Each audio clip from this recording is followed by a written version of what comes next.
Samsung Galaxy A unlocked. Gaming with this phone means you don't have to wait, so your characters can boogie and performance is great. Go Dragon, go Dragon, go, go, go, go Dragon.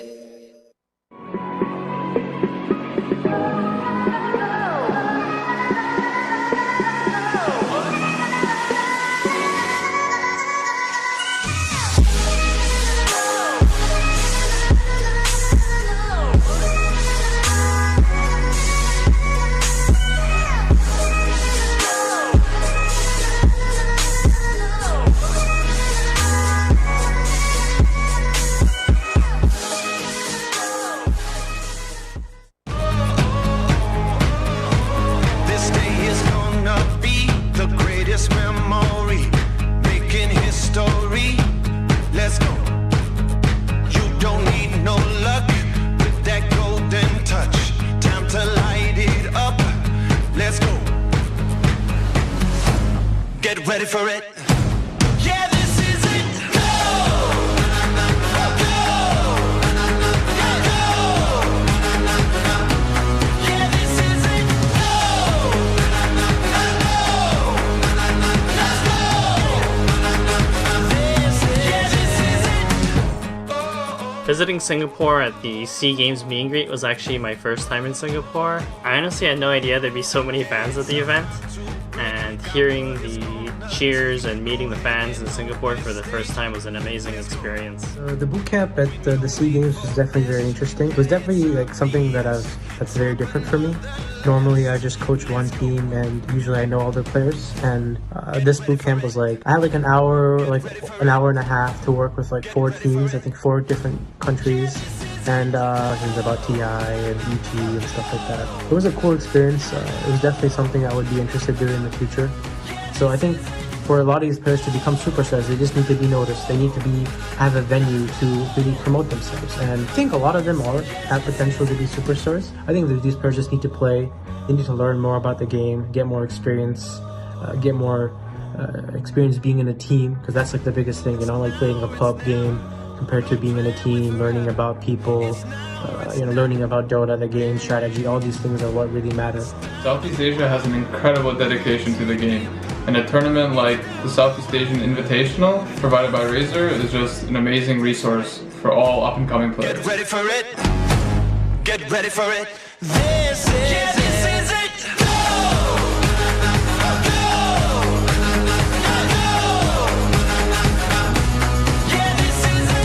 This is a really exciting time for DOTA2. I cannot wait to see which country wins it all at the RAZER Southeast Asian Invitational. Good luck to everybody.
this isn't about fame, fortune, or following.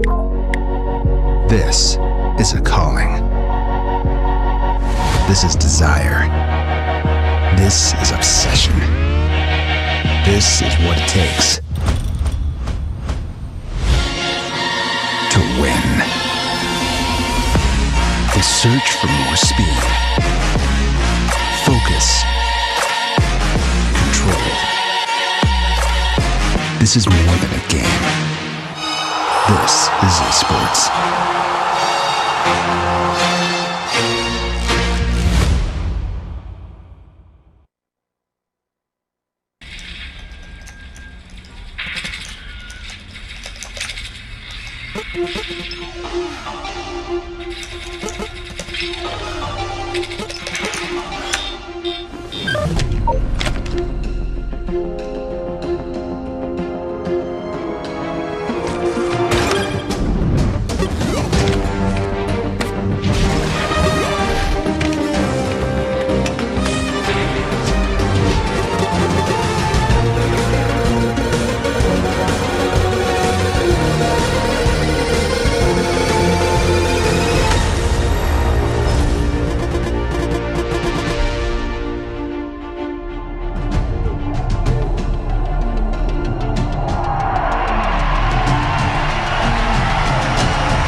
You love playing games, and you're always hunting for the best deals. Now you can get more back just from the way you pay.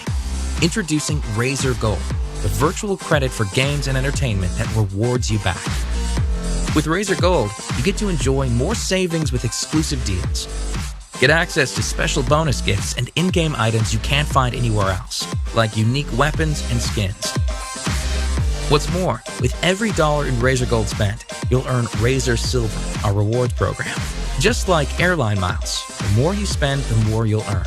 Just keep collecting RAZER Silver, and once you've got enough, you can redeem it for RAZER hardware, games, gift cards, and more.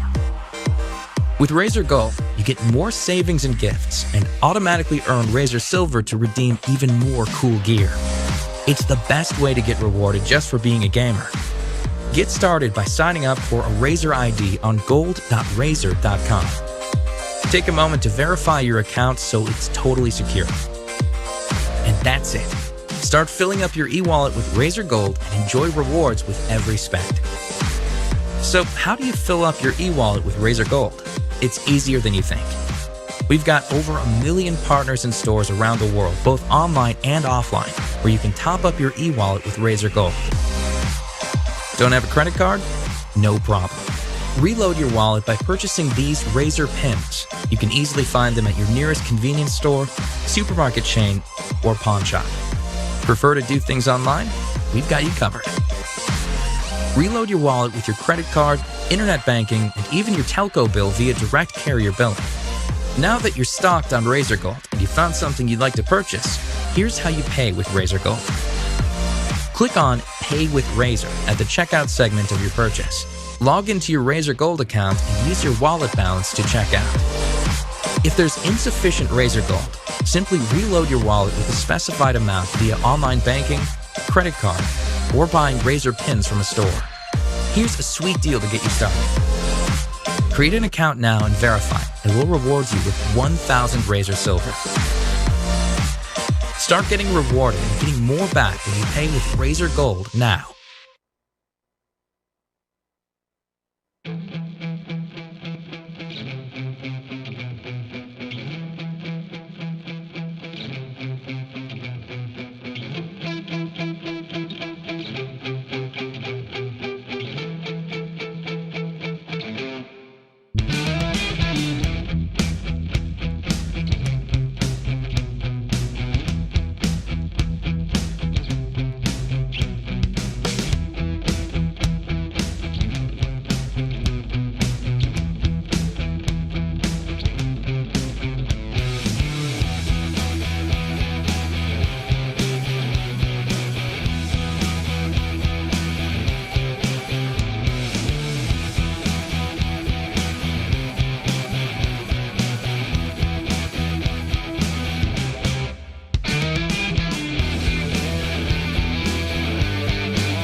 Welcome back to the RAZER Southeast Asian Invitational. Good day, guys. My name is Cloud with a P sign, and I'm your host for today. And today is not any other day because this is the last day of this competition, which means we are going to the grand finals, and that's gonna be between 496 Gaming, which is Team Vietnam, and Team Neon, which is Team Philippines. And we are very excited to bring you the best games here, guys. The best strats, the best plays, and the best players here in Southeast Asia. This broadcast of the RAZER Southeast Asian Invitational is brought to you by RAZER, hashtag This Is Esports, together with Tier 1 Entertainment and Samsung. Yesterday, we saw two series of exploding matches, I would say. But yeah, 496 Gaming, that was totally dominated by them. They brutally massacred whoever came their way, you know, to block them off from going to the finals. But yeah, I do not know if they still have that momentum going into the grand finals to, you know, to take Neon, Team Philippines head on, as Team Neon up until today is still flawless in terms of, you know, their standing. But yeah, I'd like to have my guys, the casters for this series, Nate and General Tuna, you know, just come here and talk about what's going to happen. All right. So, yo, Josh, thank you so much. Yeah, so Team Philippines versus Team Vietnam, and this is ultimately the best of best of these countries has to offer. And I'm gonna expect like nothing less of a good game, like amazing match, and hopefully we'll find a nail biter of a series. I mean, up until now, the playoff games have been, you know, sweeps. Yeah. No one has really given up a fight. So, but I'm still kind of doubtful. I mean, Team Vietnam, they're doing pretty well. They've been playing well since yesterday. But you know, Team Neon, they're far ahead as I can see. So, like, I don't know what's gonna happen today. Like, what can we expect, Nate? What do you expect in today's series?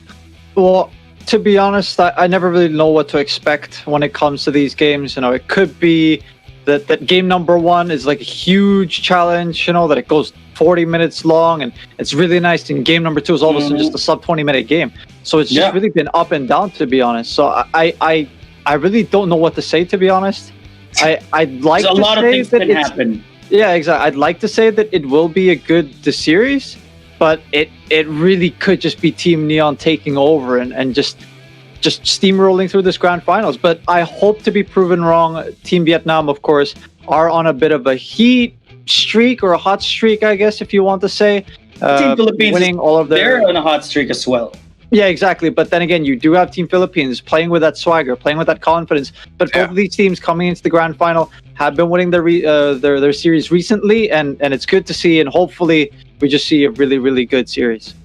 Yeah, and regardless of how well the team is playing, mental toughness has played a huge role in this tournament. Like, we've seen a lot of teams being tilted and, you know, kind of a bit of throwing the games, I would say, I would believe, but not playing their best just because of the huge toll, the huge mental toll this tournament is bringing them. And I hope we don't see that coming. I hope the maturity comes in, everything comes in, because this is the grand finals. This is it. This is gonna, you know, make you the best team here in Southeast Asia. So yeah, I hope it doesn't happen. I hope no one gets tilted. I hope everyone plays their best. Of next year's SEA Games, you know, that could be a sneak peek.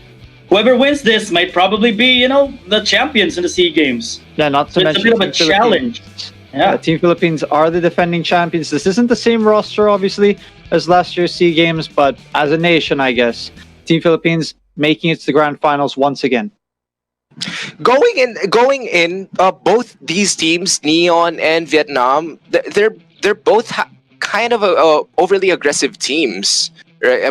I don't know if I'm correct on that. This is what we love to see. Like, two aggressive teams just battling it out. You know, it's like Pacquiao and Juan Manuel Marquez, you know, to a slugfest. Yeah, I agree. Yeah, both these teams really aggressive in play styles. like to play that hard mid-game timing, goes for kills, leaves the lanes pretty early on, supports all over the place, mid laners abusing the level 6 power spike. So yeah, I'm just excited to see it. Actually, the draft is up. So yeah, and why don't we head on to the first game of the series of this Grand Finals, guys? Team Vietnam and Team Philippines. Yeah, Nate and General, you got this. And I pretty much want to say here, 496 Gaming, Venomancer and Witch Doctor pick. Both are good in lanes. We got the Earth Shaker here. If you put in a Phosphor, pretty good roamer. But more Shaker combo. Here we go. They're coming in fast and hot. Wow, actually. Things are ready. Yeah, I mean, Earthshaker Morphling, it's time to go. The Ember Spirit. The Chen is left all the way up until the 4th pick. So Neon, careful to see what the opponents have first before actually going into their Chen pick once again. But it could still be a position 5 Chen. Yeah, they have managed to play it already. Still a really strong hero, I feel like, if used correctly. And I feel like Neon Esports, I mean, looking at all their heroes, it's obviously a very bloated stat, but all of their heroes are 100% win rate. So I mean, Chen is obviously pretty high on the list. I guess I'm just going to go in with games played. They played this hero a lot over and over again at this tournament. Much more recently, they've been abusing Bounty Hunter, so a bit more gold on the map. Chen obviously being able to use that early game with the creeps, pushing early. Ember Spirit, just overall a really, just a flexible hero. Although 496, they did take the opportunity to pick Morphling. I'm not sure if they really wanted to pick Morphling because they picked the Earthshaker first. But especially after seeing the Ember Spirit, I'm sure they were like, hey, you know what? Yeah, actually, why not Morphling? He can play really well with the Earthshaker. Go Aghanims, abuse that fact. And this draft is not too bad, to be honest, in my opinion. I feel like 496, just with these 2 picks, we understand how big of an impact these 2 heroes can make, especially when that Aghanims is picked up on the Morphling. It can just decimate teams, and this could be the solution, maybe, just for 496 to actually give Neon their first loss in this tournament. Yep, and again, we only have a few teams like tested Team Philippines, brought them to their knees, but ultimately failed to do so. We got Team Indonesia, game number 1 in the upper bracket finals. That's a sight to see, but pretty sure 496, if not any other team, they are the most suitable team to test Team Philippines. Actually, Timber's really a ban here. Really interesting that Trent doesn't make any debut here in the bans or the picks. I feel like this hero has just been super huge for Neon, and just seems like they're not going to go back for it. They favor the Chen more. They picked up the Nature's Prophet, I guess. But Earth Spirit. There we go. We have been seeing a lot of. I think they're gonna play Rappy Chen. Rappy plays Chen. See you later, nerds. Sometimes. Yeah. They're gonna go Ember Spirit on Japoy, Nature's Prophet on Scam, or either you're gonna do Switcheroo either way. So yeah, Neon Esports, their draft still flexible. Yeah, I'm actually not sure. That's the thing with Chen. I think they have 3 players that they can play the hero, so they can play it in the carry role, they can play it in the offlane, they can play it as a support. Earth Spirit has usually been played by Japoy, so that'll probably be mid laner. He has also been known to play Bounty Hunter, and the thing is, even Ember Spirit and Nature's Prophet can go mid as well, just because of how crazy Neon Esports or Team Philippines can run some of these heroes. So it's just kind of hard to read the lanes right now, but I'm willing to bet that Chen, he might actually be played as a carry here, to be honest. Yeah. I might it's like reading Neon Esports. It's like reading the draft of Neon Esports. It's like reading Team Secret's draft, pretty crazy, crazy enough to work. It's just, you're not expecting anyone to just use any hero, just like a specific hero. Yeah.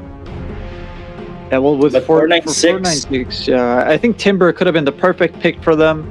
A lot of damage while this Morphling is not up just yet. I'm seeing this Venomancer going in the offlane. Should be. Not sure if you want to. Oh, there we go. Doom. I was sort of thinking like a tanky hero, a guy who wants to go in, make space for the Morphling in the team fights, but it is actually a Doom offlane. Yeah. So it'll be a carry Morphling. Oh, okay. So they're going for a mid lane Venomancer. Ooh. Mid lane Venom up against an Earth Spirit? Yeah, they understand. Yeah. So it's a Skin Nature's Prophet, a support Ember Spirit for Neon Esports.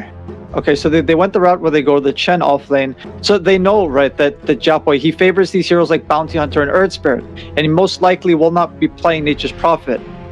So knowing that most likely the mid laner is going to be a melee hero, let it be maybe even Ember Spirit being going mid, they know that this Venomancer is going to have a pretty good time in the lane.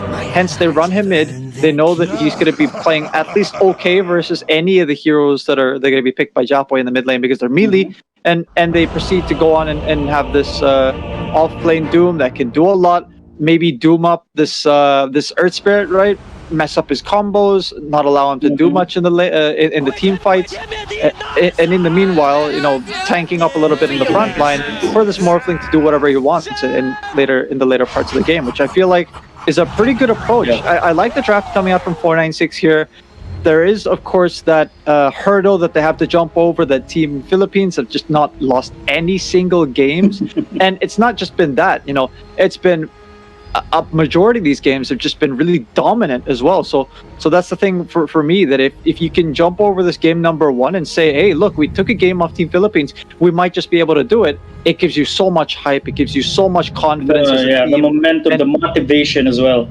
Yeah, and I feel like if any team composition, it might as well go for something like an Earthshaker Morphling, and it could really just work. But they have to get over the fact that Morphling has to have a really good early stage. He has to get to those power spikes, has to get to those items, and I'm not really sure whether or not Team Philippines will allow that to happen just because of the pace that they can play. Like, these are heroes like Nature's Prophet, Earth Spirit, Chen, Ember that can go around really early, Bounty Hunter with that level 6, so they hit this really, really early and really hard mid-game timing. Like, they always happen with all their games. And I feel like Team Philippines, if they manage to maybe stop this Venomancer from defending the towers and maybe stop this Morphling from becoming really big, it could really just be up to Team Philippines just winning this game in another 20 minutes. But if 496 get through that, all right, we're good. They can definitely go. All right, and then we have to point out that Japoy, as far as I remember, has never lost his lane.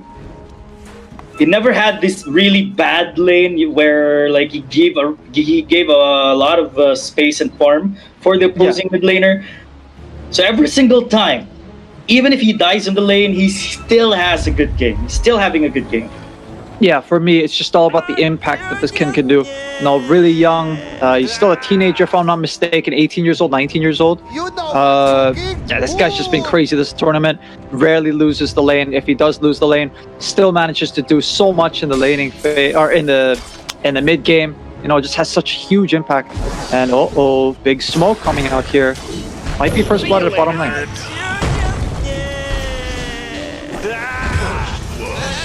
Oh. But the earth has seen. Yeah, there we go. Play hard just goes down, just like that. 30 seconds to showtime. That was like an easy kill here for Team Vietnam. Bounty runs haven't even come out yet, and it already looks pretty cheesy to me. Morphling Earthshaker, level 1 smokes, just to get those really cheesy level 1 kills. So I like it so far. 496, really, really nicely done from them. And there we go. They're gonna play a Morphling and they're gonna play Morphling and Witch Doctor on the bottom lane. They're gonna have the Doom on the top lane, and I guess a tri lane for them here, or just So they're playing tri lane in the bottom lane. Now this is something. They really want to secure the last hits here for Morphling.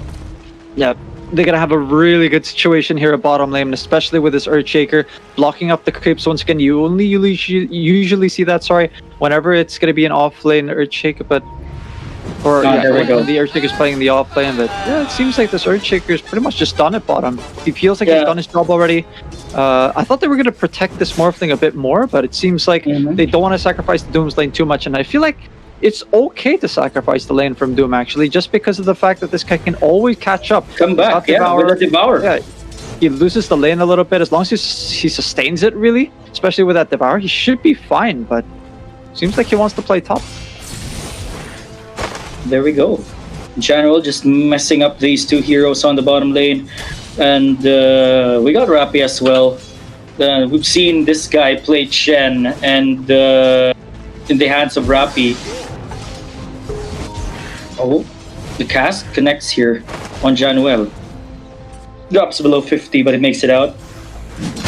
Mid lane matchup, we got 7 and 9. Oh,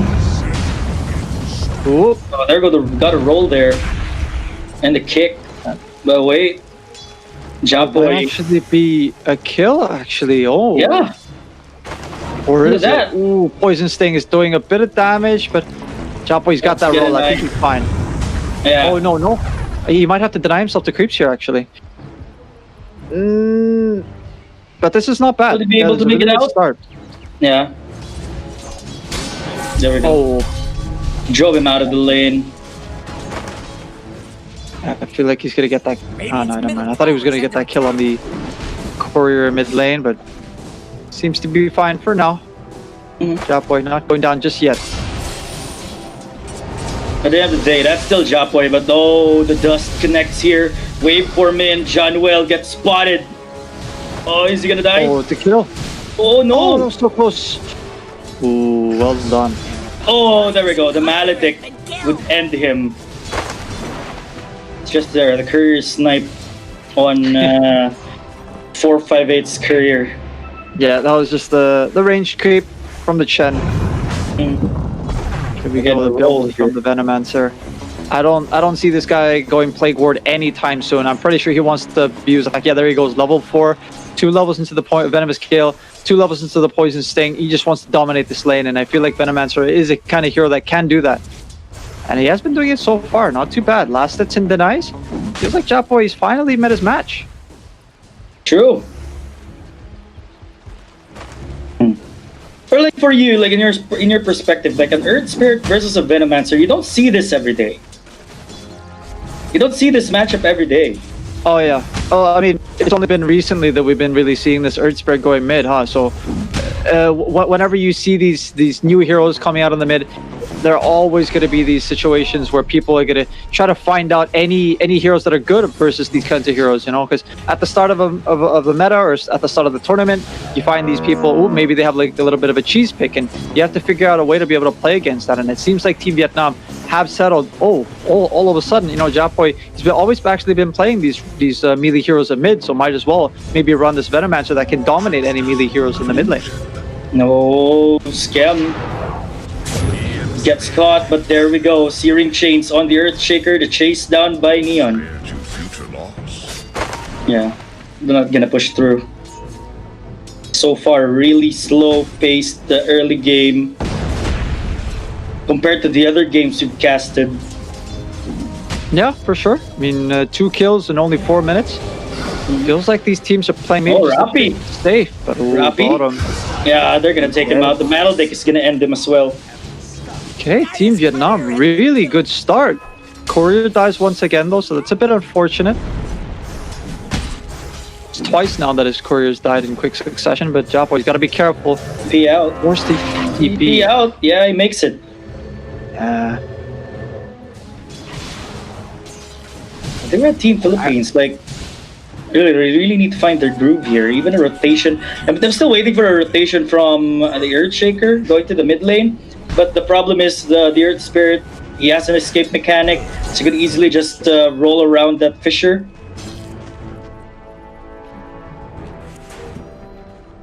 Yeah, I've just been...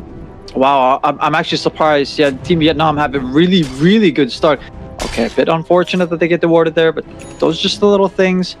Really nice ward there to catch it out. The rotation coming from the Witch Doctor to put that ward down. It's a bit of an unusual ward spot, so... Yeah, he wants to pop. Wants to pop that cast.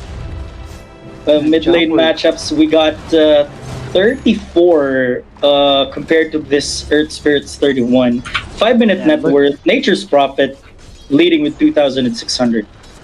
Look at this as well. The Venomancer, he just doesn't want to give any space to this Earth Spirit. It could be punished here, There though. go the roll, but oh no. Poison Nova will be used. And are they gonna take him out? Here comes the Earthshaker Enchant Totem. Oh no, Japoy! Nice rotation. Japoy's gonna be dropping low, he's gonna die! Man, that was close, but the response here from the side of Team Vietnam immediately goes on the mid lane. Immediately Earthshaker with a TP. It gave him like enough time. Good thing for Venomancer, but there we go. Wrath of Nature. Yeah, bit of a mistake. Probably didn't expect that much damage coming in, but it's a nice return kill. But overall, it's really good for Team Vietnam. Stopping the aggression, dominating the lane as a Venomancer versus this Earth Spirit. It might just be that Team Neon has finally been figured out, but I don't want to speak too early, obviously, as this team, despite maybe not having the best start of the tournament so far in one of these games, could still really hit that mid-game timing for sure. But that was really good for the Venomancer. They haven't hit their spikes yet. Just a reminder. Sure. Wait for man. Rappi rolling Boulder in as well. There goes the silence and the kick. They're gonna take down Rappi, but Rappi in exchange for this Witch Doctor, the roll, the stolen roll, the silence. Oh no! Using his skills nice to get juke. them. And out. That was a nice juke. Yeah, out he goes. Yeah, it seemed like Morphling was maybe thinking about it a little bit to follow, but he's like, nah, I just want to farm. At the end of the day, Morphling looking to hit his own power spikes with his own items. But yeah, but these kills definitely, they do add up. This kind of lead, there isn't really what we've been seeing from Team Neon, right? Or at least a lack of a lead comes from them. Oh, there we go. They got the catch. White 2K is gonna die. Yeah, Team Vietnam, you have to relax a little bit. You have to not be too complacent in the situation. You can, you get a few good leads in the early game, and then all of a sudden this Morphling just goes down. Yeah, this is huge. Opens up the bottom. Might be a bit of a push coming in. Earthshaker does TP bottom straight away though, so again, aggression just being denied a little bit, just being controlled. Seeing a roll again. Witch Doctor. Ultimate though. The slow, the silence. Here comes Ember Spirit, but the Earthshaker comes here as well. Yeah, that was pops the Maledict, but play hard in the TP back. The Venomancer actually used his ultimate, but didn't hit this. Ooh, okay. Yeah, this Ember Spirit, he's fine. He wasn't even hit with the ultimate, he just TP's home just in case. Yeah, all of a sudden he gets hit by a Venom Scale. Yeah, that was a bit of a whiff. Yeah, Team 496, they've been doing well for the past few minutes, but all of a sudden, add a few more kills. This bounty's got level 6 all of a sudden. This lead that's just been so great early on for 496 might just be erased by this ultimate, really. And Venomancer, what do you really do with this lead, right? It's not like a hero that goes around looks for kills. He's kind of a bit more of a passive hero. He likes to sit in front of towers, defends them. Could still be the case, but mid lane. The kickback. What? The track coming in as well. This is gonna be big if he takes them down. But the Doom with the stomp, the Doom on the Ember Spirit. The cast bounces multiple times. The double kill for that PP. Now that was big. Yeah, I really like. I want to see the summary here. How much gold was that? I'm pretty sure it was pretty even, just because one track kill can really help out a lot in the early parts of the game. And as we see, 477 gold to 476, a 1 gold difference. That's how close it was. 2v1, mind you, that was one Corpian going down. They're gonna catch him. Oh, I think he's gonna die. Oh wait, the track coming in. Really nice silence, actually. He's coming in by Scam, but they're gonna take down this Witch Doctor. It ain't moving. I guess our obs just got disconnected, ladies and gentlemen, but they're gonna take down. They're gonna take down the Morphling. This, hold on a second. Play by play. Just like in the radio, anything happens in live, ladies and gentlemen. But they're gonna take down the Earthshaker as well. 3 heroes down on the side of Team Vietnam, and just Team Philippines with the reversal over there. It didn't even look like it became 0-5. Yeah, From 0-5 to 9-9. Yeah, sorry, my daughter crashed as well. But anyways, yeah, it feels like the Nature's Prophet, Team Vietnam have to respect it a little bit. It can be a hero that comes in and turns a bad engagement into a good one. Yep, but they're gonna take down. He is tracked up, and again, more gold for me, says the bounty hunter. Just dude. Okay. Like, here we go. Oh, they're gonna take down Japoy though. Now that's not good. There we go. Back to the game. So much happened. Seemed like trade off of mid laners. Not too big, but yeah, where we left off. Like I said, Team Vietnam, they have to respect this Nature's Prophet a little bit more. Can always show up to these fights that you might expect to win, but all of a sudden, you know, there's a reverse. Earth Spirit is really mobile as well. So yeah, Nature's Prophet is actually up now with this Orchid, so here we go. This is a bit of a power spike that we are hitting here for Team Philippines. Yep. We do have a Chen. He's got that Dominator.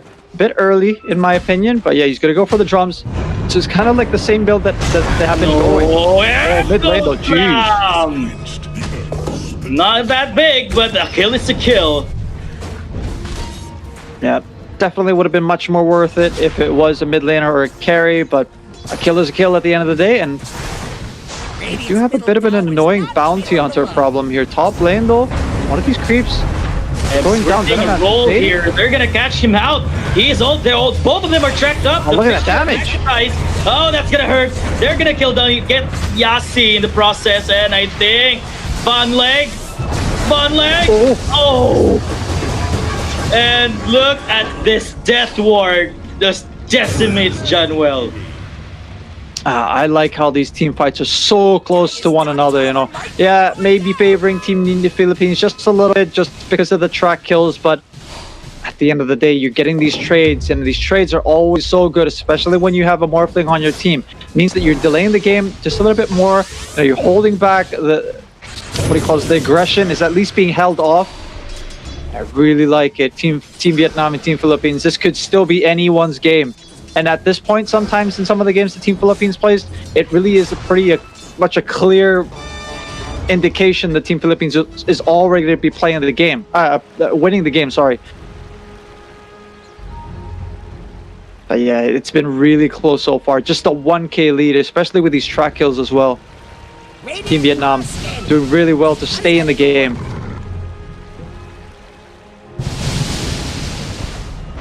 They're just playing. Well, they're playing with their strengths. It's like we got the Nature's Prophet. His job, just push the dead lanes, you know? Yeah, TP always gonna be able top, to find. TP back in the bottom. Look for that opportunity to farm and just create some space. Force a reaction here from the side of Team Vietnam. Yeah, I have to be a bit careful though. T496's always been pretty good at reactionary Dota, you know, they've always been there. Doom does get thrown out of the scam actually here, top lane. Oh, the track, but the Doom here on the Nature's Prophet. Yeah, is he gonna survive? The Magnetize is there. The roll coming in. Nature's Prophet, he can't get denied. They want to get denied. Oh, it's too late. They did not reach the guy. Junwell goes down as well. Two here in Vietnam. Really showing up here. The vessel now on this Earth Spirit. Now this is a big item. Just to counter this Morphling, it's like really annoying guy on the side of Team Philippines. Yeah, and looking at the way that the game has been playing out, you know, only one tower down within 15 minutes. This is not the kind of games that we have been seeing Team Philippines dominate, and I have this inkling feeling, and I'm sure that the Team Vietnam or the Vietnamese players feel it as well, but this could really just be in their favor, just because of how the pace is being played right now. Again, they have to be a bit. They can't be complacent though. They really can't be, because some of these team fights, let's say one team wipe, it could be they're worth gonna so catch much. this guy. Look at this, John Well. Oh, yep. That goes down to the scorched earth. Really nicely done. Team 496, I have to commend the way that they have been playing the game. It's really the first time that we've been seeing any team go toe-to-toe and have just a lead over Team Philippines, of course, in this mid-game. And this is the mid-game timing that Team Philippines have been looking for. They might just be panicking just a little bit. You know, we have a Venomancer who can defend these lanes, very similar to a Trend Protector. We've got an Earthshake with a Blink Dagger now that can always look for these team fights and all these turnarounds whenever there's a bit of aggression. But look at that. Look at that.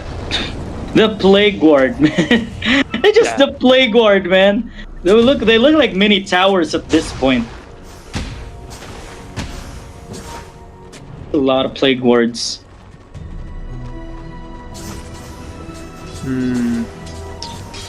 Yeah, mid lane, it's just so hard to apply any aggression in these lanes, but if you can't do the aggression with the creeps... From the side of Team Philippines, they want to catch the Morphling. Yeah, this could be perfect. Just waiting as well for this. The oh, wait. There goes the silence. They found him. The roll, but will it be enough though? They don't get the searing chains. They were too far. I don't know what made Playhard just... He hesitated. Like, Morphling popped the smoke. Then just Playhard just went back. You know? Yeah. I just want to say, if that tier 1 tower was not there at bottom lane, that play would have worked out so well, right? Because all of a sudden, this Morphling's teammates are not going to be able to respond so quickly. That's a TP to the tier 2 tower, which is way farther as compared to the tier 1 tower at bottom lane. And Morphling makes it out there, and that could have been a huge kill really for Team Philippines that could start snowballing them once again. And I like to use this term, snowballing, for Team Philippines, just because of how they like to play.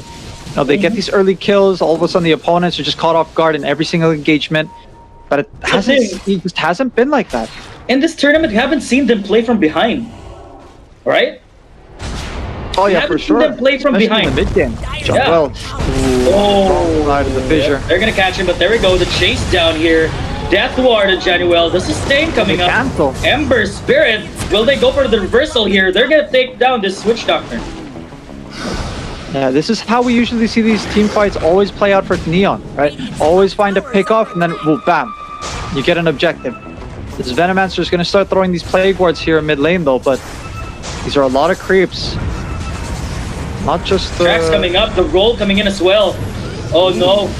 Force that. They got the vessel on him, they canceled the Ember Spirit with Ember in. Magnetize will be used, Poison Nova, that just itches, that's gonna hurt him a lot. But here comes Morphling getting caught inside his ground. Morphling is down, he got silenced, he cannot escape. He cannot even go back to being a Morphling. Ooh, that on the other hand is not good for sure. You don't want to be giving this Team Philippines squad the confidence back, right? You don't want to be giving them any of these kills in the mid game. They've been playing very, very well, Team Vietnam. I was a bit unfortunate. Again, the mobility from these heroes, Earth Spirit and Ember Spirit. Mid lane though, they're gonna go for the guy. Oh, the roll again, the silence coming in. Januel, is he gonna survive though? Once again, they got, Januel is, he lived! He lived! Track as well. But he's gonna go down. Yeah, he's gonna go down. But that's gonna be big. Line. It's gonna be a doom for Bounty Hunter. Yeah, just with these two fights that we've been seeing, it's actually already a 3k swing in terms of gold. So are we expecting this little number just under the timer start to swing, I think, in favor of Team Neon in just a bit. And again, this is really, really big. Mid-game timing, you want to be making space for this Morphling, and this Morphling did spend a bit of time dying earlier actually, but these are big items coming out from 496. They've got the Manta on the Morphling, they've got the BKB now on this Doom, and again, the job of the Doom is just to get his ultimate thrown out onto probably one of these big heroes like the Nature's Prophet. Could be nice if they get it onto the Earth Spirit. and then just be in the middle of the fight. That's all he needs to do. Let this Morphling do his job. I deserve. But yeah, here we go. Morphling is going to be going for that Aghanims, and once he finishes that, I fear a little bit for the Team Philippines squad, because this isn't the tankiest of heroes. When you think of tanky heroes, you don't think of these heroes that we see right now actually from Team Philippines. But they do have a Chen, they have a bit of sustain. They're going to have to be really careful though, because we know how Earthshaker Morphling works. Can really decimate heroes, one by one especially. Bit of a smoke up for 496. Looking for a target here. Well, they're really far away though. The only guys close is Play Hard. Oh, they actually go Roche. This is really sneaky, and I like it. 496.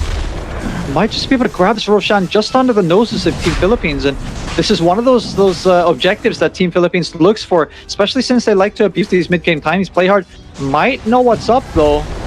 Yep. That's a bit of a feeling. Yeah, the sync creeps over, but it's too late. The Roche is already done. Oh, wait a minute. There goes the Fisher. Yeah, but the Echo Slam, they got it out. They're gonna take down Play Hard. Rolling boulder out here for Japoy as he gets chased by the Doom. They gotta get him out of there. Yeah, not the way you want to start the fight. Ember Spirit does get caught out there, so it's just gonna be one kill in. Echo Slam was used actually, but oh, they spot. The important thing there is they got the Aegis. Yeah, for sure, but oh, BKB! Ooh, no. Before he goes down. Wait, that wasn't BKB. Yeah, that wasn't BKB. Yeah, that was a BKB. He popped it before he died. Yeah, Bounty Hunter goes down, but you get 2 kills for that. A BKB charged as well. Used out the BKB. The roll here. Morphling, the Fisher coming out as well. Ember Spirit is there. Oh, Japoy, I think it's dead. Japoy! Oh, put the Morphling! They pop the Aegis of the Immortal in the Morphling. He rolls out. He gets picked off by the cast. Yasi is dead. Play Hard is down. Rappy takes the tower and, well, he got scammed. Just casually TPs out of the team fight with the BKB as well. Yeah, it's actually really interesting. We do see a Nature's Prophet going for a Dagon, and it looks to me that he's actually committing all the way up to Dagon 5. So I like this. It may seem a little weird for some people, but I like this just because of the fact that you can burst down this Morphling, and while he's in Agi mode or agility mode, you can burst him down real quick.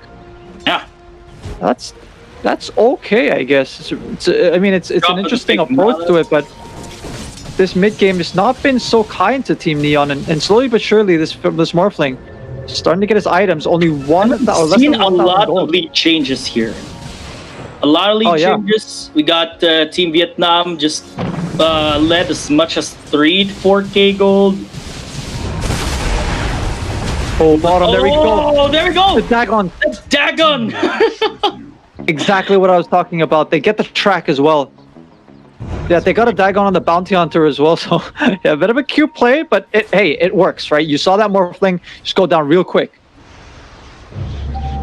Boom, boom, like something like that. Oh, mid lane! Yeah, cool! No. Oh, Nature's Prophet with a BKB. There we have the roll. Magnetize on the Earthshaker, and the Dagon again takes him out of there. That worked. Lane though, Japoy might have overstepped. You just have to roll him out. Ooh, took so much damage there. A bit more careful. Does get a regen rune though, so at least he's gonna be getting that for his troubles.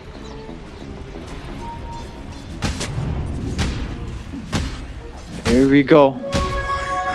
Team Philippines might not just be out yet in this game, as no one is out yet.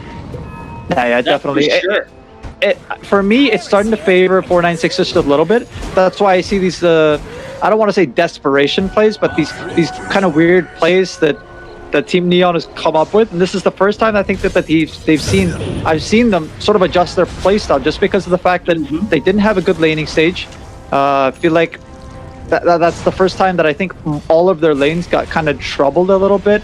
Maybe the Nature's Prophet lane wasn't too bad, but Yeah, 496, just doing such a good job, or doing much of a better job than a lot of these other teams that we've been seeing, of course, over the course of the last 2 weeks.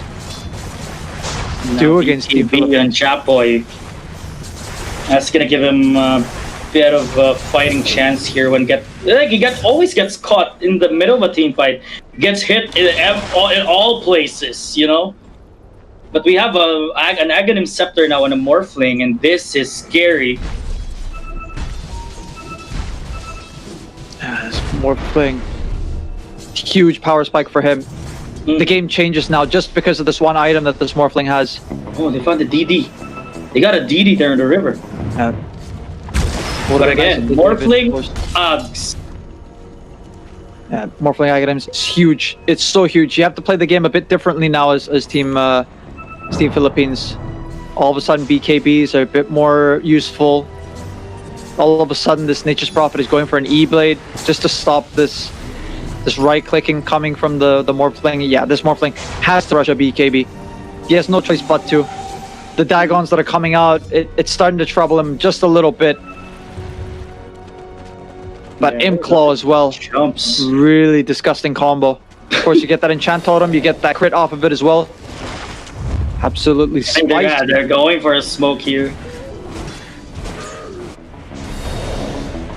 Gotta be careful though. Nature's Prophet doesn't have a teleport for 7 seconds. They have to time this a bit perfectly. Oh, the roll. There we go. The roll. DD is there as well. BKB gets popped out early. Oh, and we have the Morphling. He jumps. The Doom. Go. Oh no, and Damage is there. Dane is there. The end. Echo. Chapoy's down. There goes the Death Ward. Want to try to get a kill of their own. Oh, the poison Team Philippines. Oh, too much for them to handle. Rappy goes for the TP. They're gonna take down Play Hard. And the Morphling Uggs. See you later, nerds. I'm calling it, man. This is 1-0 in favor of Team Vietnam. Team Philippines Team Philippines have already missed their timing. These are really desperate Dagons coming out from them, but it's just not working. And then I feel like the game's already over at this point. I don't see these guys team wiping the opponents anytime soon, or any time at all actually in this game. And then you see Team Vietnam, they only need to do one thing. Wait for Roshan, get that Aegis, finish the game. That's all they need to do. They don't have to risk anything, but it seems like they find a chance. Rappy there. There we go. He's almost survived the earlier onslaught on the mid lane, but Rappy's down. The jump coming in again. The BKBs will be popped coming from Team Philippines. They want to burst down the Earthshaker, and they will do so. The roll is here. The BKB again. Chapoy. BKBs all burned out. The roll! The double kill on this guy. The Fisher coming out, but no! They're gonna take him out. Oh my god. Playhard is dead. That was a one hit. They're not getting done. They want more. Okay. Look at this. Aggressive, Look at this. There we go. There's no stopping these guys. Yeah, this is definitely GG. They could just easily go tier 4s at this point. Yeah. I told you the game changes, man. The game changes once this Aghanim is achieved on the Morphling. You just have to play it differently. You can't afford to stand around. You can't afford to give any opening for this Morphling to abuse you, because it's what's been happening. And I honestly thought that wasn't really a necessary time Team Vietnam, but they go for it. They successfully do it, and they got that team fight. Forced a dieback as well on the Ember Spirit. This Team Vietnam might have figured out Team Philippines, actually. Wow. I'm impressed. I like it.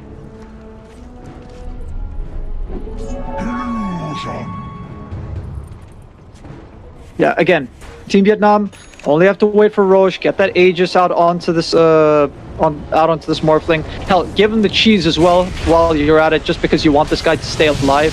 He can solo carry the fights now. He really just can.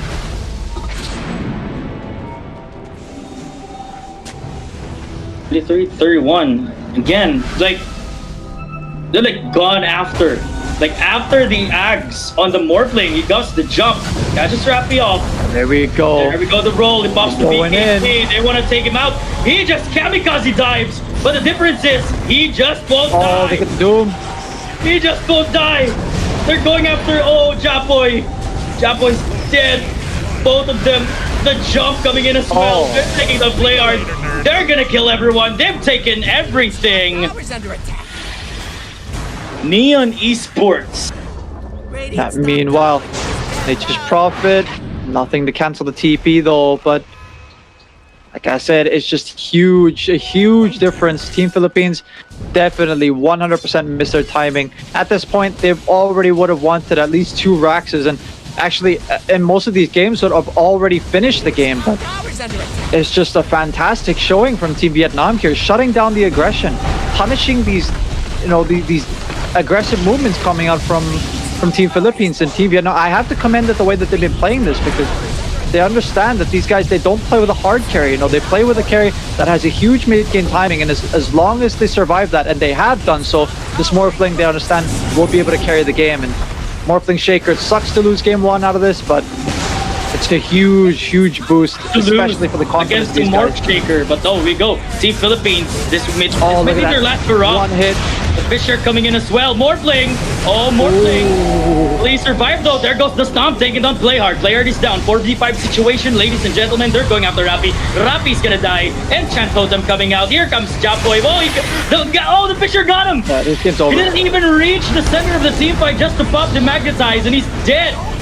The buybacks from the Bounty Hunter, they're gonna take down that PP from the side of Team Vietnam, but they're not yet done. They're going after Scam. Oh, he doesn't get the kickback.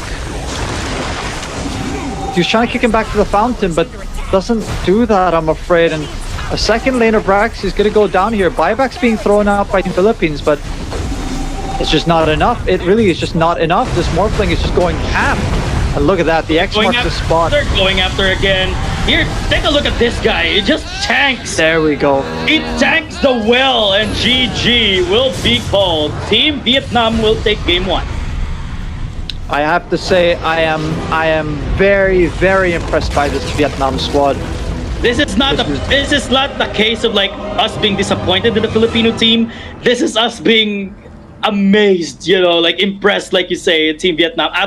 Finally, we found a team that brought Team Philippines up to onto their knees here. Oh yeah, definitely. I really like the way that they played. It was a balance between being defensive and being aggressive. They found these times where Team Philippines were trying to be the aggressors, but they held back. They played a bit disciplined. They knew that they had this Venom Man, so they could always sit in front of the tower, defend it with his life, with these plague wards, and they just managed to find these return kills all the time. It was never really there was never really a time when Team Philippines actually got a huge advantage in this game. And as we see in the draft, or actually I'm looking at the graphs right now, it's just yeah, okay, you have these track kills and they give a lot of gold in the mid game, but the lead just never really went above 3,000, I think, for the side of Team Philippines. And for a squad that's been so dominating for the whole tournament, and this is their first loss, by the way, mind you. Yeah, it's just it's so amazing to see from Vietnam, and I'm a fan of what they did.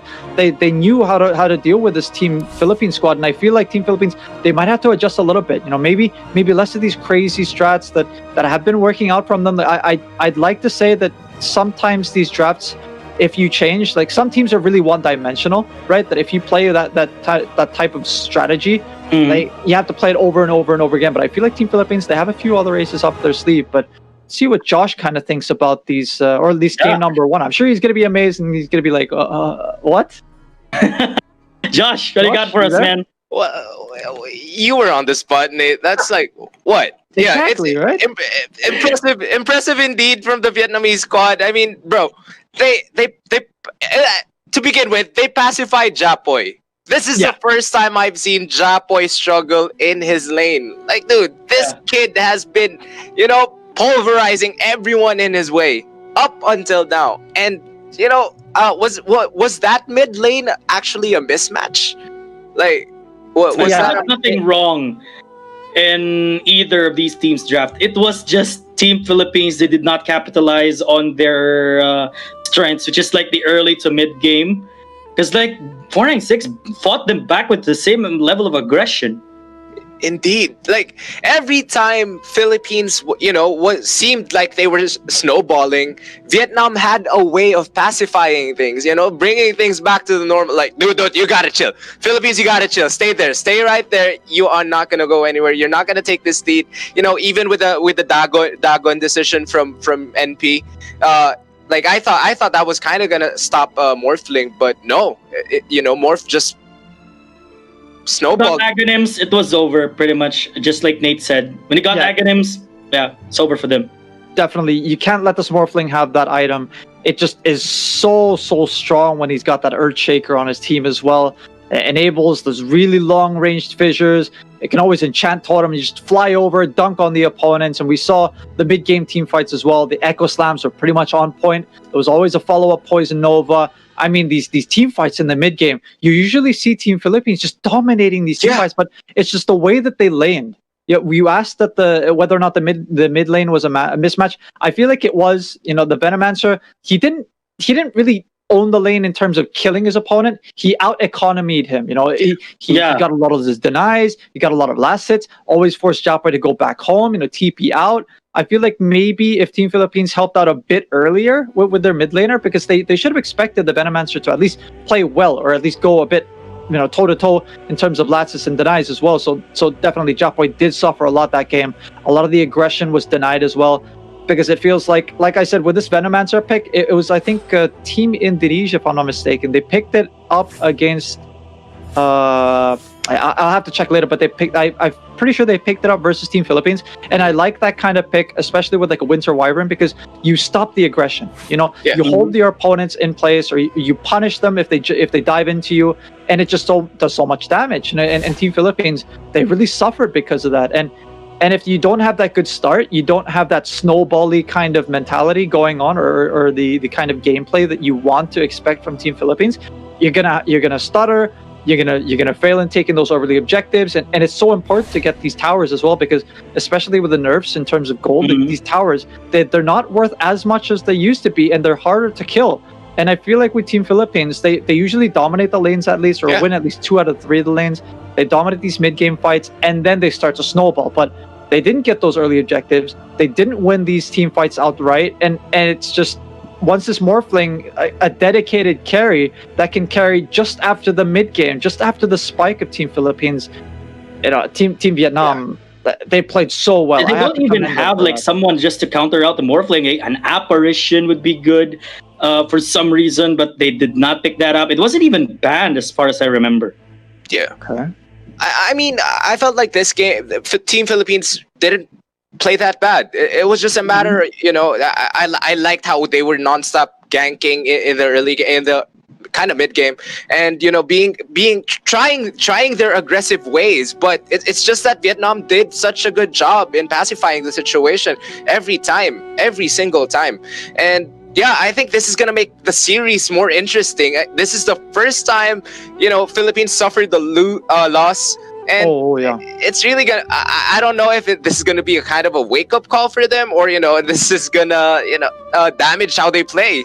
But yeah, guys, that's it for the first game of the grand finals, and things are certainly getting interesting. As again, this is the first loss that Philippines experience, and yes, guys, don't forget to follow RAZER on Facebook and Tier 1 Entertainment. And yeah, I'd just like to remind you guys that this broadcast is brought to you by Samsung. Experience awesome performance of their brand new Samsung Galaxy A51 and A71. Now, going on to the second game, should Philippines really do a drastic change in the way they play, the way they draft?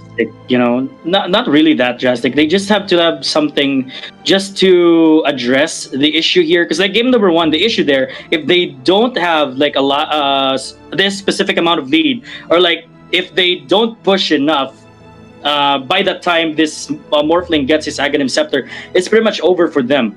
That's what the game plan is. And then they have no one to counter out the Morphling. They don't have an apparition, like I said before. Yeah, actually, for me, like it really comes down to 2 things. It comes down to psychology, because it's always like that in the best of 5. All of a sudden you lose game 1. It's the first loss of the tournament. You have to pick yourself up after that. Second is obviously in game. What are you going to change? Are you going to change up the draft? You can do a lot of things right now. You can either you continue with what you're doing if you're Team Philippines.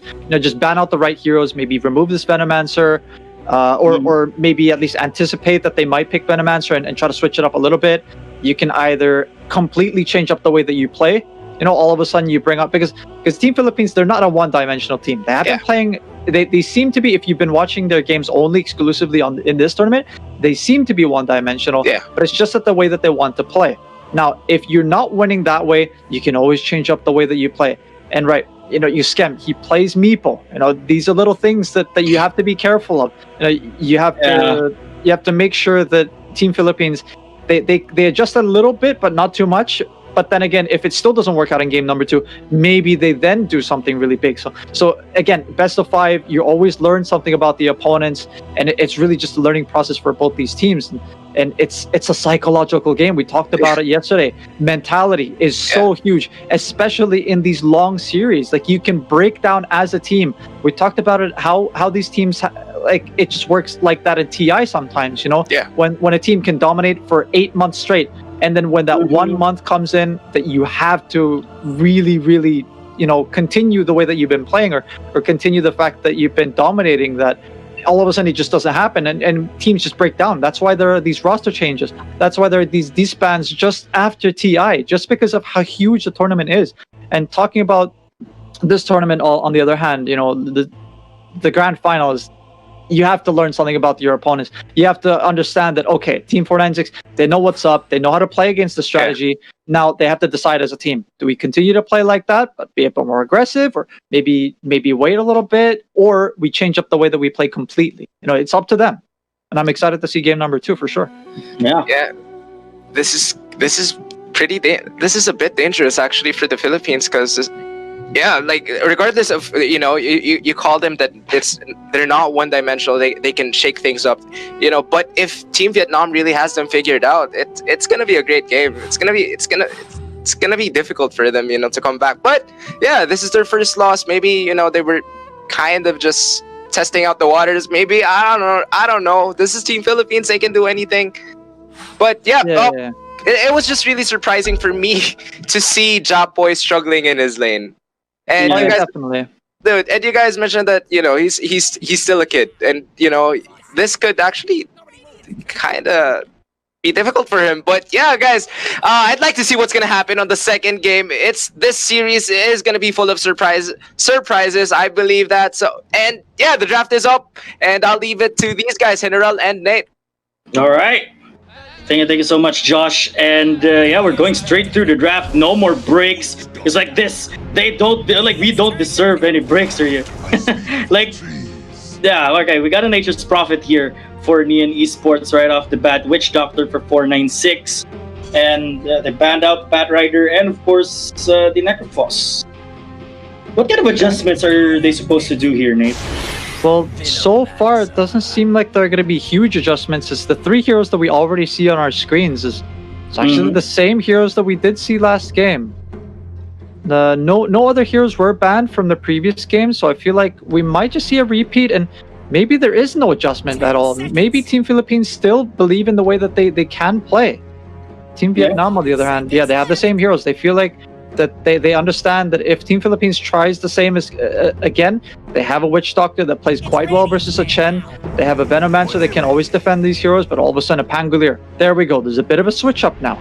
Now, where do you see this Pangolier go? Is he going to be played as a middle laner? Is he going to be played in the off lane? Play hard playing Pangolier. He usually does, though. And Koso go in the hands of Rappi. But 496, they went with a Venomancer again. Were they expecting Japoy using a melee mid laner again here in game number 2? It could be for sure, but again, with Team Philippines, these 2 heroes, they can still play in different positions. So the draft is very much open, and going into the second ban phase, it feels like Team Vietnam, even though they beat the Earth Spirit, they actually ban it out. So they feel like it was still a pretty annoying hero. And I guess with that Doom ban, of course, I get it. The Earth Spirit definitely was nullified, I guess, maybe by this Doom a little bit. And I kind of expected this, to be honest, for Team Philippines to ban it out. it is a hero, right, that just deletes a hero from the team fight for how many seconds, or however much seconds it is when it comes to the Doom, right? So I feel like the Earthshaker as well, you remove that just so that they don't play the Earthshaker Morphling combo once again in the second phase of the draft. And yeah, I mean, here we are. These are the adjustments. This is with these teams learning a little bit about each other and just kind of changing things up a little bit. And I like it. You know, we're evolving in terms of the draft, and I feel like if this does go, let's say it does go to a game 5, right? You compare game number 1 and game number 5, you usually see there isn't really much of a constant. The draft evolves over such a course of a series, to be honest. Teams adjust every single game, every single time the series progresses. These guys adjust. They adjust their lineup. They adjust their straps. They adjust their draft. But the Jakiro here for Neon. Now this is something new. First time I've seen a Jakiro getting picked here by Neon. I mean, yeah. It is a hero for sure that can cancel the Witch Doctor ult from range, so he can do it safely. Not to mention the fact that just in case Team Vietnam, they're the ones who try to run a very push-heavy lineup. At least you have a Jakiro that can defend your towers, right? There's no real reason why I think Jakiro was picked here just yet. Oh, clockwork. There we go. Can annoy Pangolier quite a lot. Can find Nature's Prophet in the trees. Maybe isolate one of the heroes like a Jakiro in these team fights.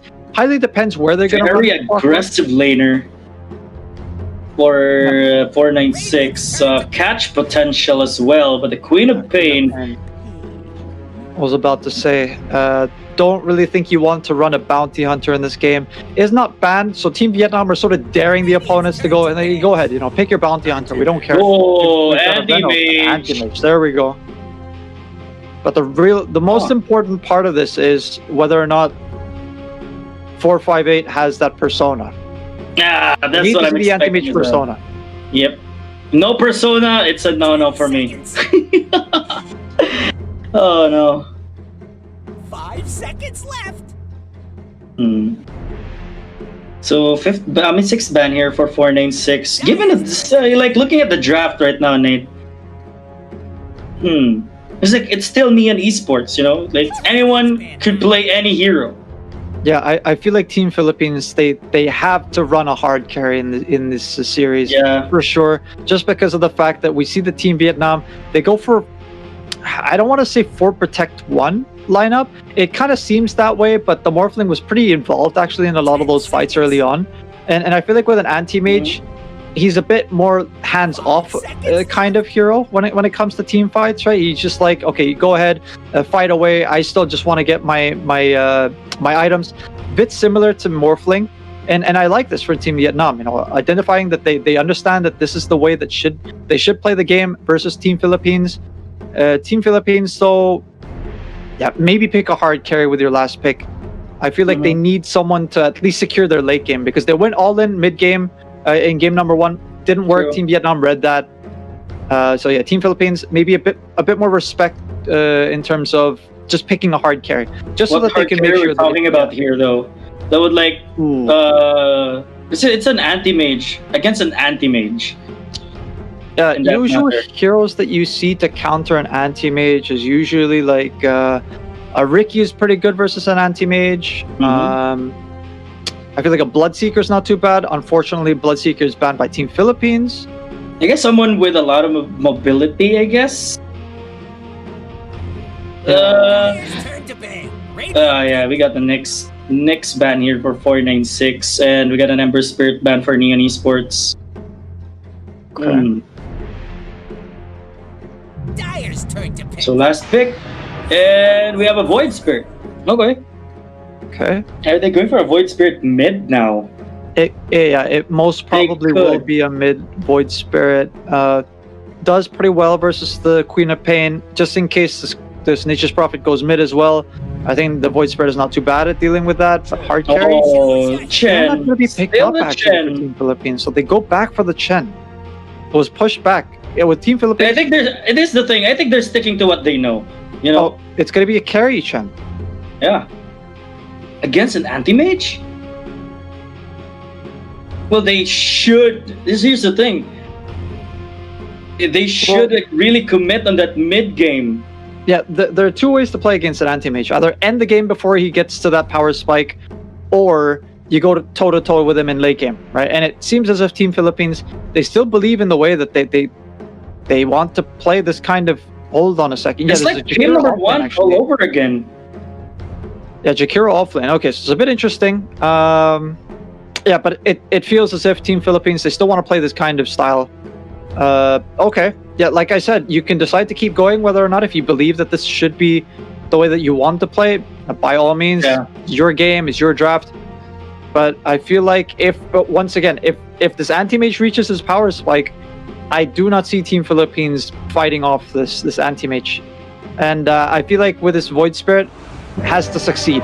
Because this Void Spirit is going to make a lot of space. It's going to be an offlane Venomancer now. Still going to be a core though, so expect those levels coming in. Expect a bit of farm going the way of the Venomancer. And it's very similar to game number 1, actually. Not much to say in this aspect in terms of draft. If Team Philippines don't get a good laning stage, they might suffer in the mid game. If they get a good laning stage, they'll do well in the mid game. But it's all about that anti-mage. If this anti-mage goes online, it's just over. Yep, well said. And yeah, I'm just excited on how this game number 2 plays out. It's just like game number 1 all over again. This time with different heroes, we have an anti-mage instead of a morphling. And what if, like, this anti-mage is like, you know, how Miracle plays anti-mage, where it doesn't really farm the entire, like, for the first 30 minutes. He joins the team fights.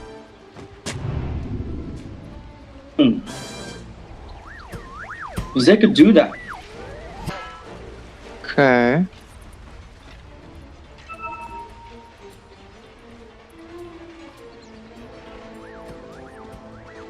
Yeah, it's once again that early smoke up from Team Vietnam. He tried to look for a pickoff, not going to be able to get it though. Yeah, Jabo's pretty close in the tier 1 tower as well. Yeah, I like game number 1. They went like 0-5 early. Ooh, finally spotted each other. There we go. They got the cast here. Oh no! The question is, will it be enough though? They got Januel over there as well. Yeah, they're gonna need more than that to take this guy down.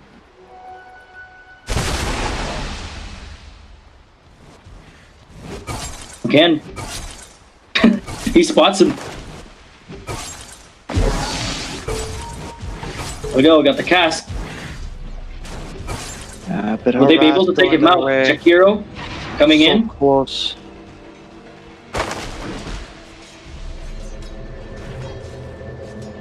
So yeah, laning phase, we're gonna see here an anti-mage TPing on the bottom just to join this Venomancer. And we're gonna have Venomancer swapping there and wants to go top. And the pause. Yeah, bit of lag. Probably going to be a bit of a reconnect here. I guess so.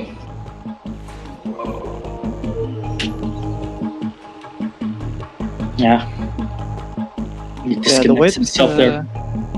Whether the lanes have been set up, seems like a bit of a... We're seeing like an anti-mage here on the bottom lane, and he's alone.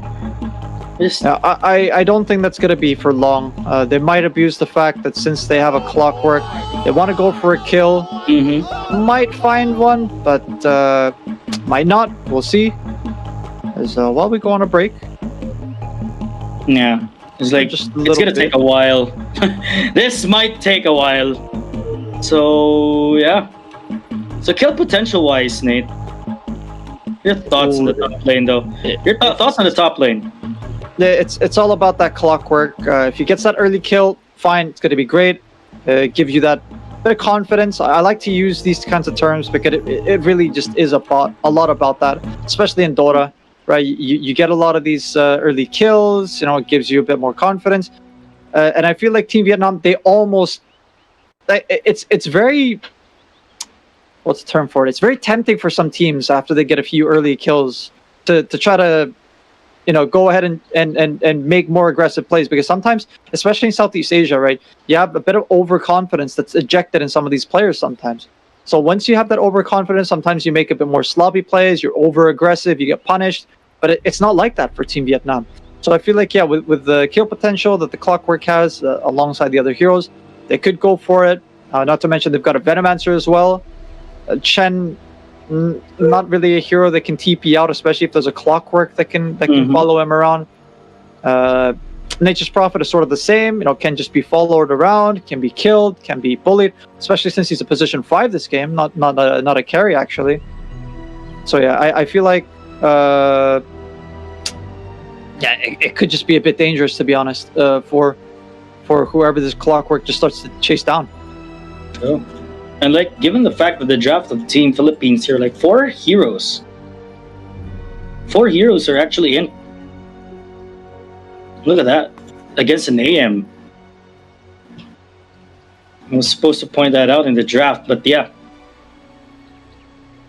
Yeah, it's really all about how to just lock down this anti-mage, especially in these mid-game fights. You want to be able to try to, well, first off, stop him from getting Battle Fury, because Battle Fury is really what enables the hero. It's always been like that. If you maybe have him suffer a bit in the laning stage, it could be great. Chen actually, yeah, did end up going bottom, so it is going to be a Jakiro top. Mid lane, though, I think with the Queen of Pain can dominate the lane. It really depends on how this Void Spirit plays it out. Mm-hmm. Yeah, I mean, a pretty long pause, man. So we might just want to stretch it out a bit. Seems like he disconnected once again. Yep. Now let's talk about the previous games, though. Like previous games with the with this Chen carry for Team Philippines. It's like we always see like Philippines just going for that Chen carry every single time. Last time they used this, it's up against Army Geniuses. Yeah, I think they play that off lane as well, if I'm not mistaken. So yeah, again, these guys just not afraid to run Chen, even though it's been nerfed, right? The Dominator, it used to be much better. It used to do so much more, buff up the creeps in terms of damage. Now it only buffs up the creep that is dominated. It's just great in terms of the creep, right? But I don't know. It's weaker now. That's the thing. That's all I want to say. It's weaker. I don't want to say that it's weak to the point that you can't play it as a core. In Dota, anything is possible. You can do whatever you want. You can even run Chen mid lane if you really want to. I mean, it's been done before. Nothing surprises me in Dota anymore. But there have been a few times. I mean, there have been a few magical moments. But yeah, I think we're ready to go back into the game. This resumption of the series is underway. Hope no pause. Hope they don't pause again. It's like this match. So yeah, we're gonna see our mid lane matchup: Queen of Pain versus a Void Spirit.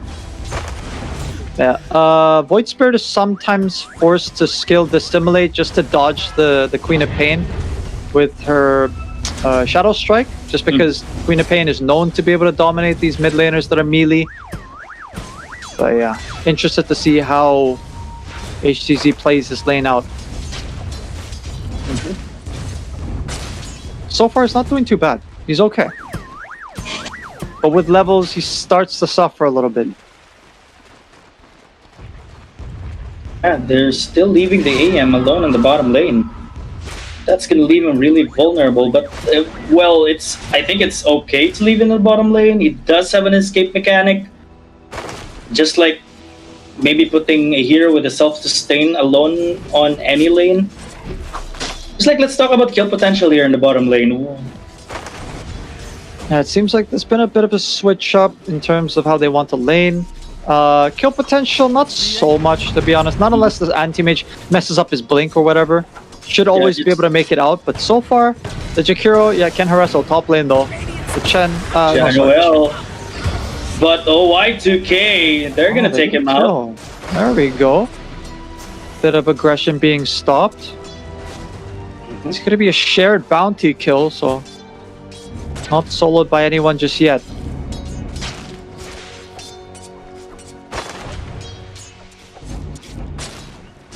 Two minutes in.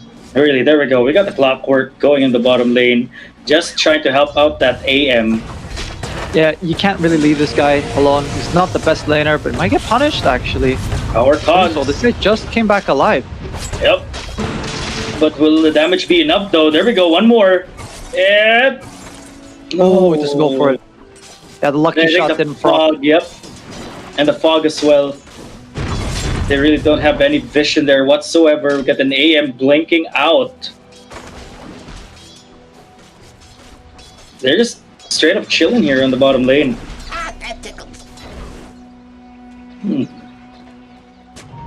Bottom. Not looking so healthy for Team Vietnam. Bit of a nice block coming out from the clockwork there. Just to delay the lane just a little bit. Mid lane. Like I said, with levels, this Queen of Pain is going to start to do better. It's starting to do so. 18-6 now, in terms of last hits and denies.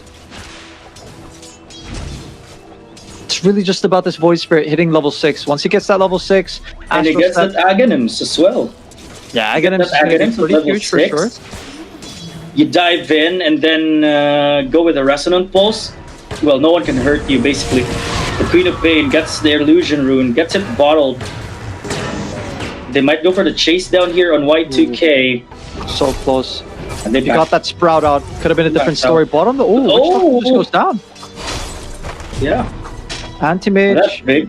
That's something. Gonna try to output a bit of damage, but let's get pushed back. Yeah, the Jakiro just working out pretty well here for Team Philippines, actually.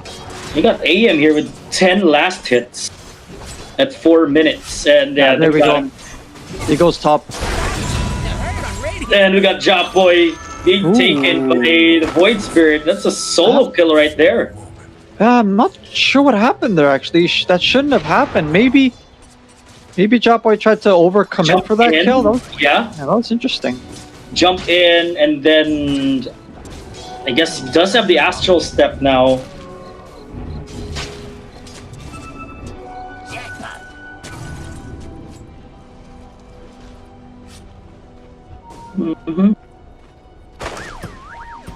Okay. So yeah, I in here. I really didn't expect that to happen, to be honest. Yeah, it might just have been cooldown blink, to be honest. But top lane, they're gonna be able to cancel it. Januel is down. We got Jakiro canceling his TP on the top lane. Ooh, that's I was big. expecting that guy will try to help them out there, but nope. Ah, okay, never mind. Yeah, okay, he gets called in by the Chen. Okay, that's why I was like, yeah, he's stuck at bottom lane for quite a while. It's not gonna be able to help out, but ooh. Queen of Pain just takes down the Switch Doctor. Mid lane, bit of commotion coming in. Sonic Wave! Ay, that's not good. Get this arm here on the Void Spirit. And he's dead. A bit uncharacteristic from Japway, really, actually. I don't know, that just he usually just holds those and just throws them out. Anyways, it is what it is. They get the kill in the end of the day, but top lane, Chen army, paralyzing cask, of course, playing. Just to time it with this siege creep. They really just need to inflict a lot of damage here on the tower. Oh, but Y2K, Cask coming in as well. And we're gonna have the Void Spirit. Astral step in, wants to get Rappy here. Oh no. Oh, they're gonna take him out. Yep. That's what I've been talking about with the Void Spirit. Radiant's middle tower is So that we got 4-4 there at 7 minutes.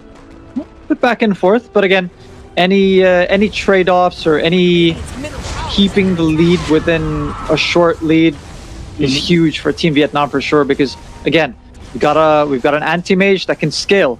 Chen carry, it's got a hard timing, but I mean, you don't see this guy solo killing carries later on in the game, you know.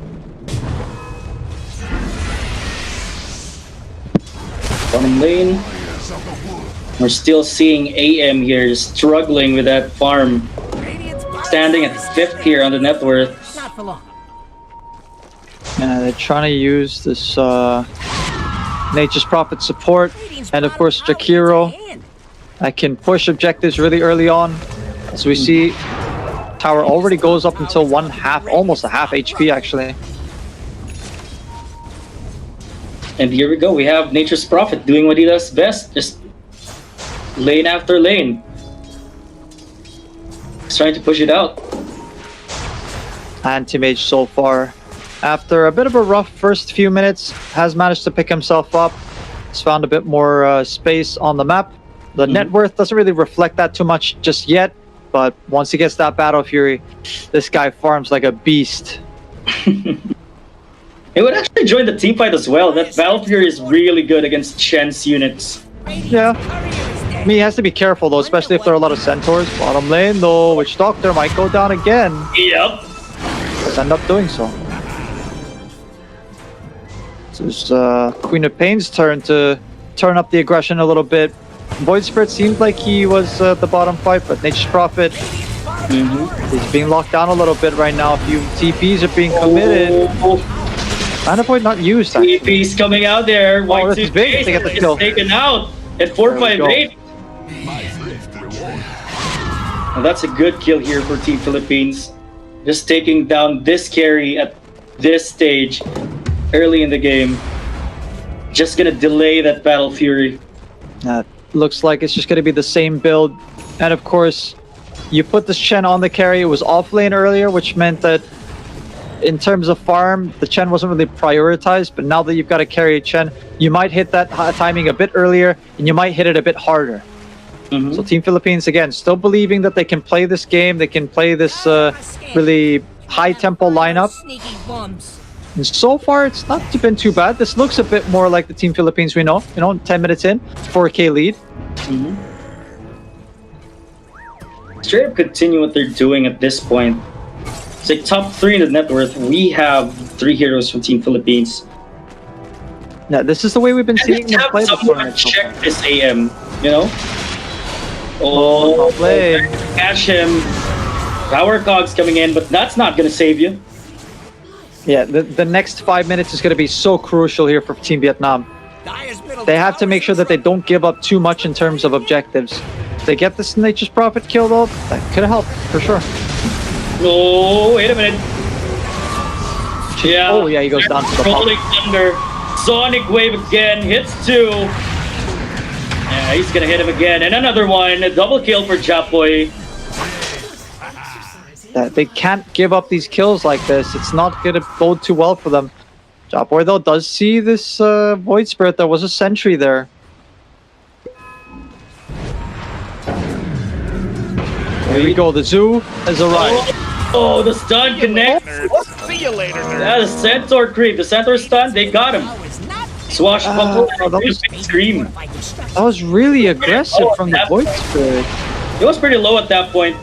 Yeah, Venomancer, he usually wants to set up a defense, but they might dive him as well. Poison Nova's probably... Yeah, there we go, committed. No escape mechanic. And that BP will be taken out. Yeah, like I said, this next 5 minutes is really crucial. They have to make sure that they don't give too many kills, but it doesn't seem to be the case. Four heroes go down. A tier 1 tower as well. This is slowly turning into the Team Philippines we know. Team Vietnam kind of falling apart a little bit here in the beginning of the mid game. But remember, this is still an AM. But yeah, there we go. It gets checked out. It does get found. Need to check that AM. Just control this entire area of a jungle here for Vietnam side. For sure, they can do that. I like the way the Team Philippines are playing this so far. Just in the way that they believe in the way that they want to play, Team Vietnam, yeah, okay, this is still an anti-mage, but once he gets Battle Fury, he can still be kited in these fights. He's not invulnerable. He doesn't have that Manta yet. You get, of course, the Battle Fury just to farm up a little bit more. Doesn't mean that you're battle ready just because you have a Battle Fury. Just farming ready. Yeah, exactly. So it helps for sure, but at bottom though, chase down Queen of Pain versus AM. Oh wait, that goes for the blink. Oh whoa, there we go. He dives in. Hook shot will miss as well. As well. Oh, that's too bad. They're going for the retaliation here. Then the reversal, the double kill for Chapoy. Void Spirit coming in, wants to get one, the TP, but he can't. Rolling Thunder to escape, play hard. Oh, South, he makes it out. Is he gonna make it out? Oh, he hits it again. Plays aggressive. Wait, what? Ice Path, but will miss. They're gonna take down the Witch Doctor. Player's still alive. Macro Fire, got green. Oh, the Sonic boy. Wave! Right at the tip of the Sonic Wave. Oh, nicely done. Perfectly done from Team Philippines. Calculated, if I may say so. No one went down in that engagement, and as well as killing off the anti-mage, delaying that Battle Fury, and at the same time abusing your early team fight status. Like Team Philippines, if this tier 2 tower goes down early, this is gonna be huge for them. Fortification is forced out already, so one of the defense tactics that may be used in defending your towers is not going to be available for quite a while. A 9k net worth lead of Vlad's on to the Pangolier. And take a look at the 3 centaurs for the Gen. Hey, you got like 3 centaurs. You gotta do what you gotta do to lock this anti-mage down, you know. Yeah. Even this Void Spirit can be punished. We saw it. You throw out that net onto the Void Spirit and follow up with 3 Centaur stuns. Why not? You know, why not? True. Like, no way of escape, actually. Yeah, they're gonna go back bottom.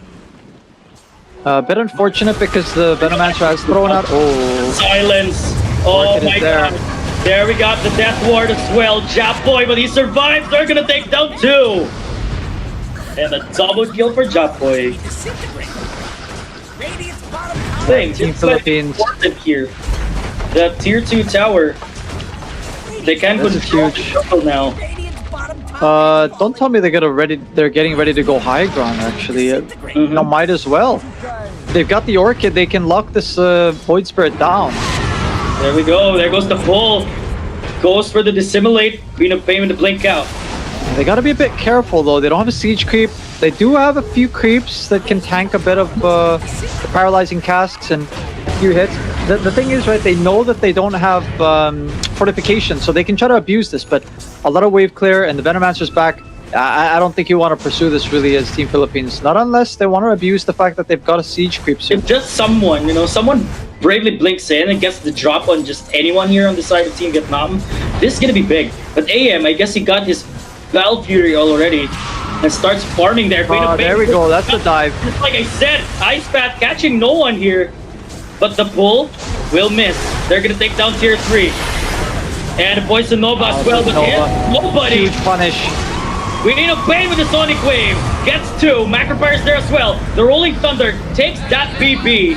The buyback on the Witch Doctor. Something that we didn't actually see on screen that I want to commend is this Clockwork. He's been delaying the waves. He knows what he needs to do.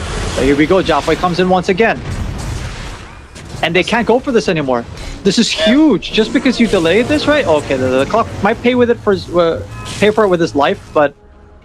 Is he though? Yeah, they finally knock him off this wave. Or have they? Look at this. Oh, he's doing so much. Like even if he dies here, I don't like he shouldn't care. And there's no cancel. He just TP's up. Yeah. This is so big. You delay the push so much. That could have been a Rax down there if he didn't do that. That's such a heroic thing to do. Well played. Commended. We got AM TPing bottom here. Ice Path hook shots there. The pull coming out. What is he doing? He's alone. Japoy. Team. Yeah, a bit too aggressive there. Let's go the Ice Path. Yeah, that was so ahead of Team Neon. That was so clutch coming from the Clockwork, man. Anti-Mage though is soloing the opponents right now. Actually, they might be able to lock him down. The Rolling Thunder. He can't go for the blink, and he's down. Jeez. So at least that's something. That's something that happened. Ice Path will catch the Void Spirit. I don't think they have any lockdown for this guy though. It's gonna be a 4v4 situation. Oh, bottom. They have to get rid of the siege creep. Doesn't seem like they're gonna be able to do it though. But Prophet, okay. That's he's gonna go down. He's gonna die. But the Ice Path Macrofire combo the double kill on Scam. Oh, it just feels like mistake after mistake. Actually, and Japo, he's back. He got called in by the Chen. They're playing really aggressive. They can go for this Rex, I think, once again. But the damage won't be enough to take down the Venomancer. Eyes on the prize. Objective gaming, the silence on 3. Dissimulate out here for bot leg. Melee Rex, there we go. They have to disengage somehow now. The pull on Chen, the Sonic Or Wave. do they? Puts him back. They're gonna take down the Void Spirit. AM with a blink out. Yeah, it seems like they want to go for the range Rex as well. Barrage here from Team Philippines. Yeah, this is what I was talking about. Yeah, you have that Battle Fury, but ironic as it is, it's already in the name. It doesn't really let you be battle ready, even though it's a Battle Fury. That's the thing. You know, he needs a Manta to really just join these fights and do a lot of damage. And the strength of the anti-mage is to be able to blink into the backlines, usually onto support, pop that Manta, remove all that mana, and just mana void someone out of the team fight straight away. But right now, he's not going to be able to do that. And Team Philippines are rewarded at the end of the day. I thought that push was over when that Clockwork, you know, threw his body at the siege creep wave at the bottom lane, but it doesn't seem like that's the case. And Team Philippines might be gearing up to go Roche and then go for other objectives. But they have a Clockwork, so this Clockwork can always check Roche with his Rocket Flare, of course.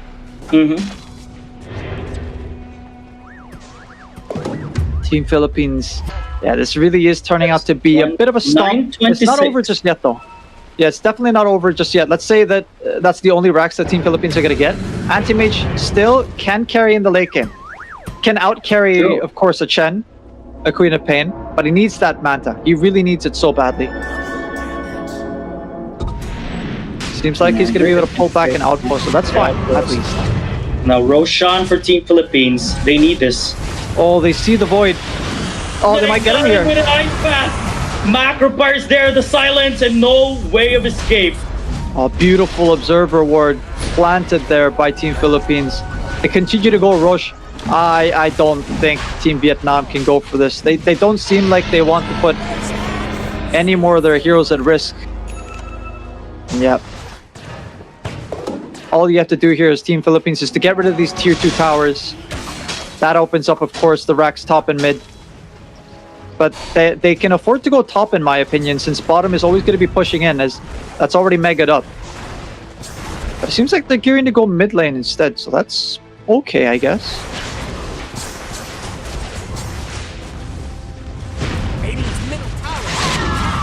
Yeah, they want to push this one. They do have the Aegis of the Immortal, but see what the Anti-Mage is doing here on the mid lane. He's the one doing Clockwork's job on the bottom lane a while ago. Dire structures are fortified. There.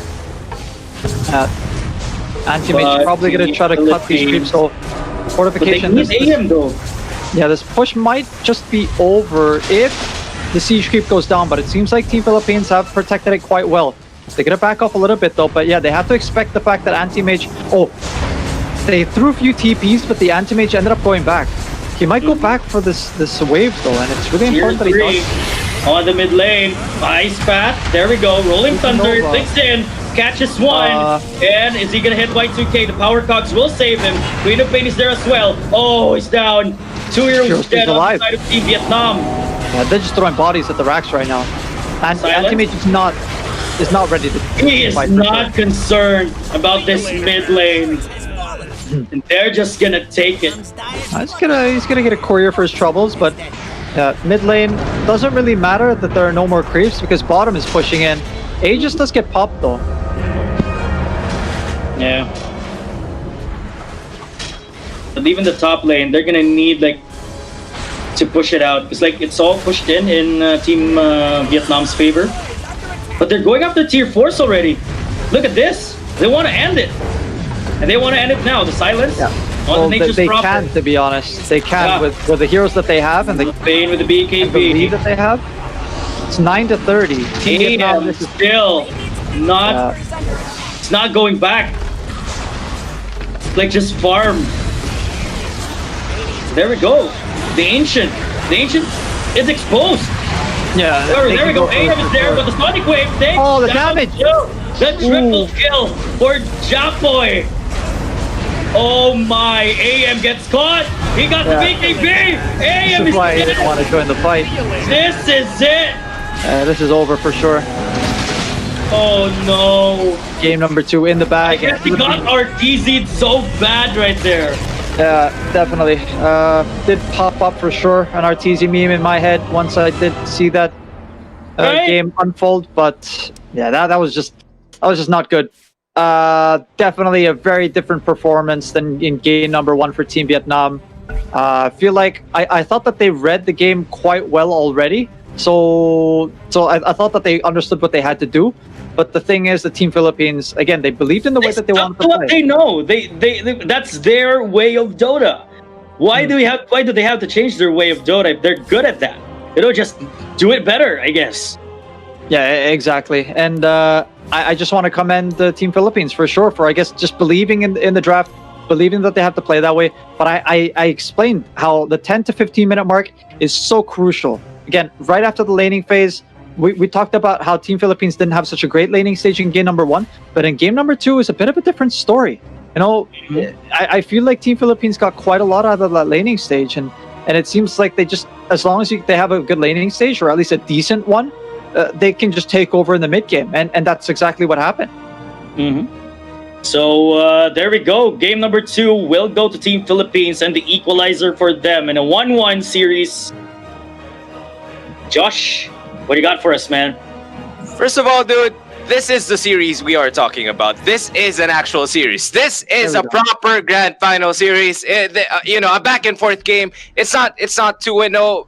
I mean, it could have been like that, but yeah, bro, Philippines stepped it up, and I have a few questions. I mean, yeah, okay, they won the game. Chen is obviously up there in terms of net worth, but I felt like the true heroes in this game were Nature's Prophet and QOP, which is Japoy. Japoy, again, guy, man, comment. That's him. That's the Japoy I was looking for, and he brought it. But yeah, the true heroes are the QOP and then Nature's Prophet. So why could someone explain to me why you would actually go for a Chen over, you know, to fight an AM? You know, that's because it's their way of Dota. You know, it's crazy, but yeah, it's crazy enough to work. Yeah, it's just the way that you abuse the fact that the anti-mage kind of peaks later on in the game. For the Battle Fury, like I mentioned, it's a very expensive item, and it's a huge commitment. After the Battle Fury, he needs a Basher. It needs this Abyssal Blade, you know? It needs a Manta for sure. Yeah, it needs a Manta. So like, if you don't hit that power spike, it's that 10 to 15 minute window. That's what you have to look for. If Team Philippines continue to play like this and they get that decent laning stage, they don't have to win it. They don't have to get all these kills. They have to have at least a decent laning stage. And if you look at that 10 to 15 minute mark, if they have, you know, a few towers down already at that point and are starting to build up a lead, you might expect the game to be over in just like a sub 20 minute game for sure. And it's pretty surprising to see how confident Team Philippines is on the way they play. I mean, you would have thought that they would shake things up. They would shake the way they draft, the way they kind of play. But no, they just stuck to what worked throughout this competition, and it certainly did. The outcome is there, you know, and yeah, it's just really surprising for me to see how confident Team Philippines is actually in how they play Dota. But yeah, guys, that's the second game for this series. It's an even matchup right now. It's 1-1, and I'd like to see a lot more for game number 3. But before we go into the third game, we're gonna take a quick commercial break, and don't forget to follow Razer on Facebook and Tier 1 Entertainment. Peace, guys.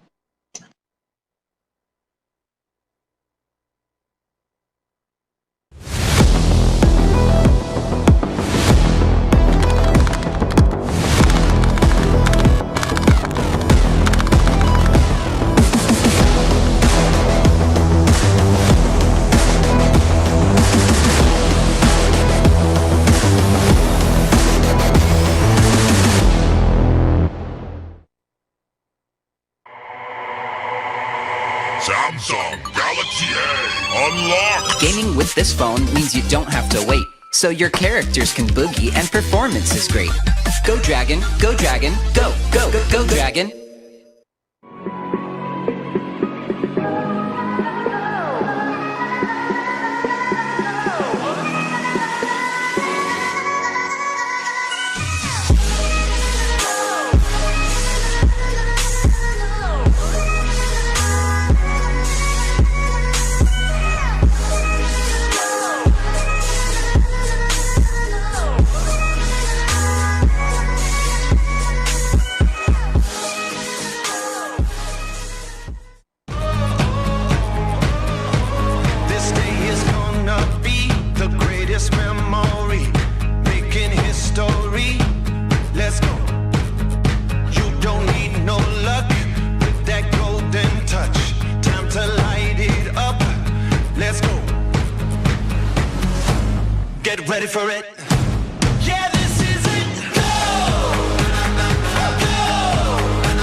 Visiting Singapore at the SEA Games meet and greet was actually my first time in Singapore. I honestly had no idea there'd be so many fans at the event, and hearing the cheers and meeting the fans in Singapore for the first time was an amazing experience. The boot camp at the SEA Games was definitely very interesting. It was definitely like something that's very different for me.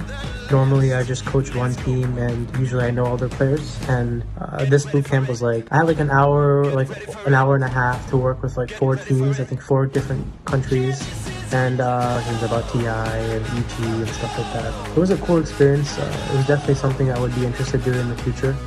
So I think for a lot of these players to become superstars, they just need to be noticed. They need to have a venue to really promote themselves. And I think a lot of them have potential to be superstars. I think that these players just need to play.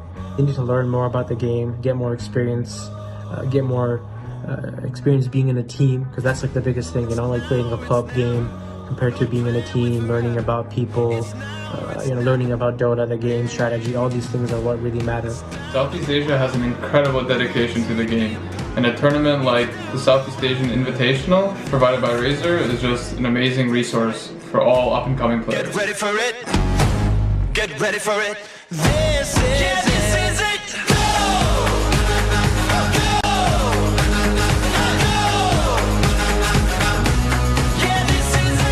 This is a really exciting time for Dota 2. I cannot wait to see which country wins it all at the RAZER Southeast Asian Invitational.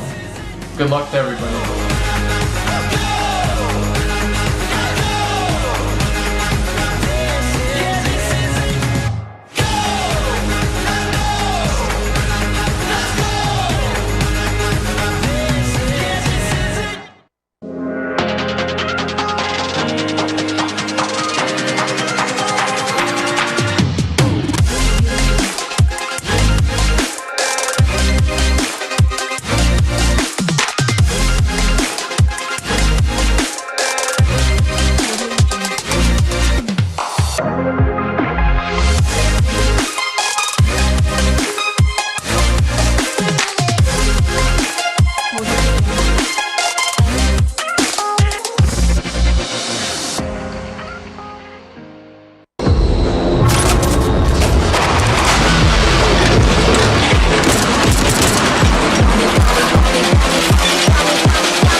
This isn't about fame, fortune, or following. This is a calling. This is desire. This is obsession. This is what it takes to win. The search for more speed, focus, control. This is more than a game. This is esports.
You love playing games, and you're always hunting for the best deals. Now you can get more back just from the way you pay.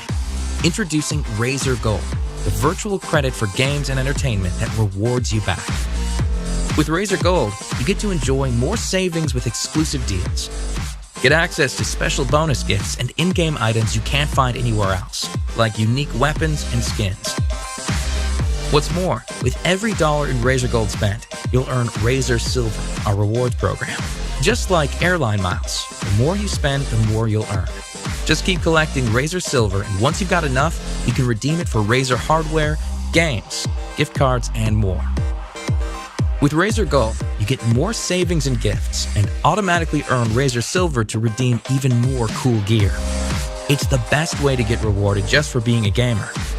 Get started by signing up for a RAZER ID on gold.razer.com. Take a moment to verify your account so it's totally secure. And that's it. Start filling up your e-wallet with RAZER Gold and enjoy rewards with every spend. So how do you fill up your e-wallet with RAZER Gold? It's easier than you think. We've got over 1 million partners and stores around the world, both online and offline, where you can top up your e-wallet with RAZER Gold. Don't have a credit card? No problem. Reload your wallet by purchasing these RAZER pins. You can easily find them at your nearest convenience store, supermarket chain, or pawn shop. Prefer to do things online? We've got you covered. Reload your wallet with your credit card, internet banking, and even your telco bill via direct carrier billing. Now that you're stocked on RAZER Gold and you found something you'd like to purchase, here's how you pay with RAZER Gold. Click on Pay with RAZER at the checkout segment of your purchase. Log into your RAZER Gold account and use your wallet balance to check out. If there's insufficient RAZER Gold, simply reload your wallet with a specified amount via online banking, credit card, or buying RAZER pins from a store. Here's a sweet deal to get you started. Create an account now and verify, and we'll reward you with 1,000 RAZER Silver. Start getting rewarded and getting more back when you pay with RAZER Gold now.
What is up, guys? Welcome back to the RAZER Southeast Asian Invitational 2020. What is up, guys? I'm your host for today, Cloud with the peace sign. And yes, we have seen an interesting matchup today for the grand finals. It's certainly worth it. And guys, yes, it's full of surprises, I would say, because the first game went totally Vietnam's way. Second game, Philippines didn't even try to shake things up. They just played the way they want to play, and they dominated that game, which is why I'm really excited to see the third game and the rest of this series on how it will turn out. As I said, this is the grand finals, and whoever wins this will have the glory of becoming the best team here in Southeast Asia. But before that, guys, I just want to let you know that if you need a mouse that's built for esports, that's built for absolute control, then Razer Viper is the mouse for you. And if you're looking for a keyboard built with absolute speed, dude, Razer Huntsman Tournament Edition, that's it. But guys, for the third game, we have a different set of casters. We have JL and Calbs, and I'd like to know what they have to say regarding this series, this game. What up, Calbs? What up, JL? Hey, Hello. man, what's up, man? Yeah, so Pretty exciting years of grand finals. Were you able to see the matches earlier?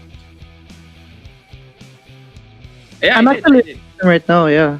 Yeah, dude, what can you say? I was just really surprised with how Team Philippines think. I mean, for the past few games in this tournament, they've done, they've stuck with the mentality, if it ain't broke, don't fix it. And for the start of the series, I felt like, oh, did Vietnam just break that theory up? But no, they just pushed it again. No, we're gonna make this work. We're gonna stick with how we play. Regardless, we're still gonna go with our Zoo strat. So what do you think can we expect for the third game? Is Philippines going to continue on how they want to play Dota? I mean, there's a really, really high chance. But from what I've seen, they don't really just do it. Like, they based everything on every single hero that they see. But as for the Team Vietnam, like, I think they just didn't realize that in game one, the only reason that they won is because that they had a really, really good win condition. Whereas in game two, like, the anti-mage right there just didn't, like, anti-mage doesn't really provide anything in around the mid game. Like, he doesn't really do anything yet. Unlike compared to a Morphling that only needs like a single item to fight, whereas an anti-mage needs like a 3 or maybe even 4 in that game. So I don't think Team Vietnam actually realizes that they just need to like somehow draft some sort of a mid-game kind of fighting style that also scales back into the late game. But Team Philippines, like, they'll just run you down whenever they can, right? Like, you can't leave any doors open for them. Like, if you're lacking creep wave, clear waves sort of heroes, like, they're gonna abuse that. They're gonna play this Chen carry. They're gonna abuse this Nature's Prophet position 5 along with the offlane Jakiro. So you can't really let your guard down against these guys. Like, you gotta look at every single hero that they try to ban and they try to pick. And slowly, you know what? Like, I'm kind of slowly. I know this is a team game, but this guy is just making me believe, Chapoy, dude, that he is sometimes the win condition of the Philippines. I mean, earlier in game one, he got a bit phased. I would say he was a bit contested in the mid lane. Which they lost. They lost the game. But now look at him in game two, just scouring through everyone, just pummeling everyone, and they won. Yeah, but I really have no words. I don't know what to expect. This series is turning out to be something really interesting. And why don't we head on to the third game, onto the draft? And Cubs, JL, this is you guys. All right, so the draft is out. This is game number 3. We're tied to 1-1. This is grand finals, best of 5. So we have Neon again going for the Nature's Prophet. Of course, it wasn't banned, so why not pick it? I mean, but 496 instantly going for the Snapfire. I wasn't expecting this hero even to be picked more often, but Faceless Void for Neon Esports. Are they still gonna go for the position 5 Faceless Void? It's pretty exciting, man. It's Radiant's band now. Cubs, like I said earlier, right? These guys, you can't just when you see a hero like a Nature's Prophet in the draft, or like when you see a Faceless Void in the draft, you can't just specifically have this like a one-dimensional kind of mindset. You need to look at every single detail that these guys play, because if you're lacking in some sort of creep wave, like I mentioned, which is Team Vietnam is actually doing right now, they have a Snapfire, they have a Puck, so they have all these sort of creep waves, so they can't play on these cheesy sort of Chen lineup that they actually banned. But there's this potential that this is going to be some sort of a zoo lineup. And look at here, Team Vietnam's drafting so fast in these games. Actually, both teams are drafting so fast. They are. Yeah, like every 5 seconds they're just picking and banning. Like, these guys have a very clear idea on what they want to do, But the Team Philippines, they're just sticking back to their old style. They're picking this Nature's Prophet. They're picking this Faceless Void, and this Faceless Void pick doesn't really even show that it's a carry yet. But looking at the lineup on Team Vietnam, it's very good overall in team fights right now. They just need a win condition, right? And they have some sort of a decent catch with the coil. A coil is actually really good this game against a Faceless Void, Nature's Prophet. Like, the draft is happening so fast. Like, I kind of want to mention that Chen is banned out and the Venomancer and the Earth Spirit as well for Japoy. But man, we're already in the second phase, and it's only been what, like 1 minute in the draft? Yeah, 1 minute into the draft. Yeah. So there you have it. A Slark, really good against the Faceless Void. Oh, and an instant Pangolier pick from the Team Philippines, man. Yeah, but things are really going fast into this draft. So still for me, this kind of draft for Neon, it's still, a flexible heroes where they currently have on their draft. For sure. Nature's Prophet can be played 1, 2, 3, 4, 5. Faceless Void, they've been playing this hero not as a position 1, but as a position 5. Witch Doctor for Neon Esports. They also made the hero as an offlaner, wherein the hero will just gonna rush into the Spirit Vessel, and that's the only item for that game, for that Witch Doctor. And Pango usually plays this hero as a position 4. So again, it's still a lot of question marks going in for Neon Esports or Team Philippines draft. Are we seeing something like an orthodox positions for these heroes that they draft? I'm kind of stuck in a position where if they really want to play this Void carry, Void needs a lot of item in this game. So I can definitely see this Faceless Void being a position 5, because the way they played the Nature's Prophet carry, their position, because a Nature's Prophet carry doesn't really need a lot of help in the lane. You can play a greedy position 5, for example, like a Bounty Hunter, like a Faceless Void. Like these are the position 5s that you need to play with when you're playing this independent carry. Like a Nature's Prophet doesn't need any help, so you can be greedy. And the Chronosphere, right in these games, like it's so good. Like chronoing a puck, whereas you have this offlane Witch Doctor that's gonna have like an ulti and a Maledict on top of the Slark or a puck, right? And the Nature's Prophet, he's a range hero that builds a lot of attack speed items, which is gonna be their egg hitter. So if you're actually looking at Team Philippines lineup right now, there's actually a really good, a high chance that you can already see all their roles, even though at first time you're seeing this, it's very flexible, right? But like I said, all their heroes and what they're doing has their reasons in the draft. That's why you gotta look at every single detail in the draft. So true. So we're waiting for the last ban from Team Vietnam, and the Slark is actually really, like I mentioned, Slark is so good against the Void, right? It counters both. It counters both ways. If you pounce, the Void can't. The Void can't time walk out. Yep. Yeah. But at the same time, if you're a Faceless Void and you chrono a Slark might just die inside there. Whereas you have so much damage that can pierce through the chrono. Where you have a Nature's Prophet that's a range hero. You have a Witch Doctor. You have a Pangolier that can dish out some damage as well, while also disrupting the backlines from Team Vietnam. So Team Vietnam needs to have a good reading on what Team Philippines right now is gonna be doing in the draft. But actually right now, what I think Neon Esports or Team Philippines missing is a hero for Jaboy. Same goes for side for 9-6 or for Vietnam. They're lacking this. I don't think Buck will be laning on mid. I think it's gonna be something like a 4. Well, yeah. Actually, the coil right now against the Team Philippines lineup is so strong. A coil against a Pangolier and a Nature's Prophet and a Faceless Void.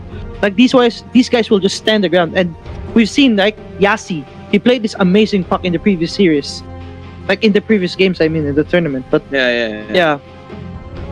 And they have so much damage right now in Team Vietnam. They have a Snapfire ulti. They have magic damage from puck. They have the Phoenix Sunray that's gonna easily melt down this Nature's Prophet and Faceless Void. It's gonna be annoying though. But I've also seen Neon Esports play something like an LC Legion Commander pick, wherein they're facing against a puck. What they do, they just pop the coil. Then the LC will just gonna use this press the attack But nah, either way, they're gonna go for Japoy's Void Spirit on this game. Void Spirit is actually a very good hero that disrupts the backlines.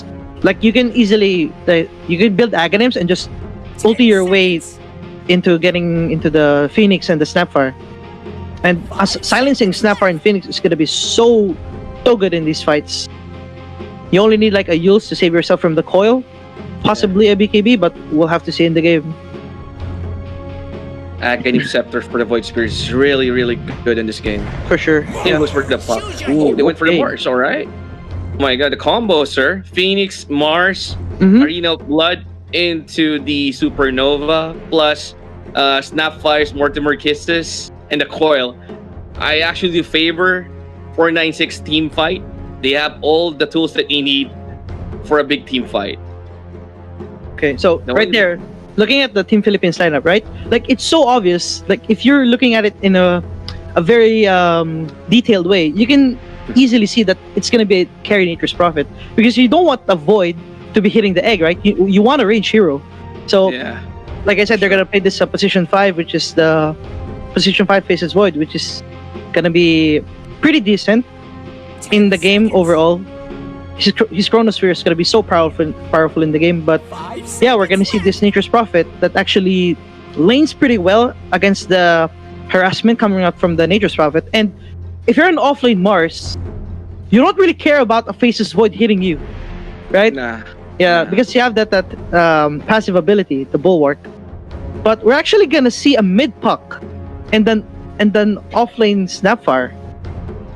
I mean, we're gonna see a position for Phoenix. I mean, and a mid puck. Interesting. I was like hoping that they're gonna be picking something like a mid hero. So I thought they were gonna be going for a position for puck for Yassi. Holy moly! But yeah, and either way, still, it's a good hero again. Yeah. The coil is really good in this game against Team Philippines or against Neon. So, ladies and gents, game number 3, we're tied up 1-1 on the best of 5 grand finals for the RAZER Southeast Asia Invitationals 2020. And I'm Calbs, and I'm with JL. Hello. See you later, nerds. See you later, nerds. See you later, nerds. So we have Play Hard for the Pango, Rafi playing the Witch Doctor, Januel for the Faceless Void, Japoy for the Void Spirit, and Skem on his Nature's Prophet. And then alongside Vietnam, we have a 458 with his Slark, Yassi with the Phoenix, .BB with his Mars, what's this guy? The Snapfire, filled with numbers, and Hung Hung, Hung Hung playing the puck. Alright. But it's actually Bombi, the Snapfire. I forgot his name.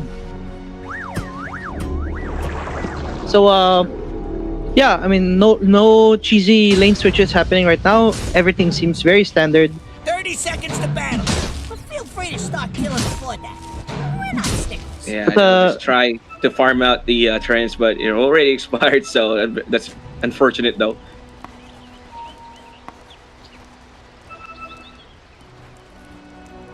Curious to see what's going to be the outcome of this bottom lane, because for all I know, Phoenix and Mars deal so good against these Treants. Like, you have so many spammable damage output coming out from them, but Mars is actually dropping really low. He's gotta be careful. Yeah, he is. He's getting harassed. Yeah. Just, by the right clicks. But I mean, the trade-off is he's getting a very small amount of experience, though.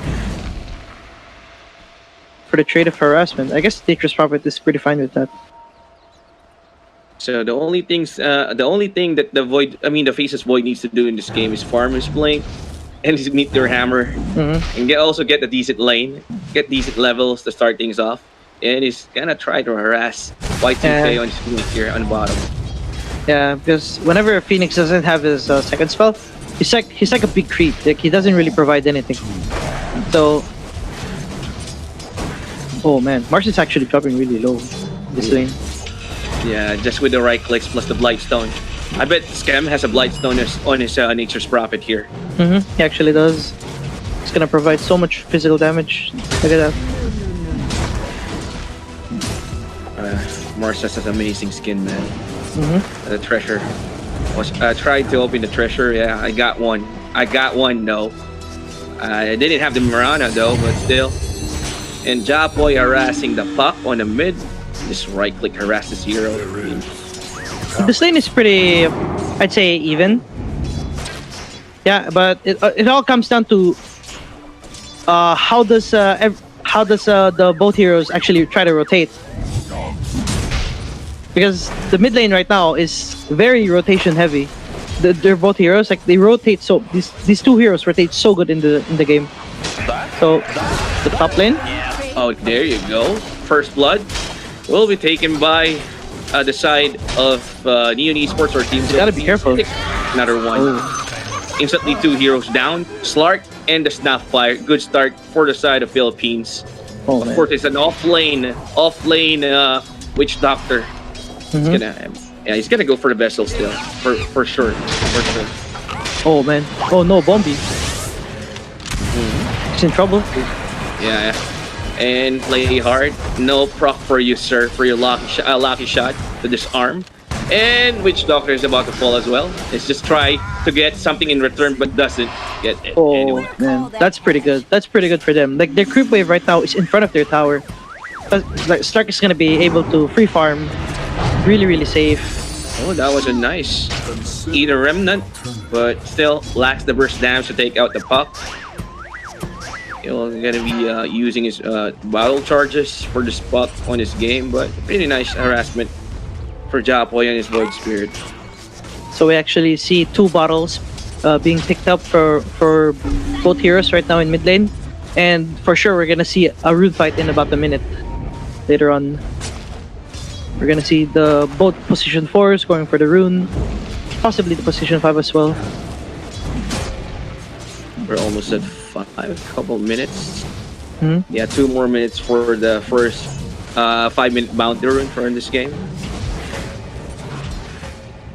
So yeah, this bottom lane is actually gonna get a lot easier right now because Mars has his passive. And the only thing Faces Void needs to do in this lane is just constantly pull, because you can never ever hit the Phoenix and Mars that freely as a Faces Void.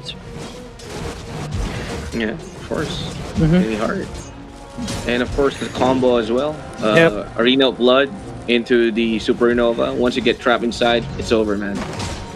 And we're actually seeing 2 supports right now from Team Philippines rotating for the rune, securing that for the Void Spirit. Yeah, looks like it's gonna go in the way of Team Philippines. The first rune. Pretty good.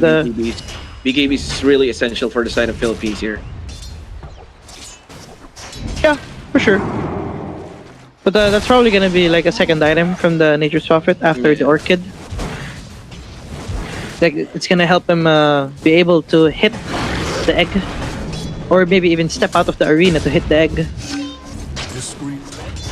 So far, so good. I mean, Slark is having a good time. 20 to 30. Schema, however, is 15 to 8.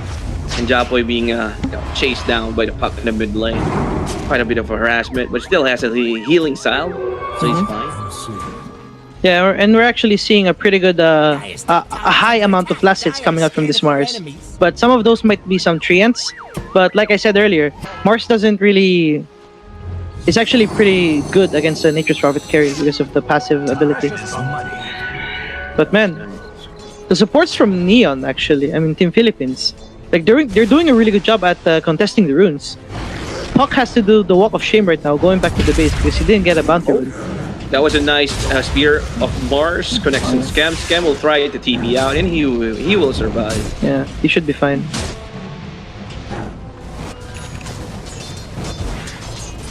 But Slark right now is having not so fun time because the creep wave right now is pretty deep under the tower of Team Philippines, and they're even gonna get a pull off.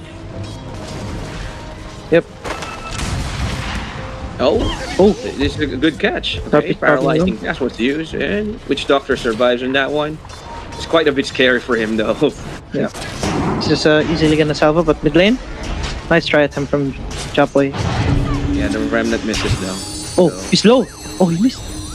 Okay. Yeah, he's fine. He pops his resonant pulse, so he has a physical armor. Right now, everyone seems just be chilling, getting their levels because both teams really needs those power spikes from the supports and the offlane. They all need so much levels. But still, we haven't seen any rotations happening lately, and looks like the mid catapults right now are going down. It is going down. It's been quite a while since I've seen Team Philippines. 6 minutes in, there's no rotation. They're just securing the first farm, but here we go. And Rapi, oh wow, he survives on that one. But however, the Slark goes down. Same goes for the Snapfire. There goes your rotation. Yeah, there it is. That's the rotation that Team Philippines has been doing all throughout the tournament. Like that 6-minute rotation, like it's the kind of movement that you want to do, where you try to abuse the catapults from the 5-minute mark, but you can't really do it if your mid lane is under leveled, right? But as the timing goes, you just need level 6 from the mid lane. Like we said, right? It's not gonna be high killed heavy until you reach the timings. No, there's a lot of people going in the top lane. There goes the Phoenix. Same goes for the Puck. Yeah, that's actually time, man. Yeah, that's actually 2 TPs burned out because Phoenix doesn't want to be here, as well as the Puck. So they're actually gonna have to walk back into their lane, and this gives time and experience for Playhard to actually get experience mid lane.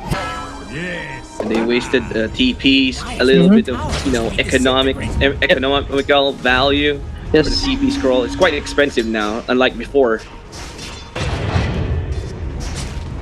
And right now, I think they're just waiting for the cooldown of the teleportation from the Nature's Prophet before they start to try to make a move again. But man, Neon, they keep securing all these runes. Like Japoy has gotten all 3 runes right now in the game.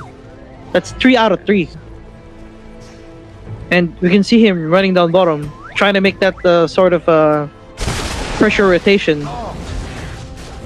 Like this is what Japoy has been doing all the tournament. I mean, all the games in the tournament right now. Well, still level 3. Yeah. No chrono for this Faceless Void yet. Yep. So for player, still level 5, almost level 6 now though. Yep. It's gonna be fine because the tome always goes to the support that has the lowest level, and you can't really give 2 supports a free lane. So yeah, John Will is playing the position 5 that only has a value of his chrono and time dilation. But right now we're gonna see Skem jungling, but top lane. I mean, oh, there you go, good kill. Phoenix is down. Oh man, CD rune on Void Spirit is so strong. So 5-2. Actually, Neon is having a good time during their laning phase. Nice. Will this be a kill? It's gonna be enough. The Spirit connects for the Mars, but here comes Skem. And the Arena of Blood was also committed on that. I don't think that was really good for the side of Vietnam. Yeah. And there you go. Phoenix also going in. He doesn't have Icarus type. Does he have? He still cool down? Oh, finally. Good thing. 1 second. Yeah. 1 second. That was really close. But man, Team Philippines, Japoy has been all over the map. Percy was top lane, and then now he's at bottom lane. We haven't seen any rotations coming out from this Puck, which is why they're actually suffering a little bit in this whole 10-minute mark. Well, he tried to rotate at first at top. However, Neon recognizes that there was a lot of rotation. Dream Coil, however, committed for Skem on the middle lane. He tries to walk through and tries to dodge the Mortimer kisses, but he still survives on that one. And now they're in trouble. This is a good turnaround for the side of Neon Esports, but no follow-up for Japoy. And the Spear connects. Is this gonna be enough though? Here comes the Illusory Orb. Oh no, the Witch Doctor Ultimate, the Death Ward finishing up the Mars. And this is quite unfortunate. They will take out 2 heroes instantly on this fight. And Playhard isn't done yet. No, he canceled the Rolling Thunder. Time to reset that. Oh, what a nice duke for the pounds. And will still stay committed on this fight, and they will. Oh man, this is a disaster. There's already a lot of heroes falling down for the side of Vietnam. And this, oh my god, this Lord doesn't have any pounds. 7 seconds cooldown, and it can still go for this, but the Arena of Blood instantly committed. But there's no follow-up, JL. This is one big problem. It's being sprouted, just being right-click. Oh, and no. They're going one by one. And ready. But Nah, he's gonna die on this He's gonna die. Oh no. Yeah. He's really terrible for the side of Vietnam. And Mars fine. Oh, okay. Alright, well. Okay, swashbuckle hitting, finishing him finishing him off. But Japoy also falls, but still, you know, who won on that fight, man? Oh my god. I mean, they kept going one by one. Even Slark rotated. Oh, it's not even over yet. Yeah. At least something good, yeah, for Vietnam. Yeah, looks like that's gonna be another. Oh, wait a minute. Okay, that's 3 punishments. So right now, that's such a big swing. Like all that diving from Team Philippines right now is nothing. Like it's all balanced right now. But man, Team Vietnam, they kept going one by one. Like they were frustrated from all the rotations that Japoy has been doing throughout the game. But we actually see Team Vietnam overextending right there. But Team Philippines actually overextended a bit because that's what happens if you keep getting those streaks. Like Japoy died in mid lane with 5 streaks, a mega kill streak, and Puck got the last hit. That's why the net worth is not big. Like the net worth difference isn't big. It's only below than 1k. Yeah, for sure. Yeah. But okay, we see start rotating bottom, trying to abuse the catapult, but here we go. A good chrono for the Slark himself. That part as well, but they don't have the burst damage yet. He should be fine. Like the passive ulti, but scam. The remnant. Oh, he got it. He's dead. He's dead. Oh, that man, was pretty nice remnant coming from Japoy, but Foil connection 2. Arena Blood finally left the Mortimer kisses, and 3 heroes down for the side of Neon Esports, and they want more. They want Japoy as well, but do they have the enough chase? He's currently silenced up, and Puck trying to control this Void Spirit, but the kisses. I mean, the cookie misses on that one. Well, they can punish Japoy yet, but they still want to go for this fight. Oh man, this is one too deep. Man, they're overextending, Calves. They are overextending. Here comes Scam. He's back to the fray. Inigers the faces Void, but he can't right click yet. And Scam is in trouble. He's Scam actually deep. Yeah, there's 4 heroes trapping the Nature's Prophet. Play hard with the Rolling Thunder, connects on 1. There goes the second one. And Japoy still alive after those chase. And they will also still get the Mars out of his long fight. And the Puck, oh no, man. It's gonna be trapped. That was a pretty nice washbuckle coming from Play Hard. And this is one long drag fight for these 2 teams. Oh man. But finally, it's gonna be over. Oh no! The Slark is still on the back line. But no chrono. Oh no. Yeah, Scam is no sleeping. Scam. Oh no, Scam is here, but he uses his Quelling Blade. The pounds. Yep. He should be fine by now. Oh my god. No one is farming. Everyone's just joining fight. Even both carries are joining fights. The Slark isn't even hitting creeps. Like one team is overextending and then all of a sudden they're getting punished. And the other team is also starts to overextend and they're getting punished. Like it's such a roller coaster right now. Everyone's just diving. Everyone's just trying to kill people. But I mean, okay, so the net worth is gonna be like around 2k, but it's been stable like that for the whole 15 minutes. So right now we're gonna see some battle rune fights, and the chrono is gonna be up in about 30 seconds. And looks like they want to, but no, they just decided not to. Oh, they found the void. Yeah, he got trapped, but he has time walk now. Oh, chrono in 3. Again, the rotation. They do have the chrono in 3. Rolling Thunder again is up. Plus the Maledict was also committed, but good Arena Blood plus the Spear. But do they have enough burst? No, he doesn't. The Voodoo Restoration putting in effect, and down goes the Mars. Same goes the Phoenix for the silence. But the Mortimer Kisses was also used in that fight, and it's like again an audition for the side. Oh my god, the Puck got caught out, and he will also go down. And they know the Snapfire is also here. They'll take out 4. They were 1 by 1. Yeah, like I said, like one team is overextending and then it's gonna get punished, and it's gonna go the other way around.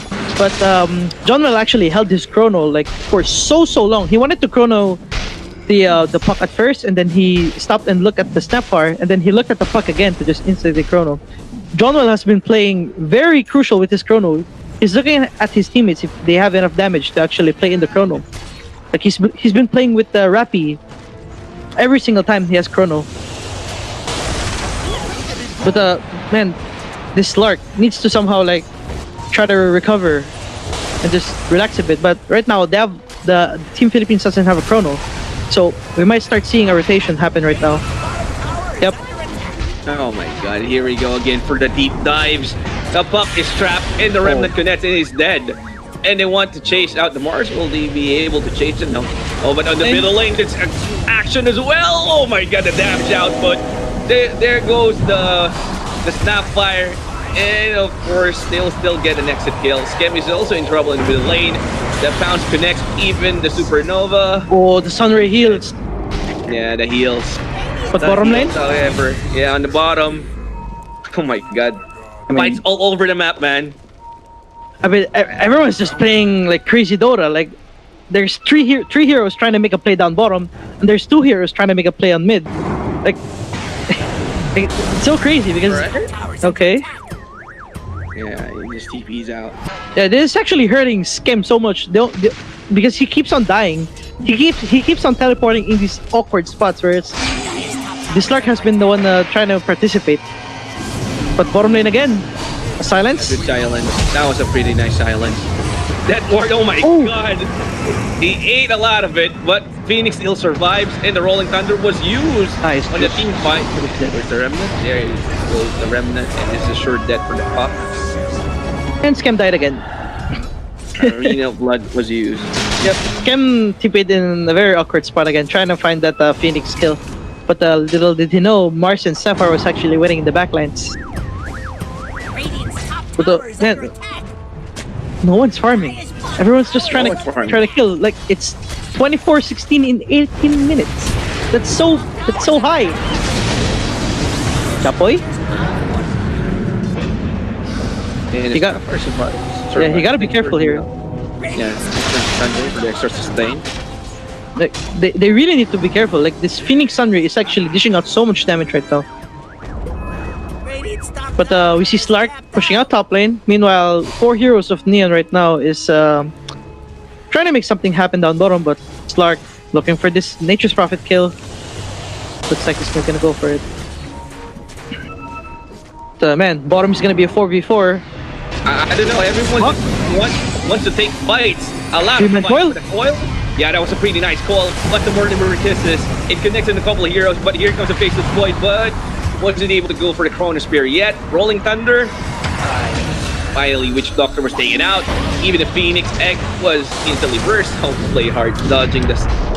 Oh, here comes the Chrono. It connects on 2, but there's no enough damage. But the Meteor Hammer. Oh my god. Oh, he's fine. He's fine. Yeah, but no, he's fine though. He's alive. Mars is not though. Unfortunately for the Mars, he got caught up and he's also gonna go down. Oh, he's coming back. What? What? Okay. They went for another fight. I mean, they don't want to farm. They just want to fight. The puck wanted to try to make something happen. He went back in, and Slark also got baited, so he went back in as well. Like, oh man, everyone's just going crazy right now. Like, okay, so we have another fight in the bounty room. Looks like it's not over yet. It's not over. Pounds for their cookie. Void. Oh, he didn't cookie. That is, he just secured the bounty. Yeah. I thought he was gonna cookie the Slark to try to make something happen, but okay, Bombi right there, relaxing a little bit. So right now they have no chrono on the Team Philippines. They should be playing a little bit composed right now, but as decided for Team Vietnam, they're gonna try to take down this bottom tier 1. It's 20 minutes, Cubs, and you know what happens in 20 minutes? God. Catapult. Yeah, the catapult is now available, but the Arena of Blood being dropped. But the first down, here comes the Rolling Thunder. It connects on the Mars. Where's the follow-up Rolling Thunder? There you go, third one hit, and there goes the Mars going down. Another swashbuckle. They want Y2K on the Phoenix. It doesn't have Supernova right now, so it's gonna be an easy kill for the side of Neon Esports. However, the Slark hounding down the Faceless Void. He wants kill. He wants more kill. but he's now surrounded and also silenced up. And he's gonna go down, man. Too much aggression for these two teams. However, finally, Play Hard goes down for this game, man. So much kills, 31-19. But it's only 21 minutes, but we're seeing a lot of kills now. And we're not, I mean, they're not done yet. Oh no, he got silenced, but the Remnant is dead. 4-for-1, man. Okay, looks like no one wants to farm. Yeah, no one wants to farm. Like everyone's just using their spells. Like they don't even care that they don't have Chrono. But like I said, man, 20-minute mark, Catapult is online, and Chrono is the only thing that Team Philippines doesn't have. So they instantly went mid, and man, the Team Vietnam has been reacting to every movement Team Philippines has been doing. It's hurting them in a way, but sometimes it's actually going into their way if Team Philippines is the one overextending. But okay, BKB right now on Nature's Prophet is online. This gives them this capability. Yeah, look at that. Instant smoke. They have BKB. They have everything right now. They're ready to go for more. Possibly a Roche, but I don't think so, man. They want blood. They want to go fight. Yeah, they want blood. They're eyeing out for the Mars. Yep. They're eyeing out for the Mars. And Joppy will start the initiation, and there you go. They'll try to go for this Mars, and the Remnant also connects. Swashbuckle. There's no tanky Mars for this fight for you, good sir. And that's a dead Mars. Easy kill, easy pickup. While that was happening, I was thinking to myself, like, are they gonna respond on Team Vietnam? But Slark is actually the one that the first hero responded, and he actually cancelled his TP. So right now he doesn't have a TP, and he's showing down bottom. But the Team Philippines doesn't know that. But this is gonna open up the Roshan so much. Yep. Currently open and being started by the side of Neon or Team Philippines for this fight. It's gonna be a free roast so far. No Mars, no Arena of Blood. It's gonna be an easy roast take for the side of Philippines. And there you have it. The Aghanims is now online. Like Team Philippines or Team Neon has all the tools that they need right now.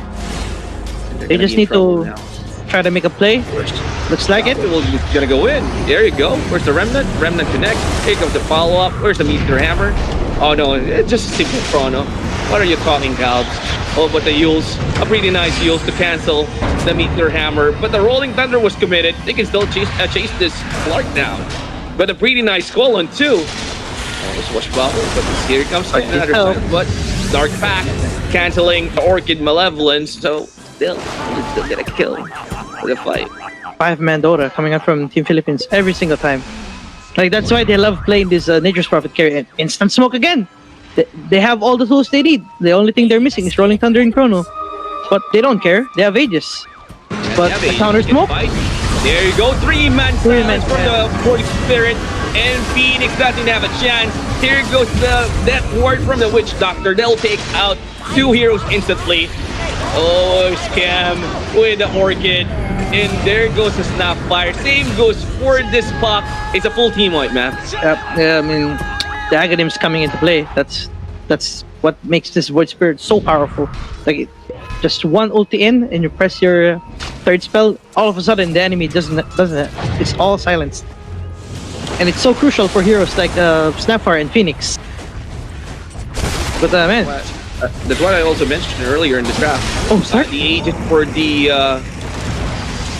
the Void Spirit is really good in this game. That's right. And easily. He needs to be careful. He's maledicted up. Oh my god. Player also needs to back out now. Yep. There you go. Yeah. 10 seconds for the puck. Are they gonna chase? Looks like it. Arena, but the spear misses. But still, Ravi falls on his Witch Doctor. Minor casualty though. Looks like they're just gonna back off. It's bounty rune time. Everyone wants to get their bounties, but the moment this Witch Doctor is gonna respond, I can see Neon just smoking again. But let's check out some big items. It's gonna come out from Team Vietnam. We're close to BKB on Slark. Phoenix has a pipe. Mars is trying to go for a BKB. He has a blink. Snapfire has a veil. Puck doesn't have a blink actually. He's trying to. Yeah, he doesn't have a blink. Yeah. Yep, and looks like they're just gonna wait for this Witch Doctor to respond, and this Faces Void is gonna start smoking his teammates again, not including the Nature's Prophet because it's just gonna teleport in.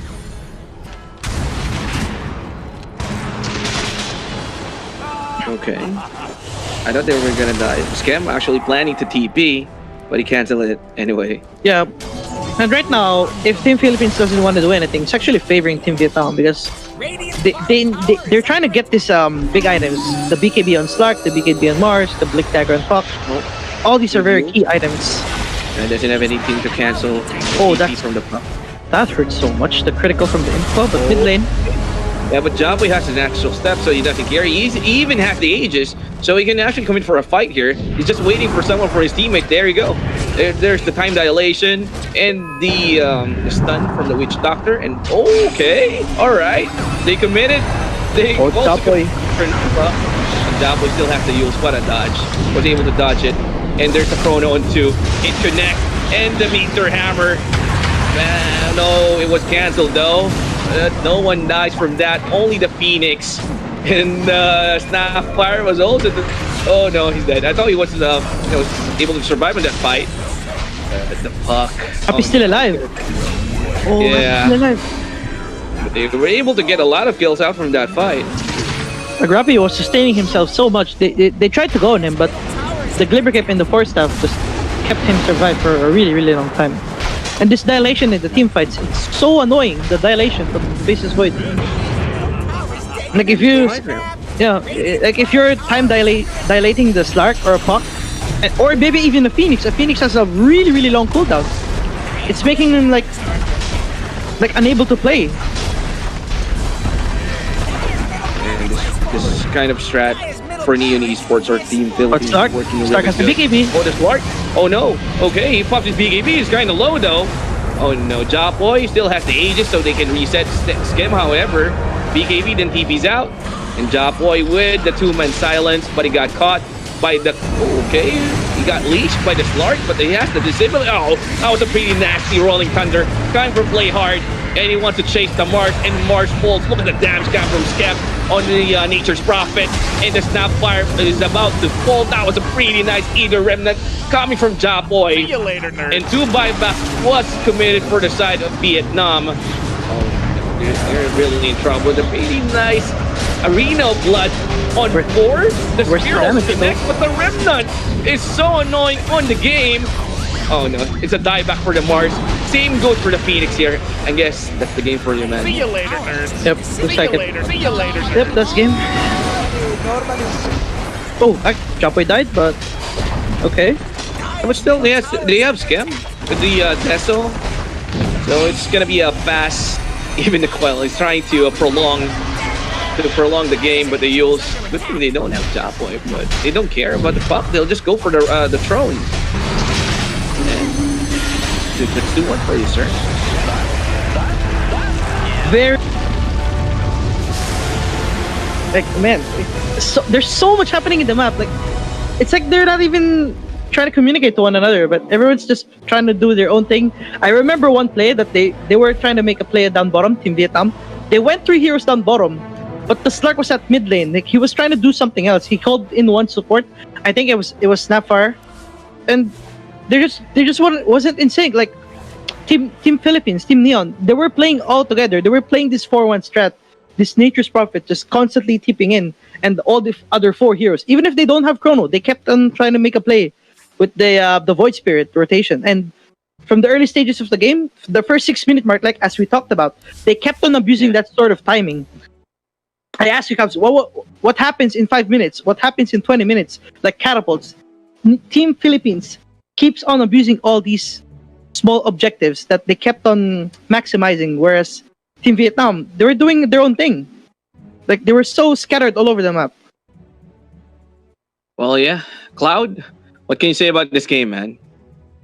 Dude, can I just say that Jabboy is something else, dude? I mean, this is a team game, of course. Yeah, well, Philippines did a great job, but you just can't help but be amazed at the way Jabboy moves. Everything is on time, on the dot, yeah. Congratulations for them. This is a well-deserved win for them. It's just really unfortunate to see Vietnam fall off. Like, they started out with a really great game 1.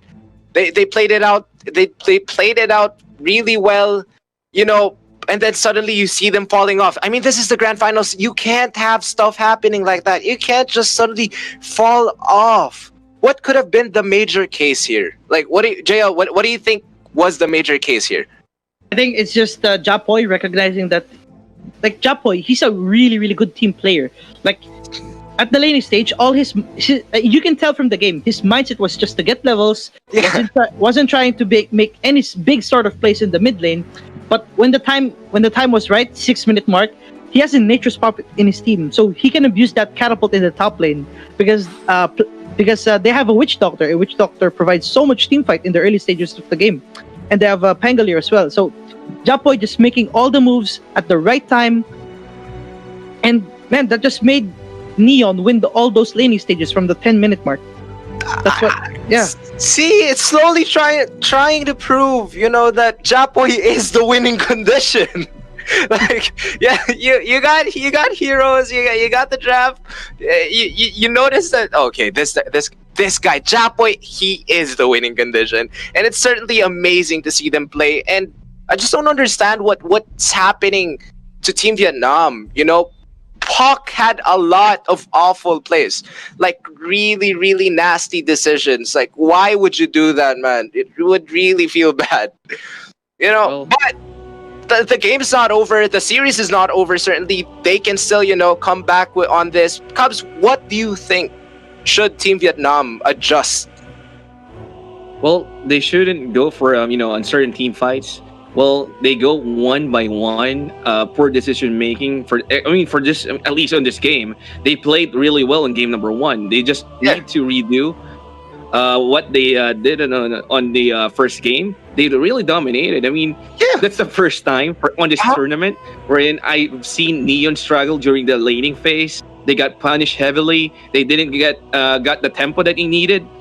Of course, I mean, Neon is a tempo-based, high hyper aggressive team. They really rely on high tempo phase. What they did for this instance, Jawi with the rotation. That's the reason why they really love going for Nature's Prophet, because Nature's Prophet is has a global presence. He can just teleport in any lane, go for the gank, go for this easy kill. Even though Skip is not playing the hero, I mean Januel is playing good on the hero as well. And you can't show any sign of weakness, as Neon Team Philippines is the type of team to recognize instantly what they can push. Because earlier there were a lot of team fights wherein it seemed like Team Vietnam was auditioning for something. They were going in one by one. I'm like, dude, come on, Neon is a great team and would know to strike and get up your behind. If you that's what I mentioned. I mean, they went in just one by one, just poor decision making on their end. They didn't recognize that all of the side of the Philippine players was already going to back up those guys coming into the lane. And they should do some minor adjustment. I mean, they're a good team, to be honest. Yeah, they are, and they've proven that they've won game 1. They've actually, for me, that was a domination in game 1. That was a great display of performance from them. But I mean, stuff like this happens. I think they should really make an adjustment. This is the grand finals, man. You really can't play lightly on this. You really can't take things like this lightly. This. God.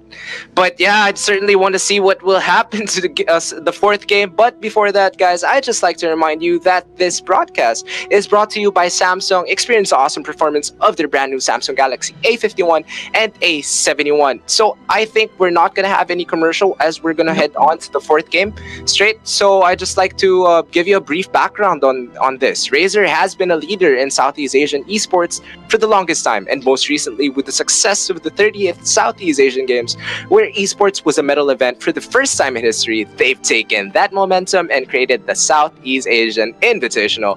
The RAZER Southeast Asian Invitational is not just any tournament. This is esports at an incredibly high level across 10 competing nations.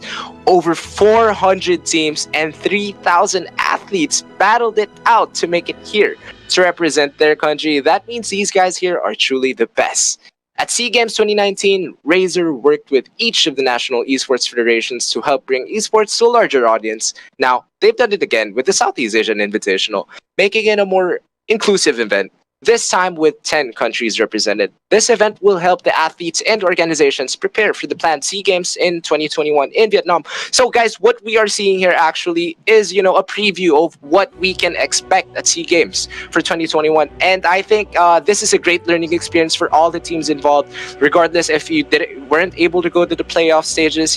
This is a great way to expose your team and have some experience and what it feels like to actually battle it out here in Southeast Asia. But guys, I'd just like to remind you, if you want a mouse that's built for esports, built for absolute control, then Razer Viper is the mouse for you. And if you're looking for a keyboard that's, built with absolute speed, then Razer Huntsman Tournament Edition, that's you. That's for you, my guy. But yeah, I don't know if the players are ready for the draft. I guess I wanna get some insights from JL and Calbs. Hello. Yeah. Come on. So I just want to clarify that game wasn't really an issue of drafting. No. Could you say that? Not exactly. No, for sure it wasn't. Like, it was more of like who uses their tools much better. Like I kept trying to say this: who uses the tools better, because that's just how Dota works. Like you can't start a fire without lighting it, right? And Japoy did his move like 6 minutes. And I've said during the game, like Puck hasn't been doing anything. Like the first move that Puck did was a reactive one, right? And you don't really want to be in a position that you're always going to be the one reacting. You want to be the one that makes the moves. Like you want to be the one that pressures the enemy, which Japoy has been doing all over the series. He started out the rotations for his team. Yeah. Well, the Puck, however, he got a good laning against the. Don't get me wrong, he got a good laning against Japoy in the middle lane. But in terms of rotation, Japoy owned that game, man. The first rotation for the Puck was really bad. Not really bad. Neon Esports recognizing that they're about to go for the rotation. So what they did, they just backed out. They just let out the heroes from the side of Vietnam, getting confused over that. So what happened is that the Puck TP the top, then the side of Neon went back. So he was forced to walk back towards his lane. Yeah. So that cost him a lot of experience and a little bit of gold as well, I might say. Go on, JL. It's all about all the small details that it's happening in the game. Like, when the Puck TP top lane and the Phoenix as well as TP, there was actually 4 TPs in top lane, I'd like to mention. Slark, Snapfire, Phoenix, and Puck. Technically, you're only wasting two TPs because the Snapfire and the Slark is obviously going to the TP back there, but the main fact that you're burning so much TPs and they're getting nothing out of it, that's such a big win for Team Philippines. Like, it may sound not that much, but it's a small detail that if you TP there, you're missing XP, you're missing gold, you're missing power spikes. Like, it adds up. It adds up so much. Like, small details will add up. And the main fact that they didn't even get a kill from that TP, it's gonna hurt them way more. And it's a Nature's Prophet. Economical value. Yeah, true. The Nature's Prophet actually just teleported there. And when the Nature's Prophet recognized that, guys, they're TPing back here, I'm just gonna go TP back bottom. And and meanwhile, the Pangolier was also getting levels at mid lane. That's why he got his level 6 so fast compared to the other supports. Position. And the thing is, what I've noticed with Team Vietnam is they're kind of afraid of going with a draft that's more of a more early mid-game setup. And the Philippines has been doing quite the polar opposite. And can Vietnam get a win if they risk it to fight fire with fire? It's gonna depend out on how they feel in the draft or feel in the game, but they can possibly do it. Like, these guys are very experienced, they're very high ranked. Yeah. I'm pretty sure they know how to play a fast-paced game, but it's all about how comfortable they are. Because, like being comfortable in a playstyle is so much more powerful compared to adjusting sometimes. Well, they might, or they can't, or they might. It really depends. Yeah. If the team strategy, or if the players. Of course, I do believe that they are high-ranked players. Immortal, 100, 50. I bet they can, but absolutely, are they comfortable doing it though? If you're not used to the kind of play style, it might. I mean, your team might get punished for that if you're gonna be trying a different strat that you're used to, or your team doesn't practice that much with that kind of strat. Means it's gonna be a problem for your team now. Yeah, and also mental toughness. I guess it plays a huge part in this tournament. We've seen it happen with a few teams, falling off, being tilted. I don't know, being frustrated with the way things went. But I just hope Vietnam can get a way to come back. I want to see a game 5. I want to see Philippines actually being challenged, being contested. I don't want to see a fast game. I want to see an exciting game. And that's what this tournament is all about, guys. But yes, the draft is up and we are going to proceed with the 4th game. Team Vietnam of the grand final. Team Vietnam versus Team Philippines, guys. And yeah, I'll leave it all to Calbs and JL. Thanks, guys. Thanks, So, as Cloud we're said, now into the draft. Yep, like Cloud said, he doesn't want fast games, right? But the draft is so fast again. Man, Pangolier first pick and instantly Nature's Prophet pick. Like, man, these guys are like, they're so hyped up. But man, 496 Team Vietnam needs to calm down. 5 seconds left. Try to be more composed and. Okay, so they're trying to steal the Team Neon's heroes right now. They're playing a Pango Witch Doctor and instant They face are. vote pick. Like, look at that. They man. are playing. Yeah. And look at that. Like, Nature's They Prophet, just Faceless Void. Want to steal Pango. They actually stole Team Neon's 2 heroes. Interesting. Did. 10 seconds. But man, Faceless Void, Nature's Prophet, switchable. Yep. Sure. No. Sorry. Very, very, very switchable. Radiant's turn to ban. I mean, they've done it in the previous game. It showed up pretty strong. They did, yeah. Yep. But looking at the bans, they banned out the Earth Spirit. But man, Chapoy, he's been rotating so much. I think it's very reasonable that you're banning this Earth Spirit. I'd like to see also a Void Spirit ban coming out from Team Vietnam because you can just easily respect that. I think it's really, really worth banning out.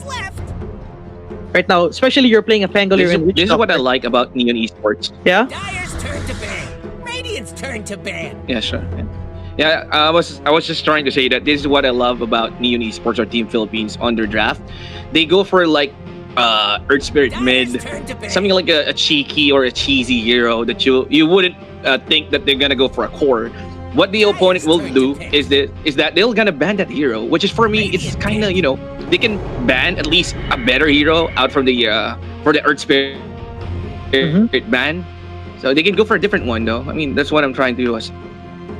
Yeah, like everything just doesn't like if you're looking at the hero, you can't just be like a one-dimensional kind of a mindset. Like Team Neon has been adjusting everything that they try to pick in the hero pool.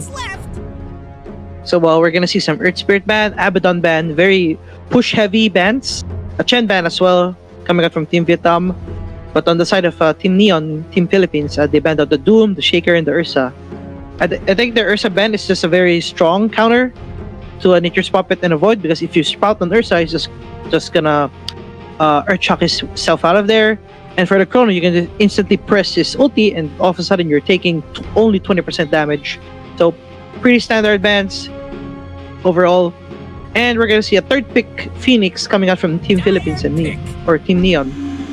Yeah, actually this combo is good. Chrono into the Supernova. Plus the Nature's Prophet can just right click you away. But a good pick. Again, they're gonna go for the puck once more. But the question is this gonna be a mid puck? Or is this gonna be a Yasi position for puck? Yep. We've seen Yasi play. This is a very, very strong position for puck. But a Dragonite. Okay, this looks like a Japoy hero. I think it is a Japoy hero. Yeah. Or maybe play hard, play 4. Yeah. He does.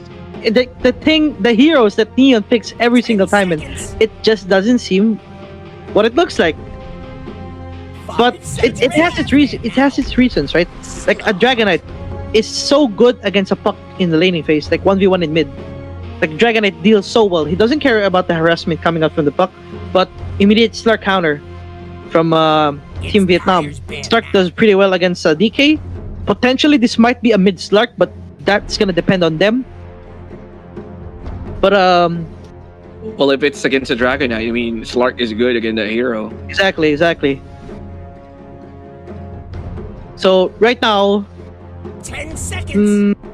they just have to try to make the right readings 5 seconds left. because I mean both teams right now, their lineups are so switchable, very very switchable.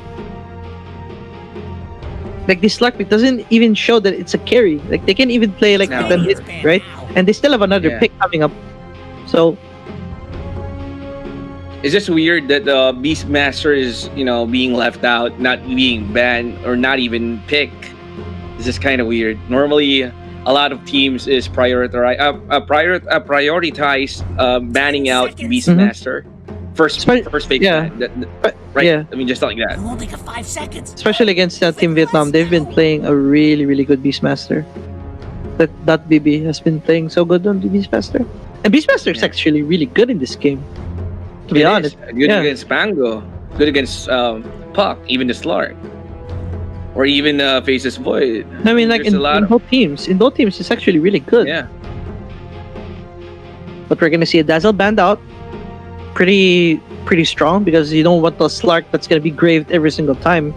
Because the one thing that Neon is Team Philippines is lacking right now is this direct stun, because it's so unreliable to stun a Slark with the DK.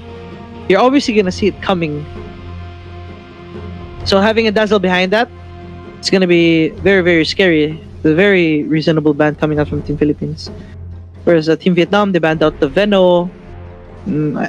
I mean, Rappy plays an amazing Veno in my opinion, and it's actually a really pretty decent laner against the Slark. Constant harassment coming out. Of course, the region will slow down for the Slark. Yep. Thanks to the Poison Sting. So they're taking a lot of time thinking about this, the last ban for Team Vietnam. It's Dyer's ban now. And it's gonna be a Weaver. Okay. Radiant's turn to pick. The Weaver ban, huh? And a Snapfire ban as well. Dyer's turn to pick. Because it's gonna be a strong partner, but okay. I like this pick. The Viper for Team Vietnam. This is gonna be an offlane, right? Yeah, most likely, Or actually, it's not yet. It's not yet. I mean, it's still switchable, but you kind of want to put the Viper against a DK. So right now, you're stuck in a position if you're Team Philippines. Are you gonna play this Dragonite as a carry? I mean, a core or support?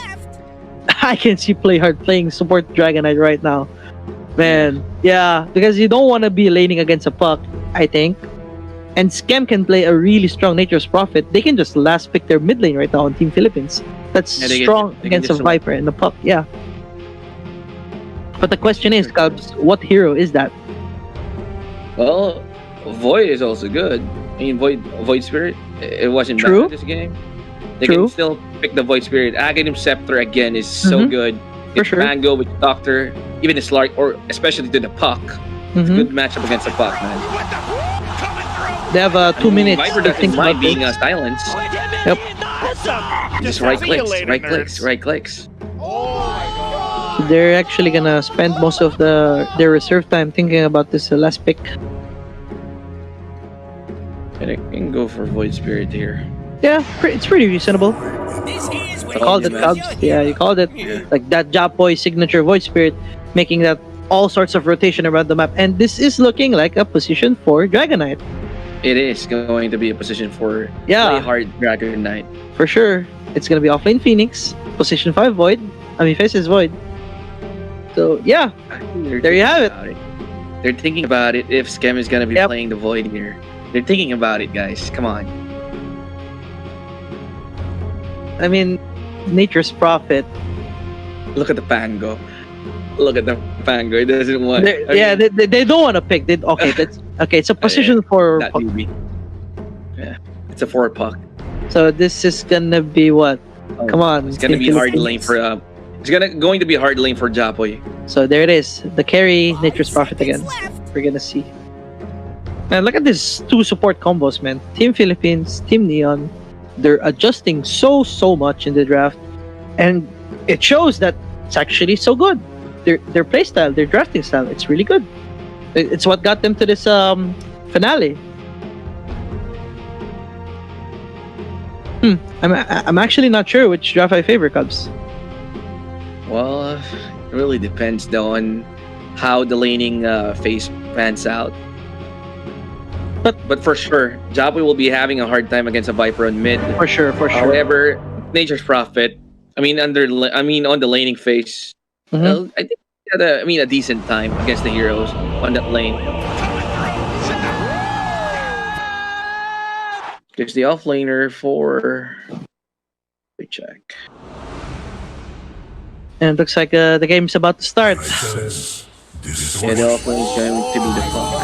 I know it's going to be a position 4. Okay, there you go. So, let me start the introductions. For the side of 496 or Team Vietnam, we have 458 on the Slark, Yasi for the Puck, that BB on the Pangolier. Oh my god, 1321989 for the Witch Doctor. That's Bombi. Oh my god, it's Bombi, man. I didn't know. Yeah. And how about the Viper? I'm not familiar with That's the guy. Hung Hung. Hung Hung is the name. Hung Hung, okay. So Hung Hung playing the Viper. Yep, on the side of Team Philippines, Team Neon, we have a play hard with this unorthodox position for Dragon Knight.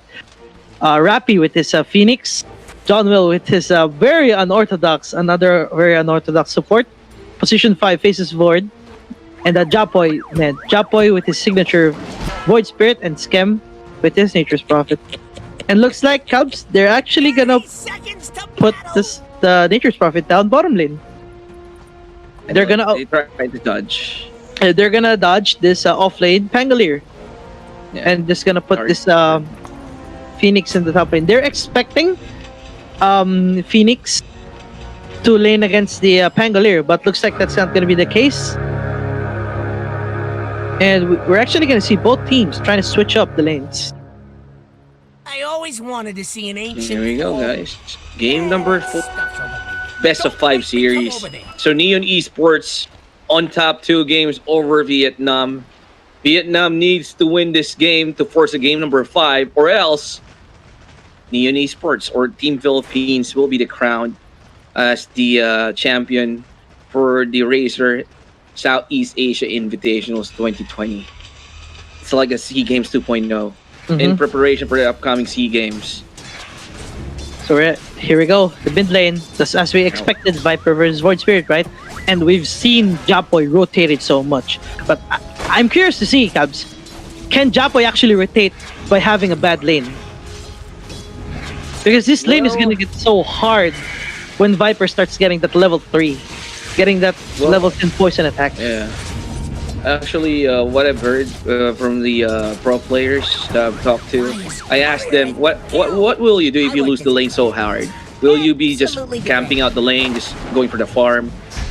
Or are you gonna go for the rotations? Well, they told me that it's better to have or go for the good rotation instead of just staying in the lane.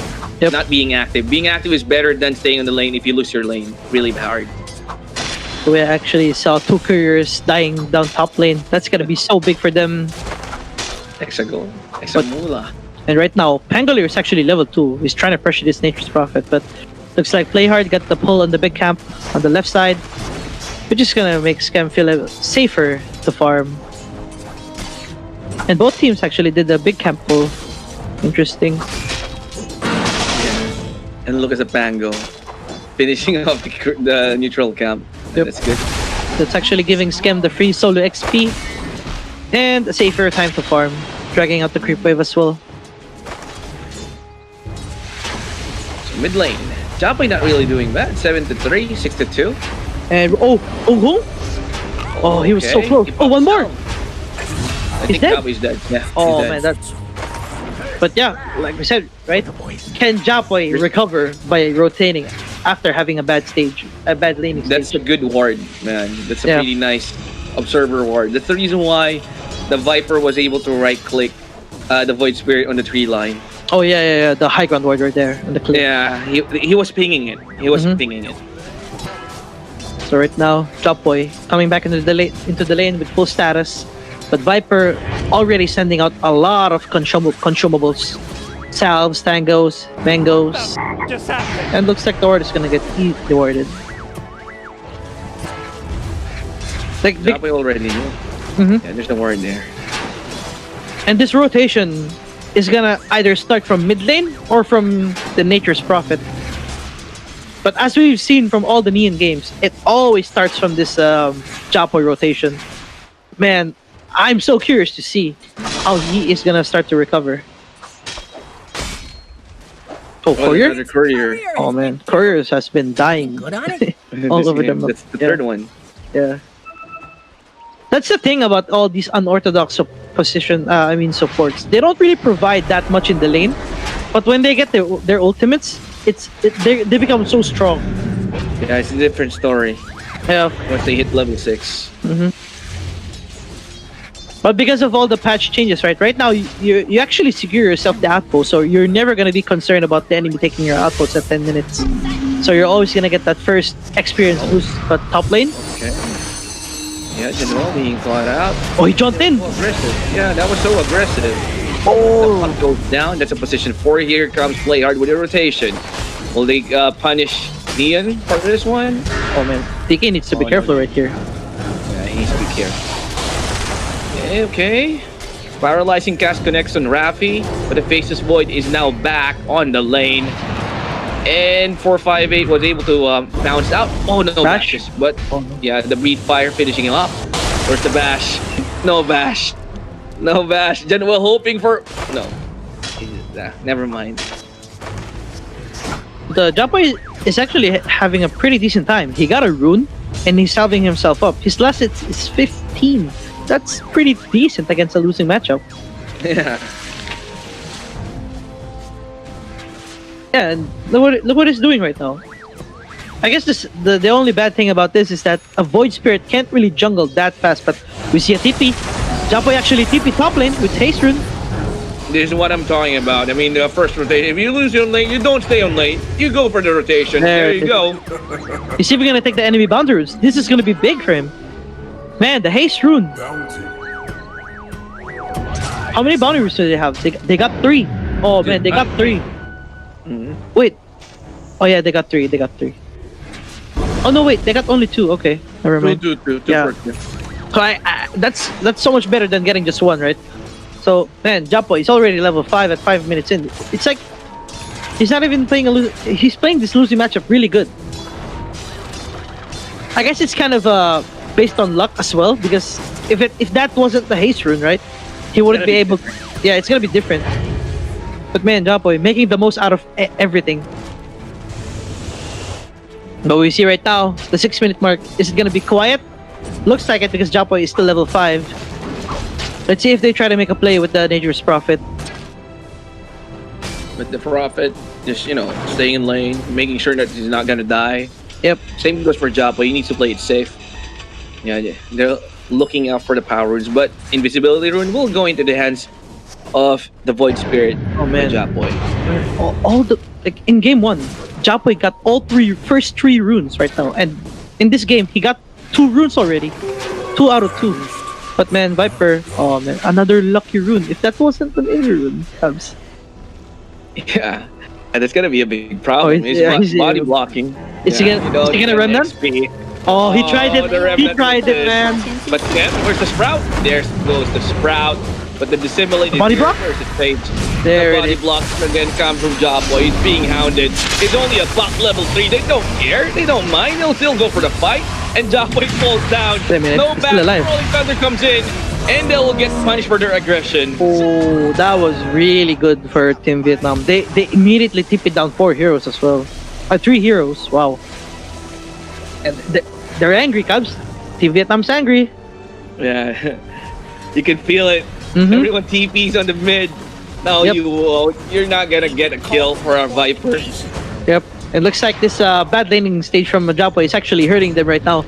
They haven't had any decent tower threats sort of a rotation. And looks like Japoy is also gonna miss the ward. He was at level 6. Yep. Yeah. And looking at the last hits, Cubs, 3 heroes on the side of Vietnam. It's actually doing a pretty good job. Pretty nice lane, but the Pango, there you go. Pango goes down. Speaking of, oh man, it was pretty deep right there. And but the Phoenix in return. Okay, so bot offlaner's actually dying. Yeah. Slight advantage still going for Neon, since Phoenix was able to get the experience out of that kill. And looks like Slug is gonna maximize his farm by dragging the creep waves into the small camp. Oh man, Iron Talent. I think Iron Talent is such a... It's broken in a way, because if the enemy doesn't get an Iron Talent and you get an Iron Talent, you can farm so much faster compared to him. It gives you these ancient capabilities that you're not supposed to have if you're a Slark in the early stage. Japoy with rotation, time dilation, instantly used. Oh, that was a good Japoy. Oh my god, that was a pretty nice remnant. They'll take out the 2 kills. Nicely done for the side of Philippines. Looks like there it is, man. There it is. That's what we've been talking about.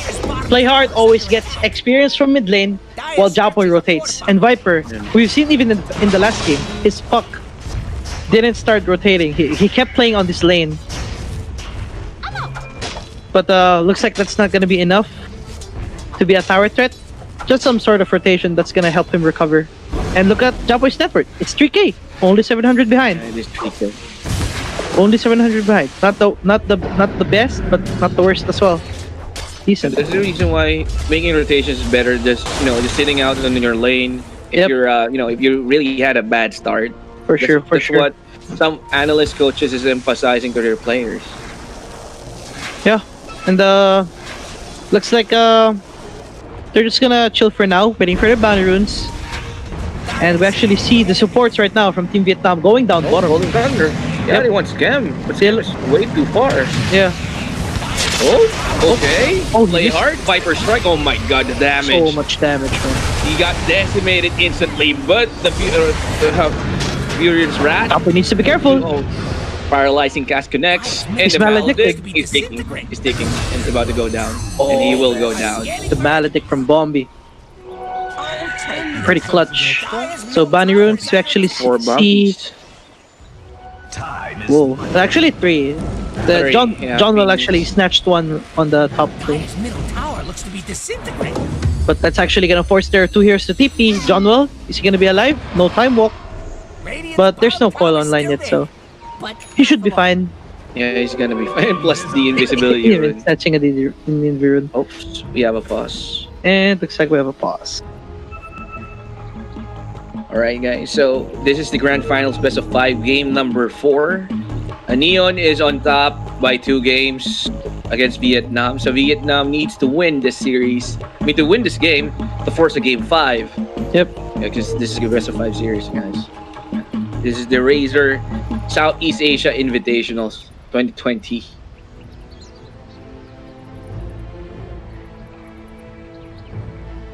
What will happen next? In the first 10 minutes, we actually see a 2k lead coming out from Team Vietnam. Right now. Yeah, they're still holding on to that lead.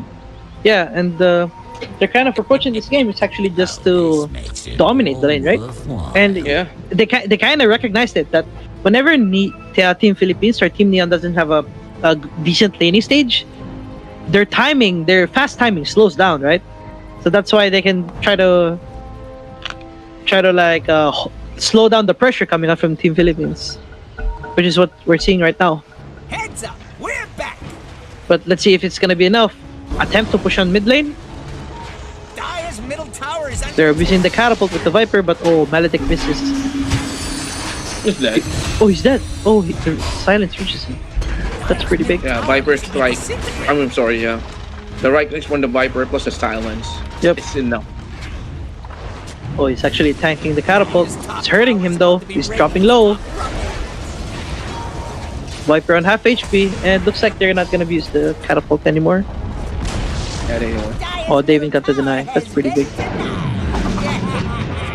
89 the tower.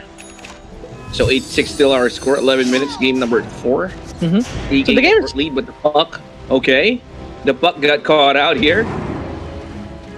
Yeah, he's fine. He has. But they don't know. They don't know. I think. They don't know.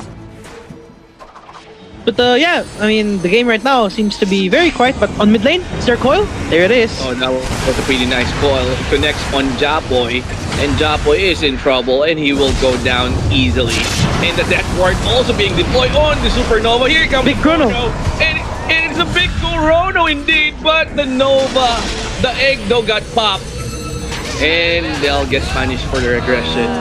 So 4-for-1 exchange favoring Vietnam. That was a pretty nice fight. Oh man, like this laning stage from Japoy is hurting them right now. No one has been rotating. Like as we said, right? The fire starter. Japoy is their main fire starter. But if he's having this bad lane, he slowed down. Like they haven't been able to find any success from their movements.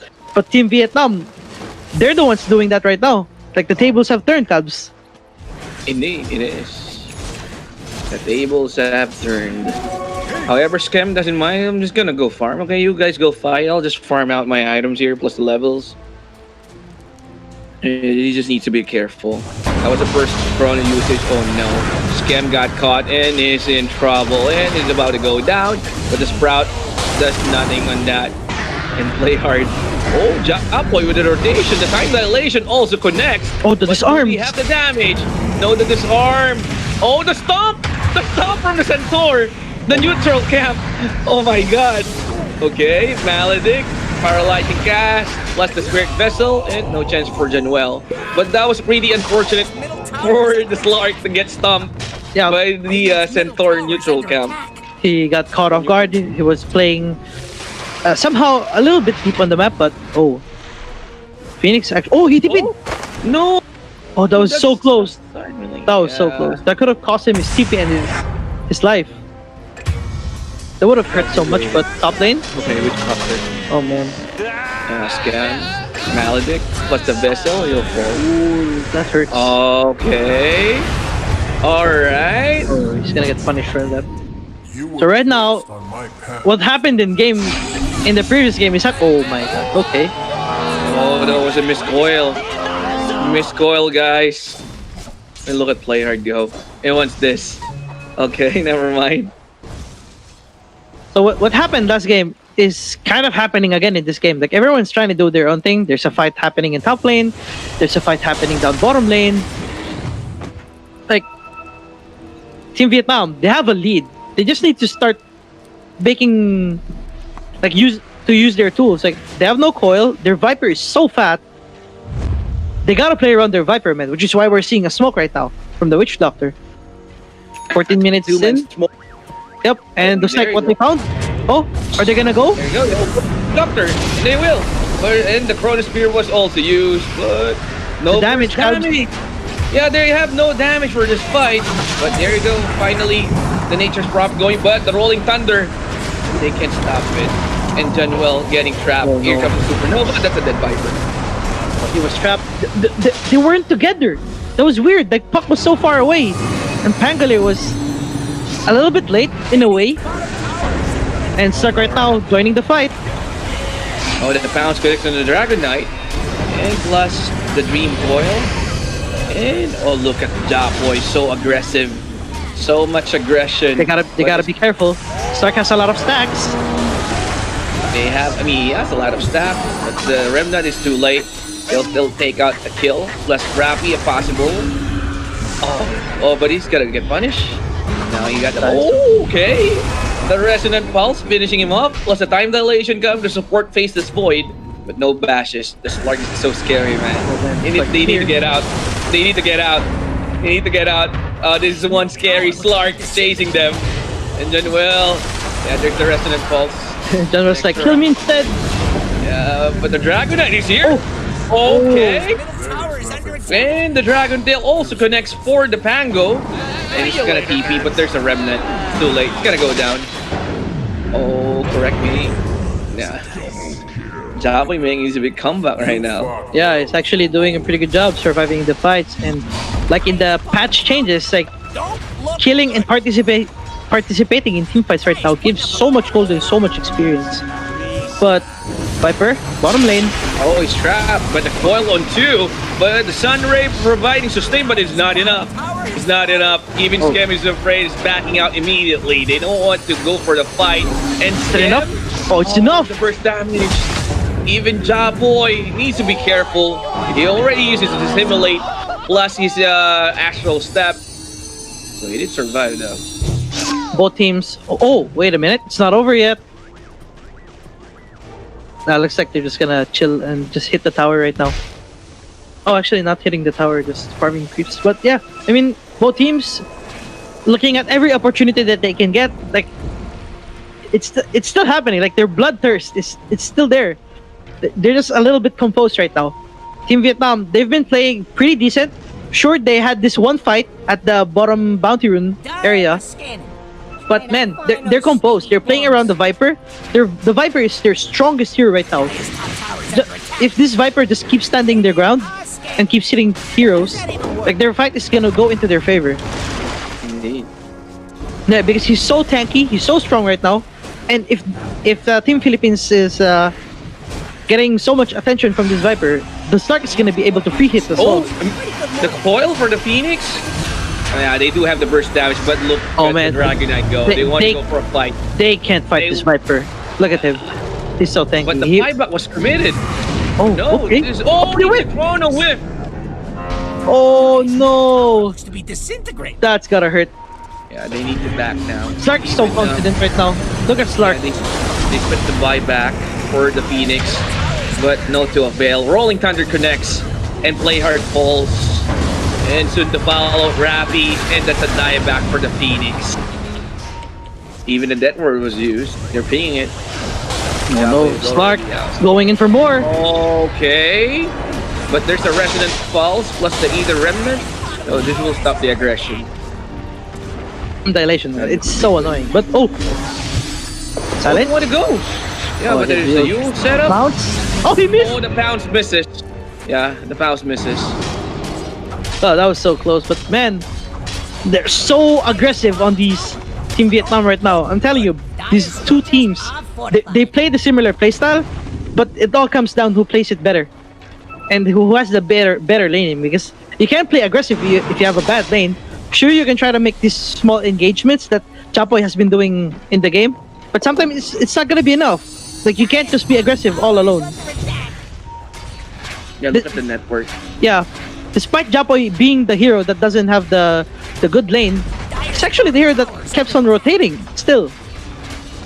But looks like that's not gonna be enough for the team, and they're gonna take this bottom tier 2. Securing themselves more map control, more gold. And looks like right now they're gonna go top lane and relieve the pressure. And Team Philippines, Team Neon, they gotta do something. Oh, right now we see a smoke. Oh, yeah, the Viper. Can they kill him though? Viper, this is a big kill. It's gonna be a big kill. This is the biggest hero on the map right now, and they'll take him down. It's a big good kill. Yeah, that's a gold. Yeah, that's a killing streak as well. Giving this Phoenix the instant vitality booster, which is gonna help him kill the Viper when he has a vessel. So man, but spot.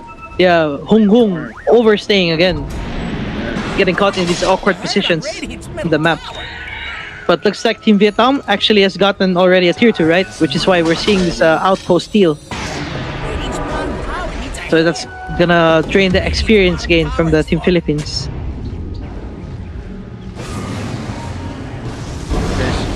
Okay. Vessel for Scam, Massive Madness. No cheeky items for Scam on this game. Yeah, he needs to build like this heavy physical damage lineup because Viper has that magical resistance. But looks like they're just gonna go into Roshan. This is a good call. Yep, extending their lead, getting the Vlads on the Pangolier. And looks like there's no reaction coming out from Team Philippines. They don't know this. Yeah. It's gonna be a free Roche. Uncontested Roshan for Vietnam. Yeah. Nicely done. In exchange of their tier 2. Yeah. It's just gonna be enough though. I think they're gonna finish Roshan first. Yeah, they already backed out. They actually tipped it. They actually tipped it, which Stalker, Stark on bottom. Even getting the deny. Yeah. Denying that slightly bit of gold. What's it like, 90 gold, I think? Or 100, I'm not sure, but yeah. 100? I think it's 100. Okay. So right now, Team Philippines, they're on the back end. They're playing on their jungle side right now. They gotta be careful. Because once this Slark starts to get this Aghanim Scepter, which is completely gonna disrupt the backlines. If this Slark finds the Phoenix and the Void Spirit in the backlines, they're just instantly gonna kill them. But they gotta be careful though. take note that they have Egg and Chrono, but bottom lane. Player is out. Player is out. He popped the So smoke. painful. And Rappy. Oh, he whiffed the coil. TP out. Yeah, he whiffed the coil. That's a small breathing room for Scam. Scam's actually farming the enemy ancient side. I swear, Scam has been farming ancients every single time. Like this guy prioritizes ancients much more than anything else. Gives more gold, more XP. So Yeah. why not? Yeah. But do they know this? Oh, they might try to Can he shoot the burst? puck. I don't think he can burst out the puck yet. They have Glimmer and Force Staff. Possibly. Oh, but a sentry drop. Might scout the Foot Spirit. I don't know, he's playing it safe. He's playing it safe. Viper TP's mid. And right now they're gonna No start detection. playing. Yep. And right now they're gonna start playing mid and top lane. The drop boy clearing out creep waves, trying to make the most out of anything that he's got right now. Going for the Aghanims. So yeah, I mean, all it takes is just one team fight. If somehow Team Philippines find the the bounce misses. But yes, Aghanims. There you go. Tower's about to be Radiant's top. Time Time walks up off. again. He's just gonna wait. You know, Yep. they're pinging it. Is he gonna go for it? Oh, so close. Okay. Almost. Yeah, that was like a Not 0.5 seconds. But Viper has a BKB right now. Gonna be able to negate all that damage coming out from the Phoenix.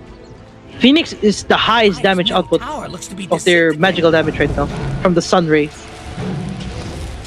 Fire Spirit plus the Supernova damage. Yeah. The pulse. And he has a vessel as well. This is gonna melt through that Viper. But man, he's a BKB, so all that damage right now is negated. This is gonna be really, really hard for Team Philippines right now. They even see top lane. Okay, this is a good try. Oh man, Gonna that's fall. so painful. Maledict that word is so strong, man. It's tanky heroes, STR strength type heroes. Yeah. Dire's top tower is under attack. I mean, what can Team Philippines do? I can't think of any items that might help them. Possibly the BKB from Nature's Prophet, but and the Aghanims from Japoy, but at best, it's all those.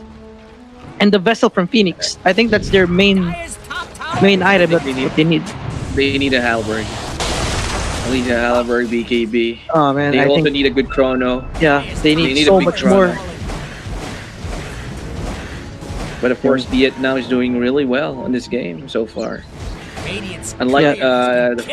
okay, all right, okay, Scam. Man, instant TP from the Slark. And right now he's gonna ping the ward that Scam has been abusing all throughout the game. Radiant's bottom tower needs a hand. And that's a good about playing Slark. You would know if there's any vision, observer wards. Yep. Because you don't heal, you don't regen. If the opposing team has a vision on you. They're actually playing very disciplined on the side of Vietnam. They're securing themselves a game right here. But Chapoy getting caught on another pounce.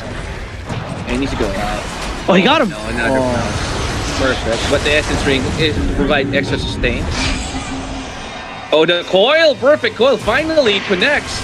And the coil force spot tap. instantly is dead. Oh, Is Bobby! he though? Okay. Okay. Yasuo actually has a force staff. That's interesting.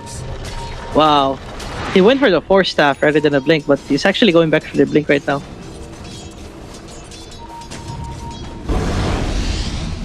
Oh man, Witch Doctor again, trying to make that solo kill happen at top lane.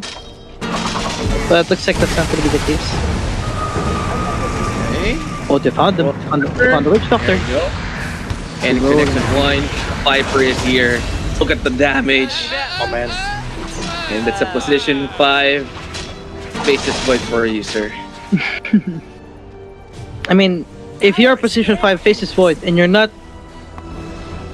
your teammate doesn't really do that much in a chrono, you're gonna become useless. You're just a time dilation.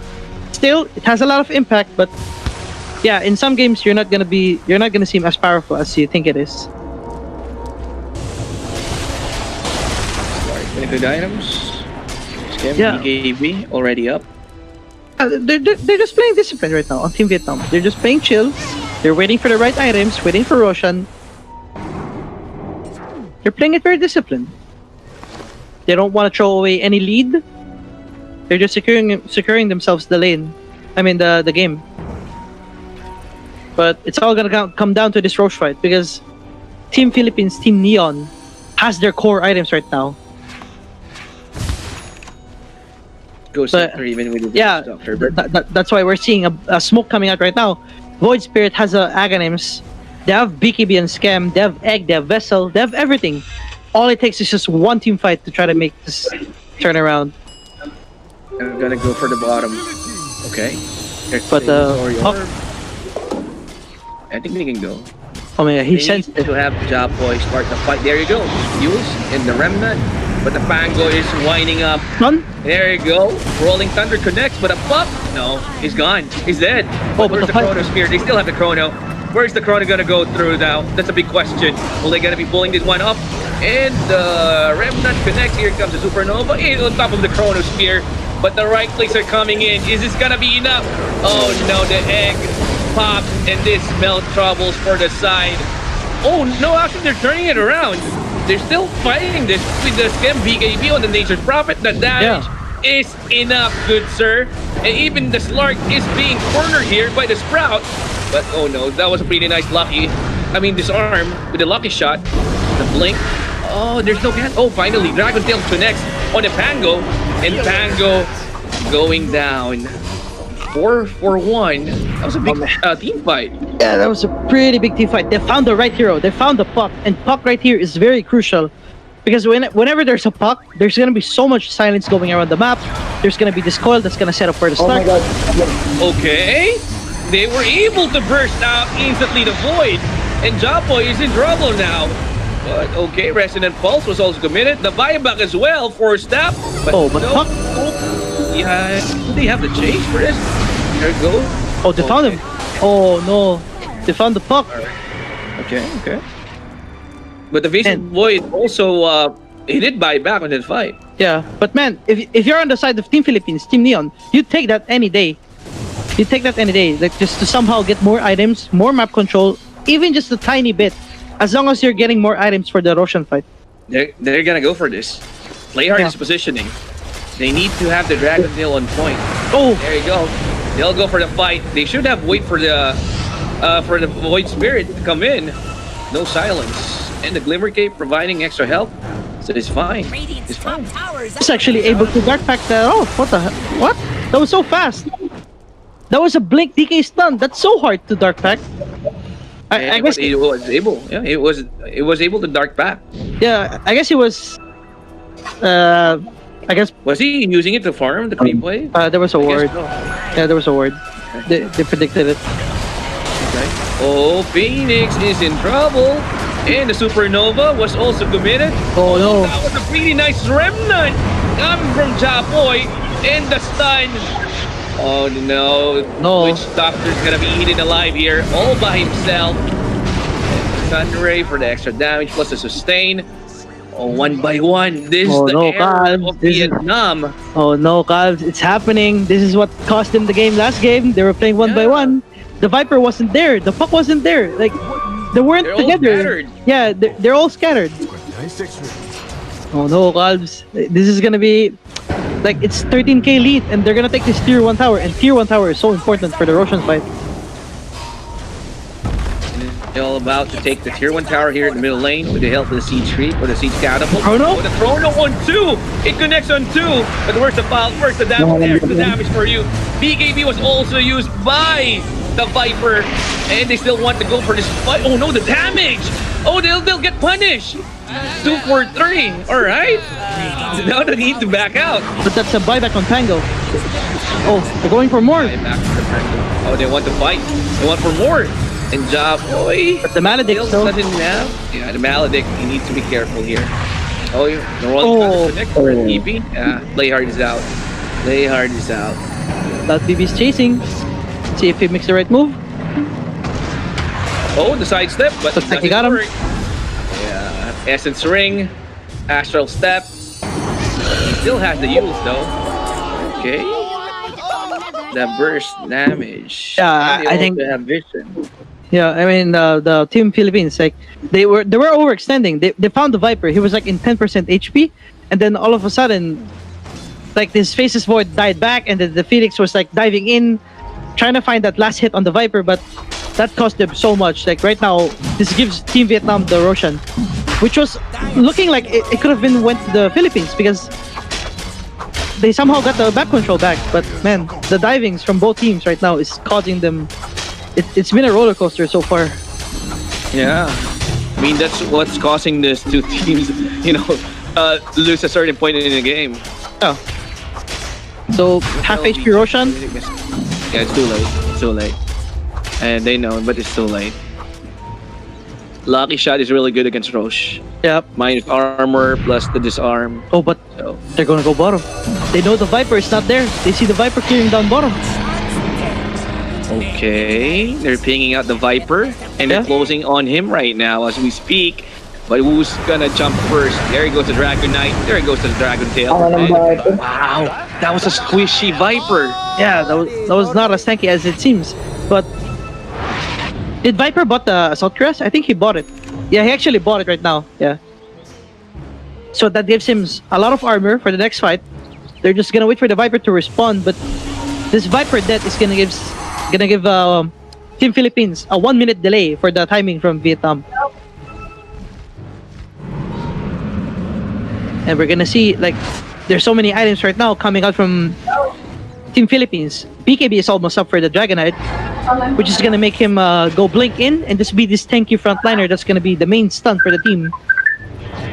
Phoenix has a use for defensive item, pretty big, and Johnwell is kind of far away from a Meteor Hammer. It's a clutch item, but it's not to be taken lightly. It might find the Slark. If it somehow stuns the Slark, he's gonna get chain stunned, and all of a sudden, who knows, the Slark might just die from this item. Yeah. But man, Spam, so much damage on this build.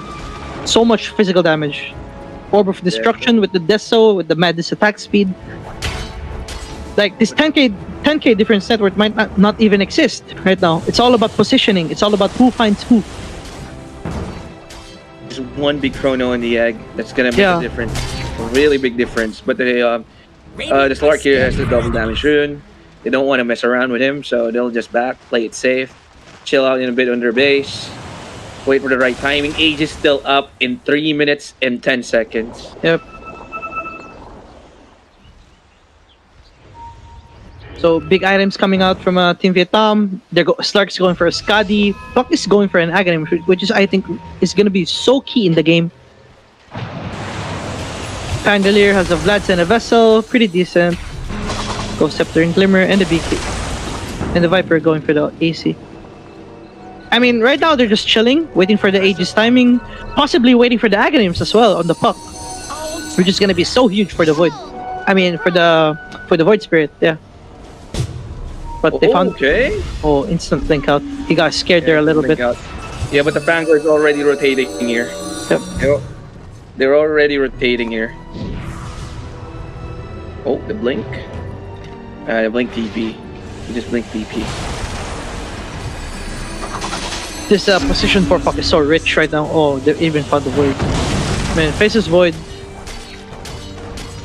I got a feel for it, man. Like, it's so hard to play a Faceless Void when there's a puck and a Slark in a team. But I guess it's fine because his hero right now, its only purpose is to chrono hero and to time dilation. But all that's gonna get negated from the Dark Pack, from the BKBs.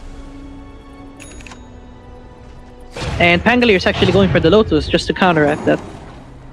And the stun from DK as well. So both teams, I mean, Team Vietnam has been trying to find all these small pickoffs and trying to make use of the Aegis, but looks like they found them. Oh no, that was a nice prediction. Coming from 458 and the bash. That's the Yules. He has to simulate. He has BKB though. Oh, he's saving his BKB. He's saving his BKB. Oh no, they found him. Yeah, I think he's dead. Yeah. He's he even popped BKB. That's big.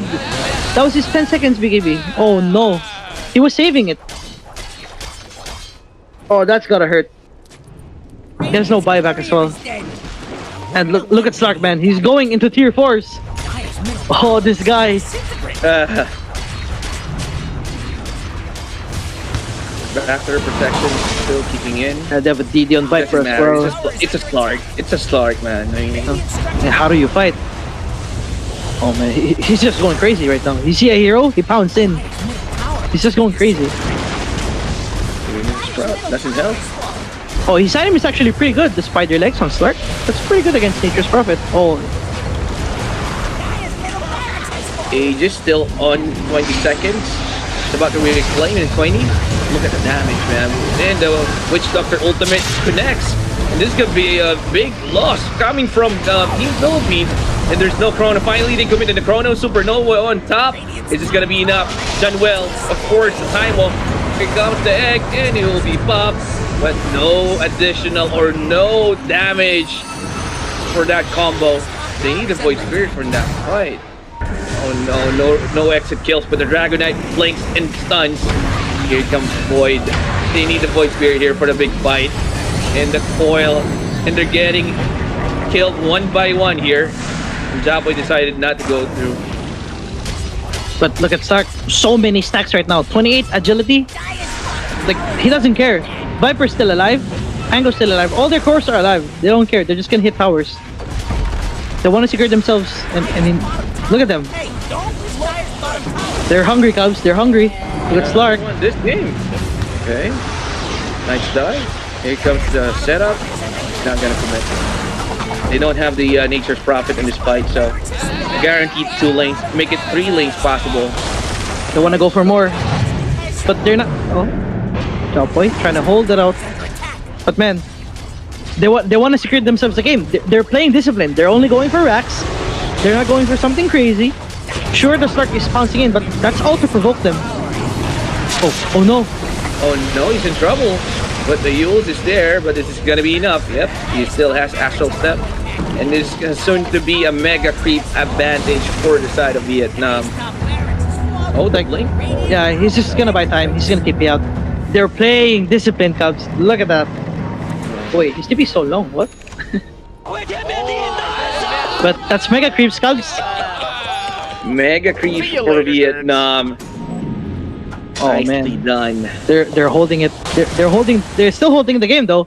I mean, Team Philippines, they're gonna try to play this, but for how long though? Yeah. I mean, is Team Vietnam waiting for the next rush? But there's something going on in mid lane. Yeah, that was a good coil. But look at Skem. But the 4-staff saving plus the BKB. They don't have the burst damage to go for a hero.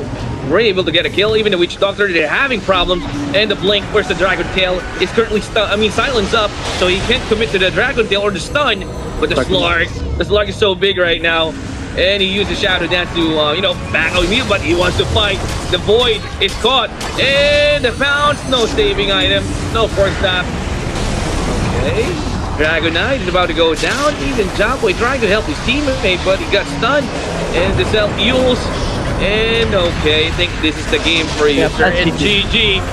We're on to going to game number 5. Oh man. The grand finals for the RAZER Southeast Asia Invitationals 2020. What a game. What a game. Well played, Vietnam. You're not done yet on this game.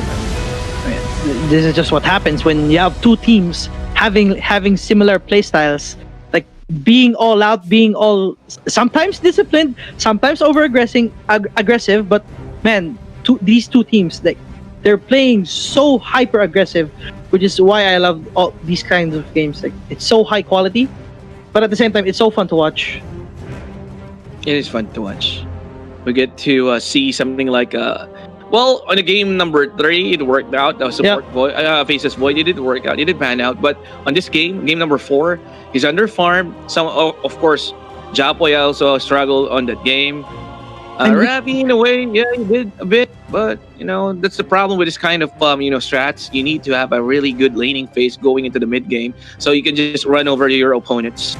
And I think that one of the main reasons why Neon actually, Team Philippines actually suffered from this game is like the way Japoy actually suffered in the laning stage.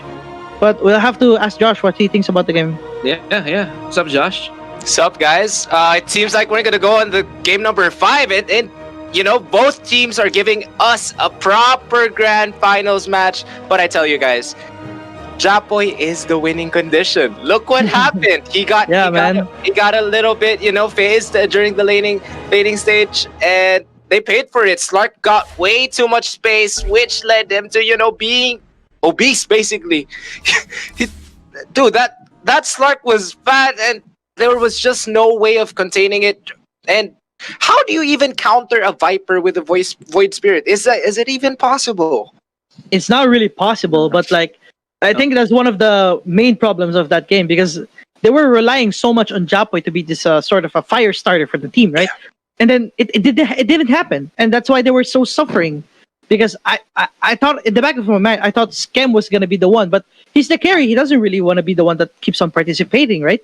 But they have to do something. Like Japoy can't be the only one that keeps on rotating around the map, and they really need to think this through in the next game. Exactly, and if you're gonna look at game number 1 and game number 4, something similar is they pacify Japoy in the laning stage. Yeah, for sure. And if Vietnam can continue doing this for the 5th game, for the last game, I think they're going to take the dub. You know, they're gonna take this championship for sure, man. Yeah, for sure. So going to the 5th game, God, this is coming out. This is turning out into something very, very interesting, and yeah, I'd like to see more of that in the 5th game, dude. It would be an honor for you guys to be crowned as the best team in Southeast Asia. But yeah, we'll find that out after this, guys. After this commercial, also, guys, don't forget to follow Razer on Facebook and Tier 1 Entertainment. And yeah, that's for the 4th game, guys. See you again later. Don't go anywhere. Peace.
Samsung Galaxy A unlocked! Gaming with this phone means you don't have to wait, so your characters can boogie and performance is great.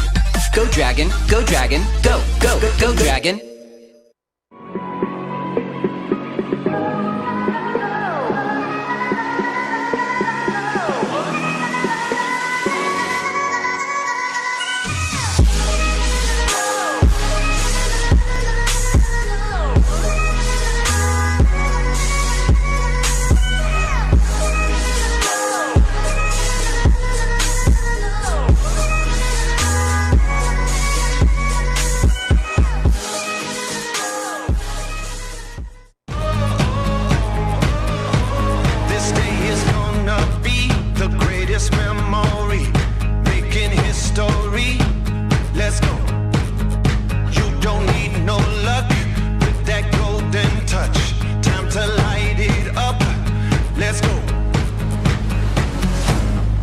ready for it.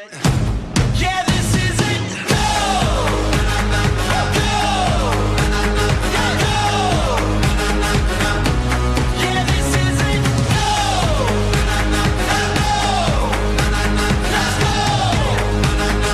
This is it. Visiting Singapore at the SEA Games meet and greet was actually my first time in Singapore. I honestly had no idea there'd be so many fans at the event, and hearing the cheers and meeting the fans in Singapore for the first time was an amazing experience. The boot camp at the SEA Games was definitely very interesting. It was definitely like something that's very different for me.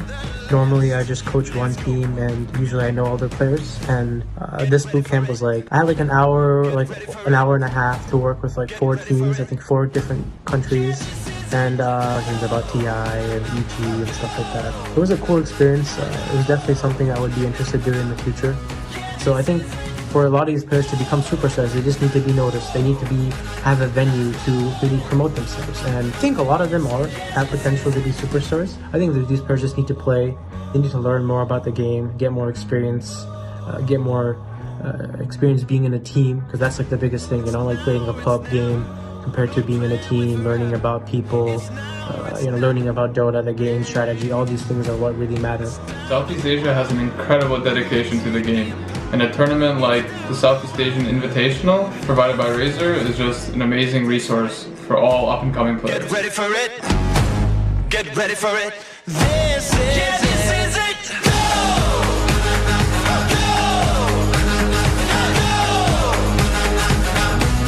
Yeah, this is it. This is a really exciting time for DOTA2. I cannot wait to see which country wins it all at the RAZER Southeast Asian Invitational. Good luck to everybody.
This isn't about fame, fortune, or following. This is a calling. This is desire. This is obsession. This is what it takes to win. The search for more speed, focus, control. This is more than a game. This is esports.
love playing games, and you're always hunting for the best deals. Now you can get more back just from the way you pay. Introducing RAZER Gold, the virtual credit for games and entertainment that rewards you back. With RAZER Gold, you get to enjoy more savings with exclusive deals. Get access to special bonus gifts and in-game items you can't find anywhere else, like unique weapons and skins. What's more, with every dollar in RAZER Gold spent, you'll earn RAZER Silver, our rewards program. Just like airline miles, the more you spend, the more you'll earn. Just keep collecting RAZER Silver, and once you've got enough, you can redeem it for RAZER hardware, games, gift cards, and more. With RAZER Gold, you get more savings and gifts, and automatically earn RAZER Silver to redeem even more cool gear. It's the best way to get rewarded just for being a gamer. Get started by signing up for a RAZER ID on gold.razer.com. Take a moment to verify your account so it's totally secure. And that's it. Start filling up your e-wallet with RAZER Gold and enjoy rewards with every spend. So how do you fill up your e-wallet with RAZER Gold? It's easier than you think. We've got over 1 million partners and stores around the world, both online and offline, where you can top up your e-wallet with RAZER Gold. Don't have a credit card? No problem. Reload your wallet by purchasing these RAZER pins. You can easily find them at your nearest convenience store, supermarket chain, or pawn shop. Prefer to do things online? We've got you covered. Reload your wallet with your credit card, internet banking, and even your telco bill via direct carrier billing. Now that you're stocked on RAZER Gold and you found something you'd like to purchase, here's how you pay with RAZER Gold. Click on Pay with RAZER at the checkout segment of your purchase. Log into your RAZER Gold account and use your wallet balance to check out. If there's insufficient RAZER Gold, simply reload your wallet with a specified amount via online banking, credit card, or buying RAZER pins from a store. Here's a sweet deal to get you started. Create an account now and verify, and we'll reward you with 1,000 RAZER Silver.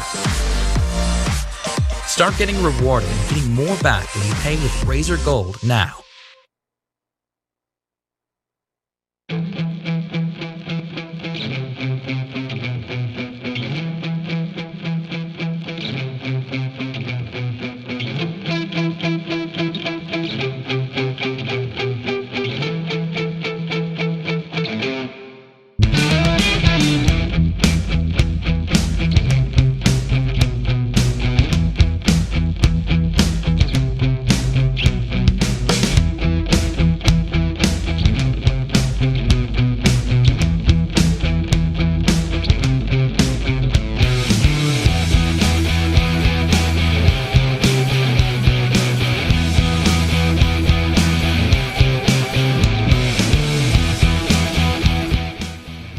What is up, guys, and welcome back to the RAZER Southeast Asian Invitational 2020.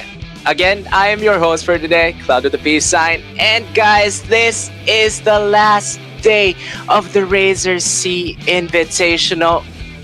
And of course, what can you expect from a grand finals game, but nothing but the best? You know, it's been a back-and-forth series. Vietnam taking game 1, Philippines taking game 2. Vietnam for the third game, Philippines for the third game, and fourth game to Vietnam. And now we are down to the fifth and final game, and things are just getting started. And you know, everything's becoming more interesting, guys, as all the games pass by. We've seen quite a few plays from Vietnam. Again, with the Philippines, it's just really going back and forth. And I'd like to know what our casters, Calbs and JL, can say regarding this. I'd like to talk to them, man. Hey, Cloud, what's up, man? Hello, Hey, what's hello. up, man? Things just become more interesting, you know? I did not expect this. Like, personally speaking, man, I thought this was gonna be a sweep for the Philippines. I thought that this was not gonna be that hard of a matchup. But, you know, Vietnam just doing their work, playing so well, containing the Philippines. How is this gonna go? What's gonna happen? What can we expect for the fifth game? I mean, dude, it's just... I mean, like, these two teams, like, I keep on saying it. These teams are so aggressive. Like, they play the similar play style. Like we've seen in so many fights, like a team overextends and then a team gets punished, and then all of a sudden it's all the other way around, right? Like, like it's all about who makes the least mistakes in this series. But who knows, man? I'm actually expecting like Team Philippines to step out of their comfort zone and like release their scam position 1 carry role, like put out that Terrorblade, man. Like pick him Terrorblade. Like I want to see something like that happen, man, in the final game. Well, to be honest, man, I mean, before going into the grand finals, everyone, including me, was like expecting that Neon will gonna go something like a 3-0, 3-1. But you know, Vietnam proving us, you know, including me as well, proving us wrong. They put up a good fight. They're capitalizing with their own set of mistakes because they overextend, like JL said. They overextend, they get punished, but the other team overextend as well. So it goes other way. I mean, other way around. I don't know. I mean, I really want to see Scam with a standard carry, something like that. So yeah, sorry to cut off you. Yeah, I mean, I was just gonna say that. Yeah, the thing is, the Philippines is just, you know, trying to prove that no, dude, we can win this entire series, this entire tournament, with the way we've been playing since day one. But I think Vietnam's slowly starting to pick that up, slowly starting to figure everything out, and I think that's where Philippines is going wrong. I think they have to shake things a bit, you know? Oh, for sure, yeah. And dude, you can't make any more mistakes because this is the final game. And if you lose this, you're gonna lose your chance of being called the #1 team in Southeast Asia, and no one wants that. You know, no, you're almost there. You're already in the 5th game of the finals, and you gotta do this. And yeah, I'll just leave you guys to it. This is again, guys, the final game. Team Vietnam versus Team Philippines. Whoever wins this gets crowned of being the top team in Southeast Asia. And yes, Cubs and JL, dude, I'd like to listen to you guys. Yeah. All right. Let's hop into the draft. The draft. Yeah. This is game number 5, best of 5. So we will find out who's gonna be crowned as champions for the first ever RAZER Southeast Invitationals, Southeast Asia Invitationals 2020. So the same strategy for 496 Gaming. They stole the pack out from Neon, but Neon was able to get their hands into the Witch Doctor and the Venomancer for this game number 5. Yeah, that's actually a pretty good 2 picks in my opinion. Like, there's so much magical damage output, and Team Philippines are actually taking a different approach, right? Team Vietnam left the Nature's Prophet open, and Team Philippines has been picking it instantly in the first phase. But like I said earlier, I think they need to step it up. I think they need to like dish out this position 1 role from Scam, like pick him Terrorblade, pick him PL. Yeah. Like they haven't done it in this tournament, not even once. Maybe this is the time. A standard hero for a This might be the time, but who knows, right? Team Vietnam can't let their guard down. They need to they look at every picks and every bans that Team Philippines will throw out. And right now, Team Vietnam, they banned out Pugna, they banned out Tiny, pretty standard Team Philippines or Team Neon lineups. Rappi has been known for playing this very, very strong Pugna offlane, whereas in Team Philippines, they banned out the Batrider. As we mentioned, Hung Hung, he plays such a very strong laner heroes, including a Viper, and then a Batrider. His playstyle is like that, and then a Necroban as well. So, right now, both teams are picking these heavy teamfight heroes, right? So we might actually see a very strong carry to carry matchup in this game. So it's all gonna depend in the draft. Well, Chen is now out. They banned the Chen, but Nature's Prophet still in the. But I don't know, man. I mean, Neon Esports still has the option to go for that hero. I can feel this on this game. Scam will be playing a standard carry hero for this final game for the series. I'm calling it, man. I'm calling it. They will 3rd pick Terrorblade instantly. Like, I'm calling it right now. Ban hasn't even finished yet. I'm calling Terrorblade pick. 3rd pick for Team Philippines. Me. Scam Terrorblade. Let's go. I'm calling it right now, man. Like they banned out Mars. Mars, a good combo with the Phoenix. And look at the two other bans, PL and Shaker. What does that say? That says that screams Terrorblade to me, man. Come on, just put it out. 5 seconds left. Like, let's see if Team Vietnam actually see this coming. So they banned out Chen, a very scary hero for Team Philippines. Nerd Spirit mid as well. They banned it out, leaving into the last ban, the Ursa. So it's actually their turn to pick for Team Vietnam. And I'm not exactly sure what they should pick right now, but looking at all the other games, they always tend to pick Puck in this sort of situation, but Puck isn't that strong yet in this against a Witch Doctor and a Venomancer. You don't really want to pick Puck in this situation. Yeah, poison damage plus the Maledict damage plus the stun. Yeah, it's gonna be hard for a Puck playing against this hero. Yeah, sure, you can just Illusory Orb out, jaunt out. Yeah, but spaceship, but yeah. Man, both teams, all the two picks right now, it shows a really strong team fight overall. Oh, okay. Interesting. All right, that's weird. Terrorblade. Oh man, they're not going for it. Okay. Just kidding. So a Grimstroke is actually a good counter to the Wisp, because you're always just gonna be standing next to your tether target, right? Yep. So they're eventually just gonna get binded, along with the Pangolier as well, because Pangolier is a hero that relies so much in Rolling Thunder, right, in the team fight. And if you're in Rolling Thunder, and then somehow you got soul binded, all of a sudden you're not a hero. Like your ulti means nothing. So okay, Team Vietnam, classic Io Gyro lineup. Terrorblade. Oh man, no Terrorblade. Okay. So this is actually a pretty strong. Alright, so it's gonna be Scam. Yep, that's a scam hero right there. That's definitely a scam hero. So they have two ruptures right now. That's so strong against an IO lineup. An IO Gyro, huh? Do you like this IO Gyro, Cubs? 10 seconds. I mean, yeah, sure, but it's kind of boring since it's been quite a while that we have this combination with it. Well, if it's an IO carry, why not? But again, IO Gyro, it's actually strong. Don't get me wrong. Okay. It's just kind of boring. I mean, it's just standard, but still, a win is a win. They don't care what hero they go. And I mean, as long as they win, it's fine.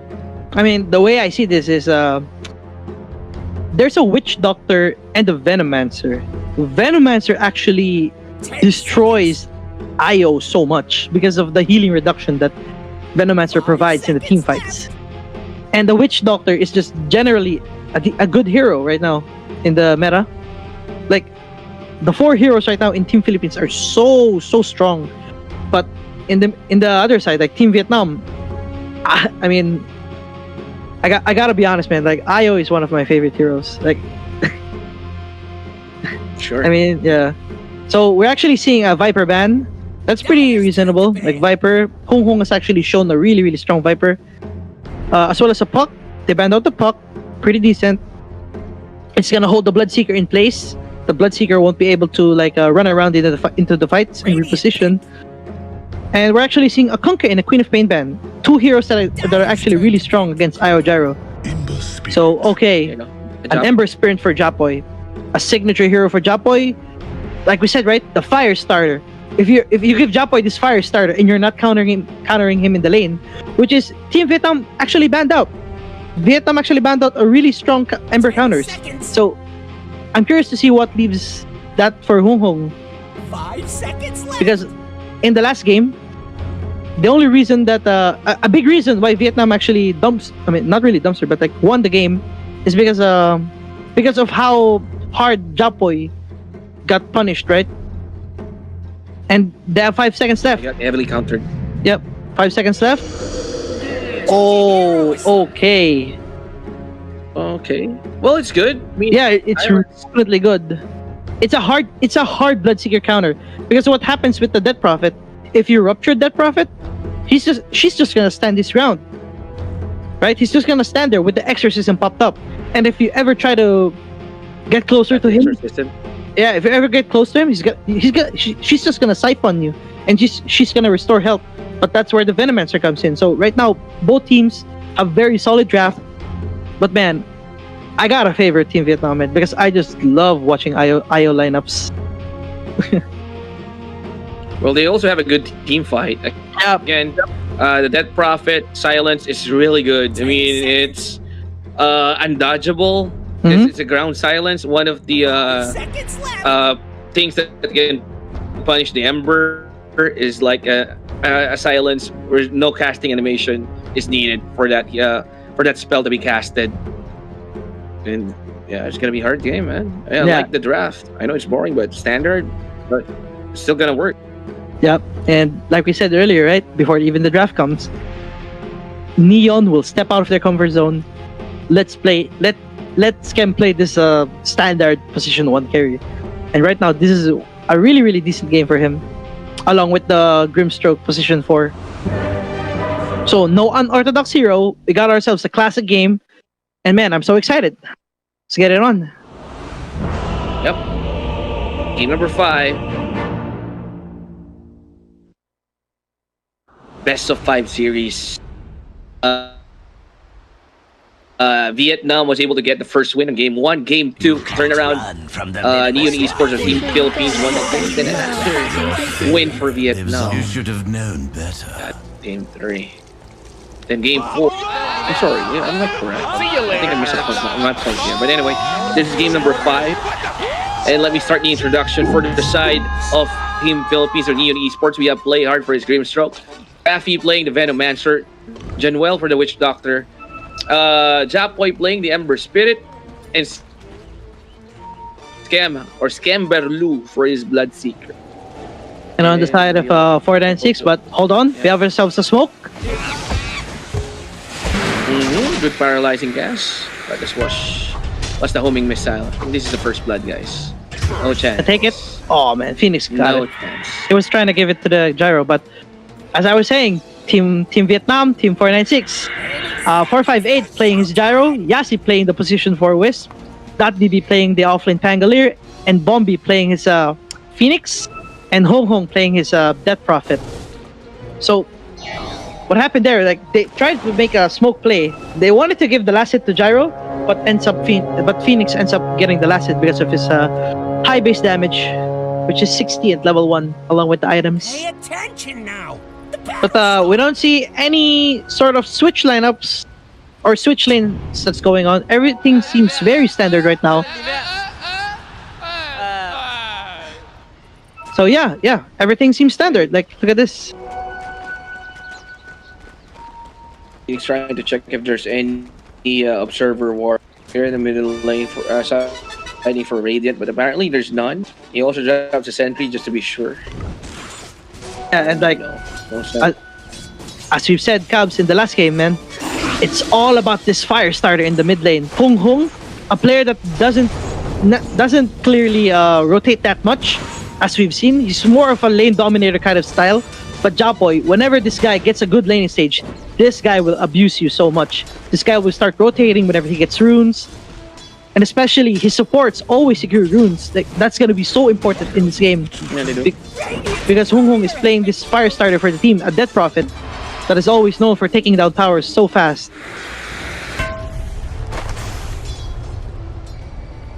Okay. So top lane, we can see Veno and the Grim, Io, and of course the Gyrocopter. Scam is having a good time. Any farming, same goes for Japoy. Good laning face off for these two guys. Far, everyone's just chilling, getting levels, getting last hits. Nothing too crazy for now. But man, I really want to keep an eye on this mid matchup because these two guys, sure, the teams that they're in are actually playing the similar playstyle. But Mango. Oh. Deals. Signing for Neon Esports or Team Philippines. Good start. But bottom lane, a cask with a lucky bounce as well. That's securing them a kill in the Phoenix. Oh man. That was such a lucky cast. It bounced right back to the hero.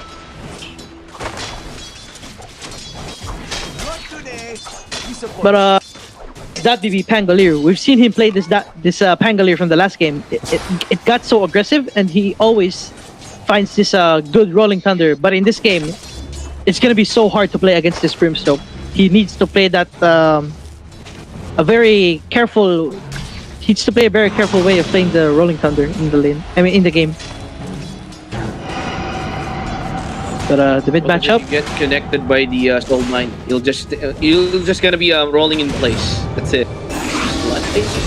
Oh, you can one more click. There you go. Solo kill back by Japoy. Getting out. I mean, outplaying his opponent there in the middle. That's pretty big. That's pretty big. Japoy actually has a bottle flying out right now, and that's gonna boost his farm rate so much. Which means if he, like we mentioned, right? Whenever this guy gets a good laning stage, he's gonna start punishing the enemy. He's gonna be able to get that vessel, which is gonna be so strong against the Io Gyro. And man, this is something that they need to be worried about. Prophet is gonna be having a problem with the vessel. Oh yeah, for sure, for sure. But man, like in every games, whenever Japoy has a bottle, his support starts going for the runes. And 30 seconds before the rune time, let's see what happens right here. As we see in the mid lane, Japoy getting gone on. F1 still has the advantage. 17-7, 14-1, and is also one level higher against the that Prophet in the middle lane. Yep. 5 seconds before the rune spawn. Look at the two supports from Neon securing the rune every single time. That's how important the rune is now. I mean the power. Okay, Slide of Fish and the Maledict. Japoy still alive. Is the Maledict gonna be enough? Oh, the IO with the rotation. Oh, it's enough. And they also burned out the TP from the IO. And Japoy once more, he popped the haste rune. He's eyeing up for the IO here. Oh, that was a good kill cam for the. And they get 2 kills instantly in the mid lane. Oh man, Cabs, look at the score. It's 6-1 in 5 minutes. Yeah, 6-1 in 5 minutes, like you mentioned, right? Right. And then every game, they're doing the same thing. 20 seconds before bounty runes. Look at Japoy, where he is. They are. He's eyeing on his Phoenix. He sees an opportunity. Yeah. Oh no. Oh, even the Gyro is in trouble here. Ooh, yeah, so struggle close. fake misses. Oh, unlucky. But I guess Japoy can still chase this. Japoy can get a skill. Slide of Fish is about to be online. Oh, it was enough, what I'm trying to say is, you know, it's a tempo-based. Neon Esports is tempo-based. If they get an early start, they'll get it early. Oh yeah, for sure, for sure. But in this sort of lineup, they don't really have the tools to like completely deathball the enemy. I mean, Team Vietnam, but hold on. Mid lane. Just harassing the Dead Prophet. Still at level 5. So to get this level 6. Yep. And right now, Team Japoy is actually building this Max Light of Fist in the lane, which is a very decent build whenever you're facing up against magical damage output. So again with the runes. You know, right click. Yep, you see the runes. John will going down bottom, securing, leaving a remnant at the top lane. Man, Japoy, he's been getting so many runes in this whole series, to be honest, man. Like in all the 4 games that we've watched. They did. Oh my god. But the spirit. But the Maledict. Still in effect, but the Maledict is taking from the Maledict. In general, doesn't mind. Yeah, he's still taking that kill. Dominating as early as 6 minutes or something, man. Yeah. And look at that. Catapult abuse. Like, Scam isn't a Nature's Prophet in this game, but as we mentioned, Japoy, the fire starter for Neon, they're doing the same thing again in this game. And at the mid lane right now, dropping so low from this catapult, like, and we haven't seen any response coming up from Team Vietnam. Yeah, this is a tower, maybe. Yeah, there's an XP wave. Still, catapult is still up. There it is. That's now finally someone rotating, but it's a bit too late. Too late, guys. Paralyzing gas connects once for the Pango and the Inkswell. Oh, but the Ayo is here. And here comes the Exorcism being used, and they need to be careful. But Vietnam wants to go for a big team fight. But Japoy be stuck with a Remnant. And the Bloodseeker is also in mid lane. And Exorcism is about to be over. He's dropping low. He's in trouble right now. But the Exorcism comes from the Ayo. Sleight of fist. The combo. Where is it? Icarus dive out. Okay, the blood rush. There's a lot of ultimates, especially the long cooldown Exorcism from the Corvelus or the Death Prophet. They zoned out the Death Prophet very, very good. Like they wasted this Death Prophet and immediate smoke coming out from Team Philippines. Like they saw they saw the Gyro TPing down bottom and he's alone, which is why we're seeing right now this kind of rotation. How does that even work? And Gyro, oh no, he showed up in the creep wave. This is really bad for him. Gonna be for kill. There's a many defensive item. He falls easily. That's a mega And kill. That was rough. That's a mega kill streak for Japoy right now. Like sure, Japoy doesn't have a lot of last hits, but having that mega kill streak, all the kill participation going in the map. Look at his net worth right now. It's spiking. Like all 3 cores right now from Team Philippines. Yeah. And right now, this Dead Prophet. Venom Master just digging on lane. Oh no, he's in trouble. Inkswell. And it will pop for sure. There you go. He still has the chain. But no, it's gonna be enough. The sustain isn't enough. But the guy wants to join the fight. Bails out with a Remnant. Homing missile is here, but can he die? Here's here as well. Oh yeah, he still falls. But they will take out that Prophet here. Skip, he needs to be careful. Look at the Venom Master just sitting on lane. And I guess still gonna get punished here. Oh no, the paralyzing gas connects. Right now. The right clicks, the poison sting, and left the plague ward, slowing him down. But oof! Okay. Lane and then top lane. Oh, Ayo falls. Able to get the Ayo. Okay. Alright. There's the Death Prophet with the Spirit Siphon. Now the Blood Right connects and Japoy will rejoin. Oh my god, and the Gyro. Same goes for the Death Prophet. Man, this is a big problem for Vietnam. Yeah, like Japoy has been all over the map. Actually, they're all over the map. But it's not over yet. Look at this.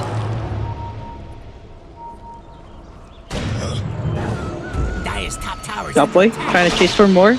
3 seconds on Silent Fist and Chains. But looks like he's gonna get a little bit punished right here.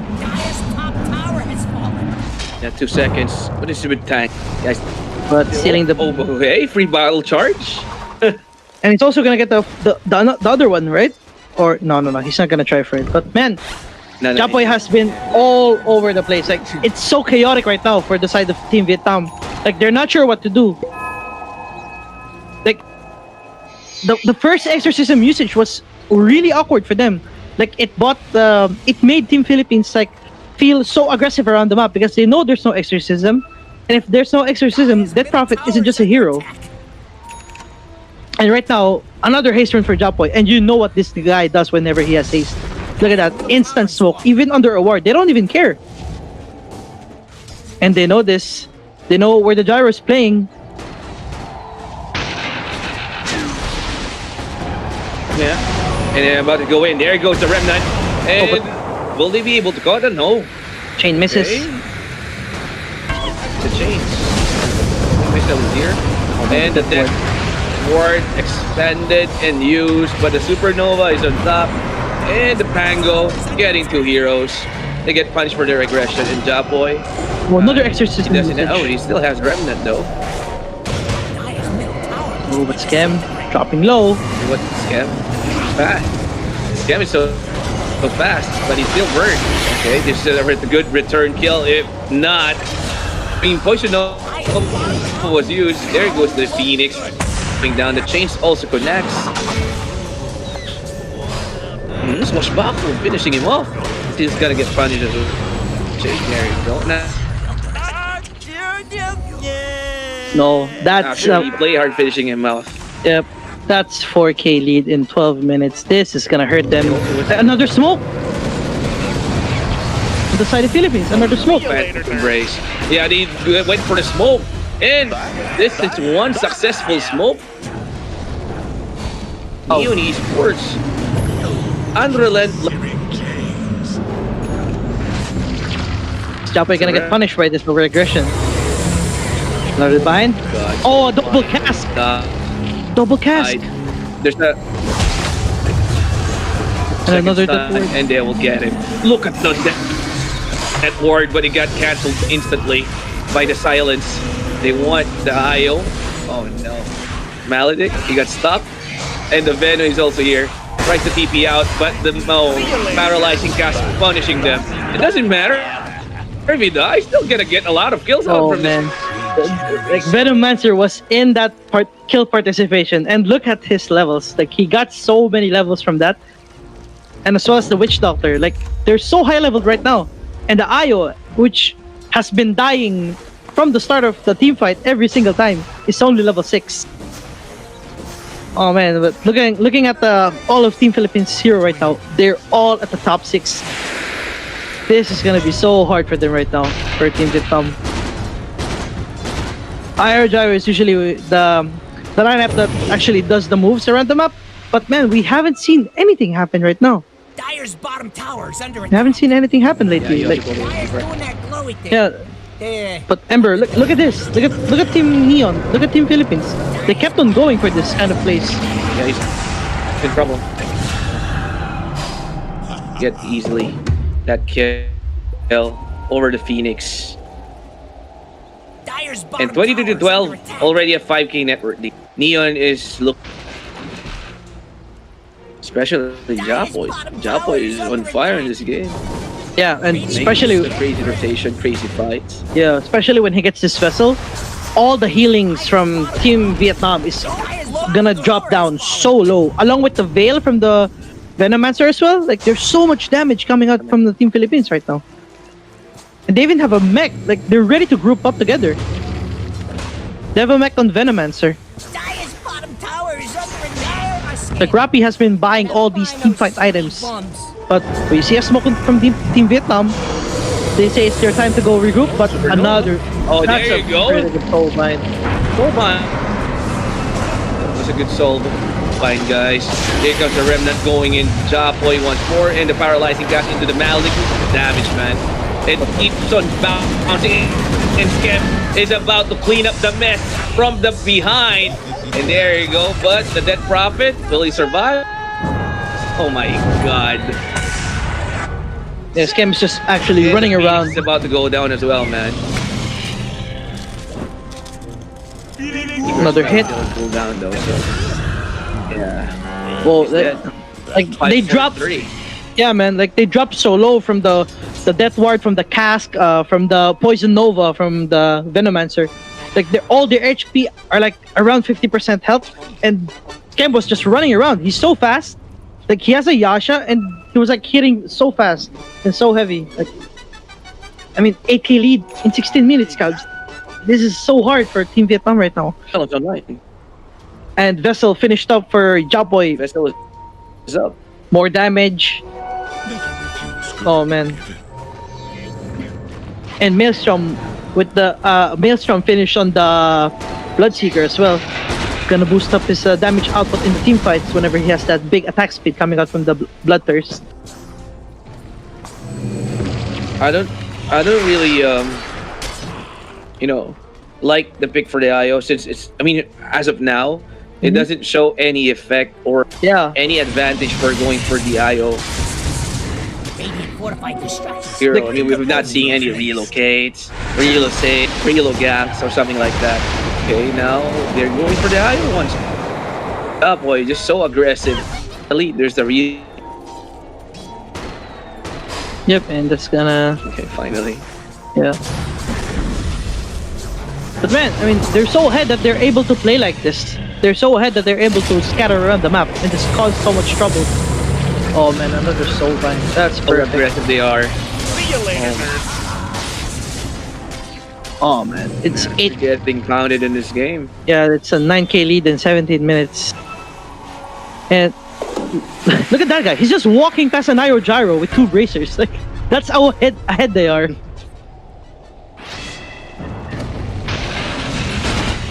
And he's gonna see a Bloodseeker in the lane, and he's gonna fleck cannons and neutral camps, but oh man, if he gets changed here, no. Jumping in. He wants to go for the gyro. Gyro's in trouble right now, and Gyro finishing up. I mean, they can't do anything on this fight. I mean, Cubs. Yeah, it's currently out. Yeah, I'm not sure. Right now, they need some sort of miracle to happen. Yeah, in Vietnam. Oh man, I mean, they don't have any place to go for any farm. They don't have any map control on the map as well. Even the gyro can't farm. Look at the network for the gyro. Yeah. Same goes. The IO is on the bottom of the network as well, man. And here goes another team fight. They go in, but there's a state for the Sunray. Is this gonna be enough? That's the big question here. A good blood right coming from Skem. Oh no, he heals up, but Jopboy jumping out. But the IO was taken as well, and the Dead Prophet all alone by himself. Smells trouble. Yeah, I mean, the game is definitely going into Team Philippines' favor in so much. Like 12k network lead in 18 minutes. Bloodseeker even going for the SNY. Like this game he needs a BKB. Yeah, but SNY. yeah, SNY build. Yeah, this game he needs a BKB, but just because they're so ahead, he could skip it for another item. But man, I don't know, Cubs, like the exorcism that we've seen, all the 3 exorcisms usage that we've seen are all defensive ones. Like they haven't touched Soul defense. Yeah, they haven't touched a single tower at any point of this game. So we see another smoke coming out from Team Philippines, spotting out the gyro. Oh my god, this is another problem. Yeah, this is a good catch. Oh no, the Death Warrior, but the extra sustain are coming in, plus the fight and the reload. The reload save coming from the IO. Should they bail? Oh man. Out? No, they're still fighting. Player's still up. Player's still alive. Oh no. Oh no, there's the one big problem. Again, the blood right, but the Death Prophet has the Yules, but the Poison Nova, a big Poison Nova on top of the Soul Bind. The damage is stacking up, and they'll be caught out and getting decimated one by one. Full team wipe favoring the side of Neon. Oh, you know what's cooking, JL? No man, I think this is a game already. Like, oh, this is so hard for them. Like, the Pangolier tried his best to disrupt the fight, but man, just one rupture and all of a sudden, he's not a hero, he's just standing there. He's dying. I mean, Team Neon just needs to do some simple things. Just hit towers, hit Roshan, and just go high gun. I'm not exactly sure how they can fight right now, Team Vietnam. Yeah, okay. Skem's so damn. I guess a BKB. I guess the BKB with this. Another rupture. This oh is man. A kill if they get this one. No, he still have to remember. Oh, that ward from the high ground. Okay, Ember still alive. Look at the paralyzing cast. So perfect. And my god, the blood right silencing up, but look at the Death Prophet. He wants to get something out of this fight. Yule Scepter, but Skem is here. Skem with the right clicks. And no kills. They only got Jopboy. That's a 4-4-1 exchange. Still favoring Neon Esports or Team Philippines. And Skem wants blood. He wants the blood of the Phoenix. And the full team once more. That's the second time around, JL. That's the second. Ah, look at him. He's just hitting tier 3 like that. He doesn't even care right now. Oh no, this is... Oh man, this is such a massacre. Like, it's 20k lead in 21 minutes. Like, look at that Prophet's network. It's 6k. Like, the position for Grimstroke has the same net worth as a mid-death Prophet. Oh no. But looks like Team Philippines... That's no problem. Yeah, this Team Philippines are actually still playing disciplined in this game. They backed off after taking a tier 3. Just playing very composed, right? They're not doing anything crazy. They want to secure themselves the game. And Phoenix sleeping mid lane. No, there's a silent. Yeah, easy kill. Radiant's bottom tower needs a hand. He just respawned. And they'll go back. They know the relocate. They found the relocate Ember spot. coming in. The reload. Okay. Phoenix will buy back. They'll force to buy back, but in the return, none. They're now down by 1 Rax. Jaboy being counted, silences up. And the swashbuckle also connects. And here comes the Soulbind. Oh, double rupture. Plus the Phantom's Embrace. Blood right on top. Oh, one juicy put for the Bloodseeker here. Hold on. Oh, the Phoenix Super Nope. So damn good on that. They were able to get a lot of stuns. And he's currently, the force stab. Nice. And the Death Ward being deployed. And they're dying from the poison from the pit. This is a bloodbath. Comes in it. Blood, right? Paralyzing gas. What can they do? But that was the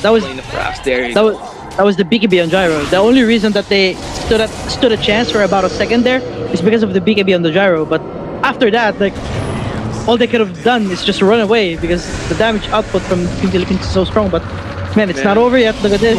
The damage. The vessel from the damage from the vessel from Japoy, but the Rolling Thunder blink in, it connects to Scam, another one, there's a third time around, no! Finally connects to Scam, but he's being surrounded by a lot of players from Team Philippines, and they will also get the kill from the Pango. I don't know, like, the only option that they have right there was the BKB on gyro, but at this point, it just wasn't enough.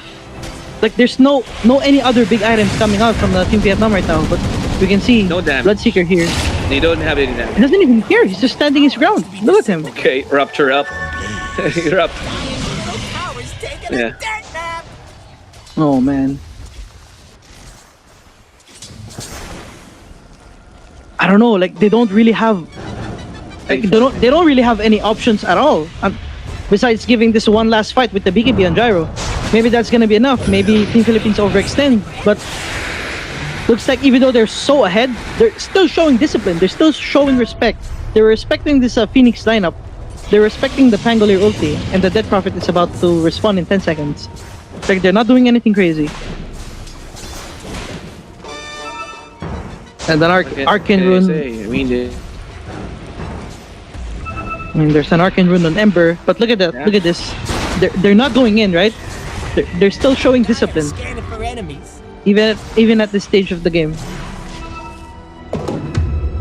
Wait, was that right? Phoenix doesn't even have a boots? Oh, he doesn't, never mind. But yeah, relocate just to secure some bounties. Yeah. This is the best that he could do right now. This is literally the best what he can do right now. A possible courier? No, 1 second. He's back. What are they waiting for, Team Philippines? I think they're waiting for some sort of item. An item. Yep. Yeah. Courier's about to box. And right now, look at this. Ink swell on Ember as he jumps in. Spotted. That's problem. There's an extra sustain. Japoy popping his BKB. And the Soulbind connects 1-2. But the BKB again being used. But the Rupture connects. And Io is dead. No extra sustain. And Skip just right clicking away the gyro. Oh, even the Rolling Thunder misses. It doesn't even connect. And there comes the buyback from the gyro. But what can he do? He doesn't have any BKB. Yeah, finally Skip falls. So something good happening, but the Spirit Vessel is gonna be enough. Yes, sir. We'll still get the Death Prophet here. Which Doctor actually buy back as well, but the gyro actually bought back as well. Is this a dieback? Yeah, that's a dieback. It is a dieback. Oh no, the Death Ward, man, so good. Radiant's bottom tower is under. And the sustain coming out from this Witch Doctor is so big. The restoration. Yeah, that's so big. And Pangolier is the only one hero alive. Io doesn't really provide much, and this is gonna be 2 sides of Rax. Maybe 1 because the Pango can somehow disarm the enemy, but man, this is looking really, really one-sided, Cogs. I'm not exactly sure what they can still do. That's why it's really hard to face against Neon if they started really good. And they will snowball eventually with a good sustain from the IO with that mech plus the reload just to making sure that the Pango is not gonna get the TP guy.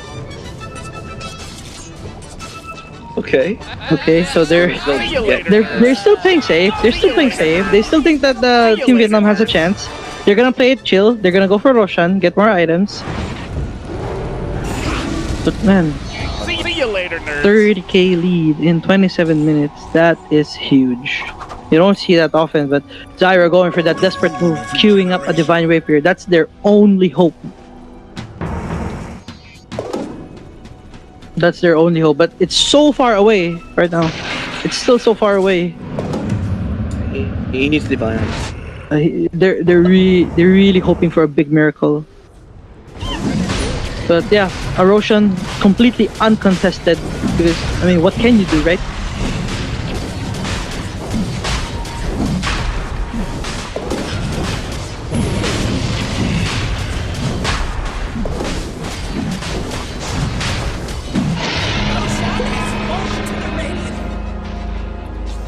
So that's Aegis going to the Bloodseeker's way, queuing up an Assault Cuirass as well, giving more armor, negating more damage from this physical damage from the Gyro and the Exorcism as well. And you're two still up on the bottom lane, but the plan here for Neon, they'll just clean up the remaining racks here. They're just gonna go straight. They're just gonna go straight. And right now, this is the last fight. This is their last fight right now. They have to do. They have to find some sort of miracle. So relocate happening. Oh, the IO relocates from behind. Oh, Rafi, but he was able to pop his Poison Nova, trying to survive a little bit more. But he will fall. He has no buyback. But the Aegis is now popped. Paralyzing cast connects the Gyro, and look at that way go. It decimates the Pangolier. That is, oh my god, that was disgusting. Let's see your face. I don't know. This is it, guys, and we have a champion for sure. Oh, no creep wave though. Hold on. See you later, You're not calling though. Okay. You're not calling. Oh, there you go. Man. Wow. And Team Philippines winning the first ever RAZER Southeast Asia Invitationals 2020. Well played. They stick on their game style. Nothing changed. A mid-game oriented here. Nice and done. I gotta be honest with you guys. That wasn't the game 5 that I was expecting. Like it got so one-sided. I thought Team Vietnam actually learned from all the games that they lost against the Team Philippines because they kept on Japoy. Japoy is literally the win condition. Like he's the biggest fire starter on this team. Like whenever Japoy doesn't have a good laning stage, they crumble, right? Their tempo slows down. But man, if this guy just like survives the lane and just gets help from all the runes, like as we mentioned, he keeps getting all these runes. Like how does this guy keeps getting runes, man? Yeah. Well, with the help with the supports yeah, for sure. Right? But man, just overall the team, Team Neon, well-deserved win, showing consistency and man, pulling out the standard carry hero for Skem at the final game at the grand finals. What a way to end the game, right? What a way to end the tournament. Cloud, are you expecting something like this in game 5 on the last game for a championship? Absolutely not. I told you guys off cam, this was going to be a 25-minute game. I thought it was going to be on Vietnam's side.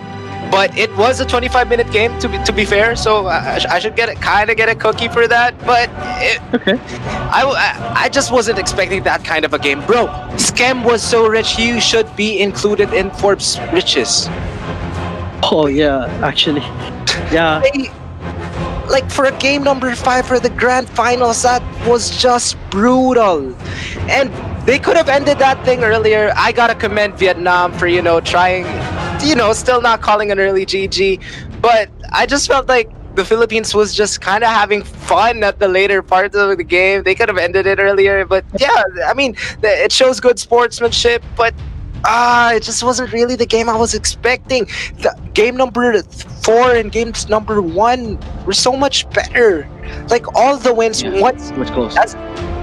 Yeah, it is final that Japoy is the winning condition, man. If you activate Japoy, it's game over for you guys. Yeah, that guy, like the main fire starter for Team Neon. Like teams needs to start watching out for this guy. You can't give this guy a good laning stage. And despite having a bad laning stage, if he has help from all his teammates as well, this guy will make stuff happen all around the map, man. I'm telling you. That guy just. Well, he solo kill the Dead Prophet at something like a 7-minute mark. That was big. That was the big. Yeah, for sure.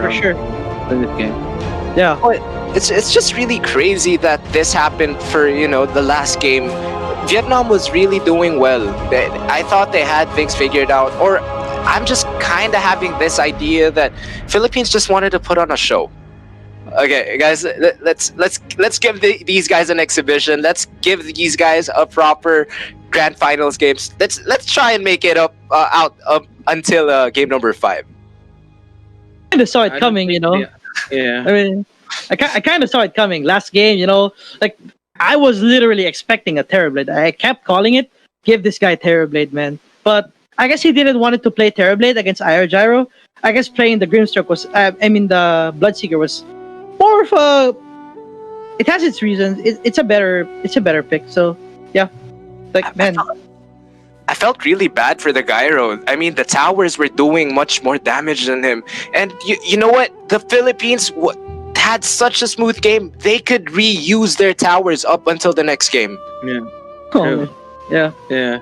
I don't think the IO pick was, beneficial on their strat here. It wasn't utilized.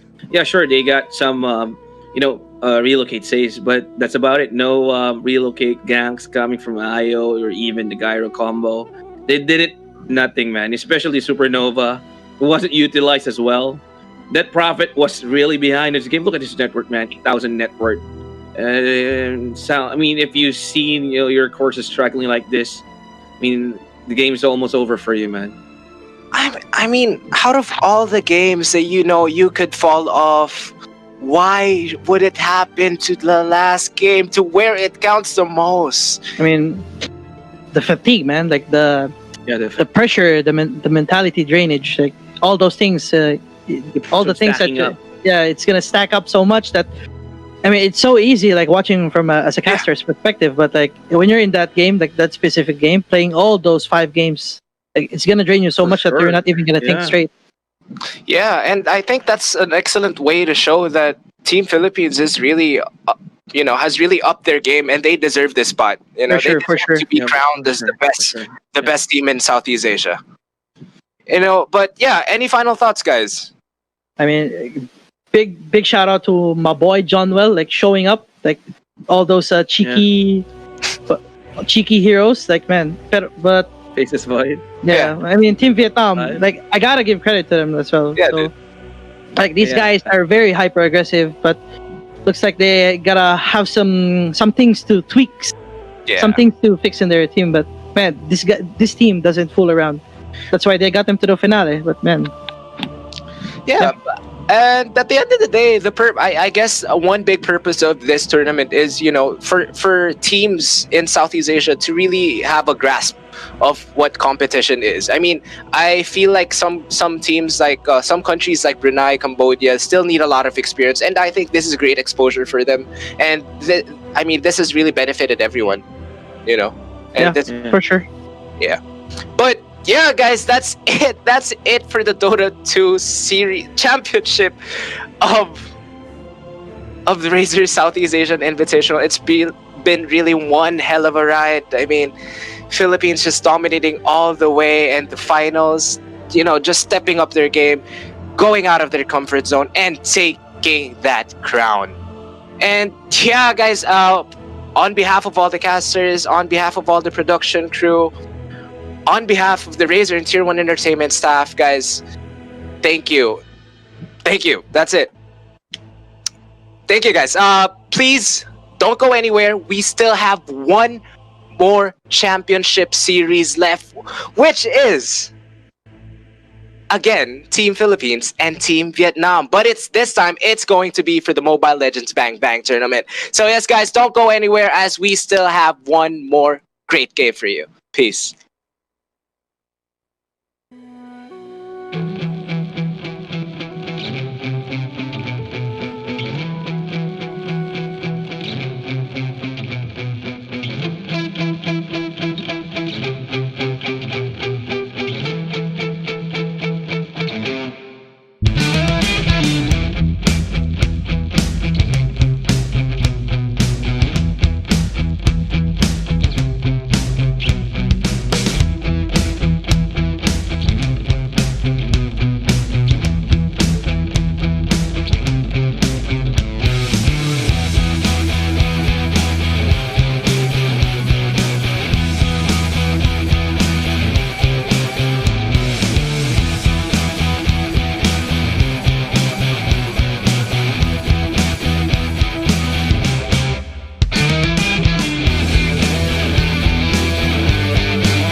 Samsung Galaxy A unlocked! Gaming with this phone means you don't have to wait, so your characters can boogie and performance is great.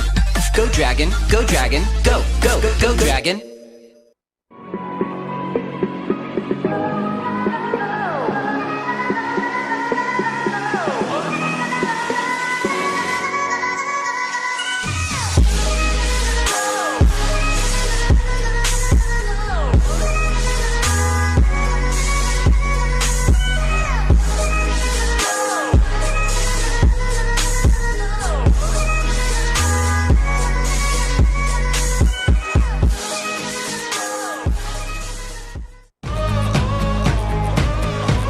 This day is gonna be the greatest memory, making history. Let's go. You don't need no luck with that golden touch. Time to light it up. Let's go. Get ready for it. Yeah, this is it. Go! Go! Go!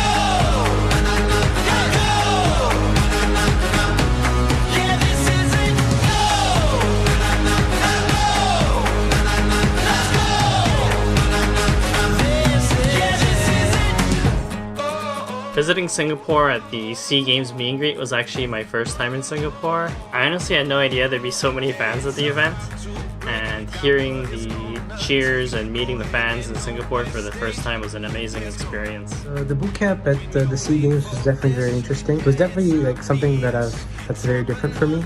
Normally I just coach one team and usually I know all the players, and this boot camp was like I had like an hour and a half to work with like 4 teams, I think 4 different countries, and things about TI and EG and stuff like that. It was a cool experience. It was definitely something I would be interested in the future. So I think for a lot of these players to become superstars, they just need to be noticed. They need to have a venue to really promote themselves. And I think a lot of them have potential to be superstars. I think that these players just need to play. They need to learn more about the game, get more experience, experience being in a team, because that's like the biggest thing, like playing a pub game compared to being in a team, learning about people, learning about Dota, the game strategy. All these things are what really matter. Southeast Asia has an incredible dedication to the game, and a tournament like the Southeast Asian Invitational provided by RAZER is just an amazing resource for all up-and-coming players. Get ready for it. Get ready for it. This is it. Go! Go!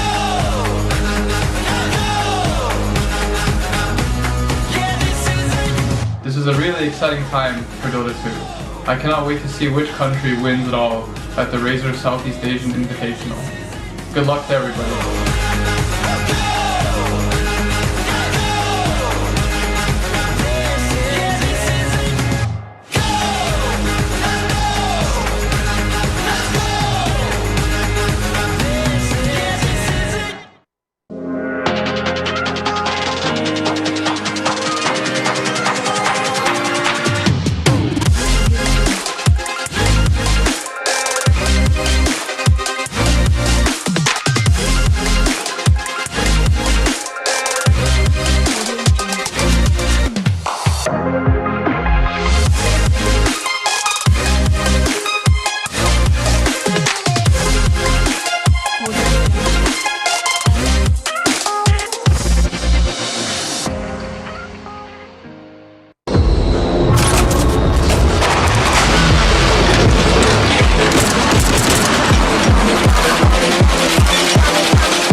Me do my two-step.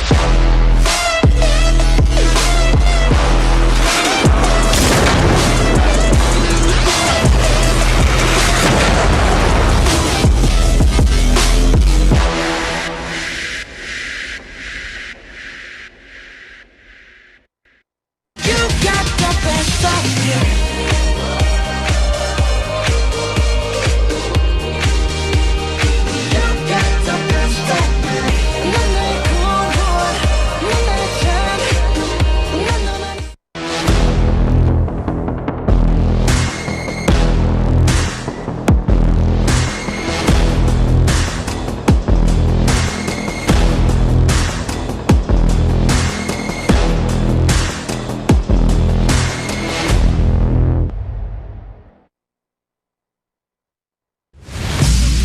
This isn't about fame, fortune, or following. This is a calling. This is desire. This is obsession. This is what it takes to win.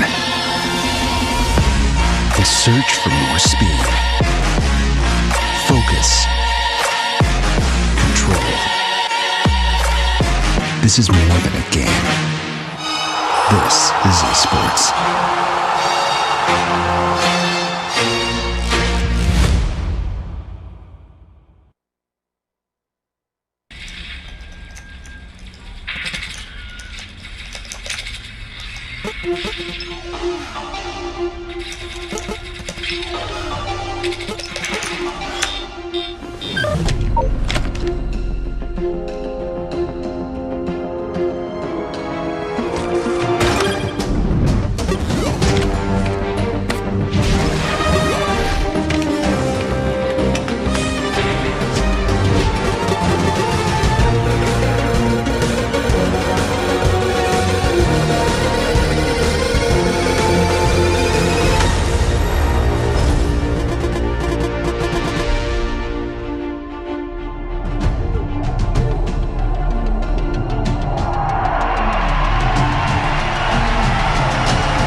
You love playing games, and you're always hunting for the best deals. Now you can get more back just from the way you pay. Introducing RAZER Gold, the virtual credit for games and entertainment that rewards you back. With RAZER Gold, you get to enjoy more savings with exclusive deals. Get access to special bonus gifts and in-game items you can't find anywhere else, like unique weapons and skins. What's more, with every $1 in RAZER Gold spent, you'll earn RAZER Silver, our rewards program. Just like airline miles, the more you spend, the more you'll earn. Just keep collecting RAZER Silver, and once you've got enough, you can redeem it for RAZER hardware, games, gift cards, and more. With RAZER Gold, you get more savings and gifts, and automatically earn RAZER Silver to redeem even more cool gear.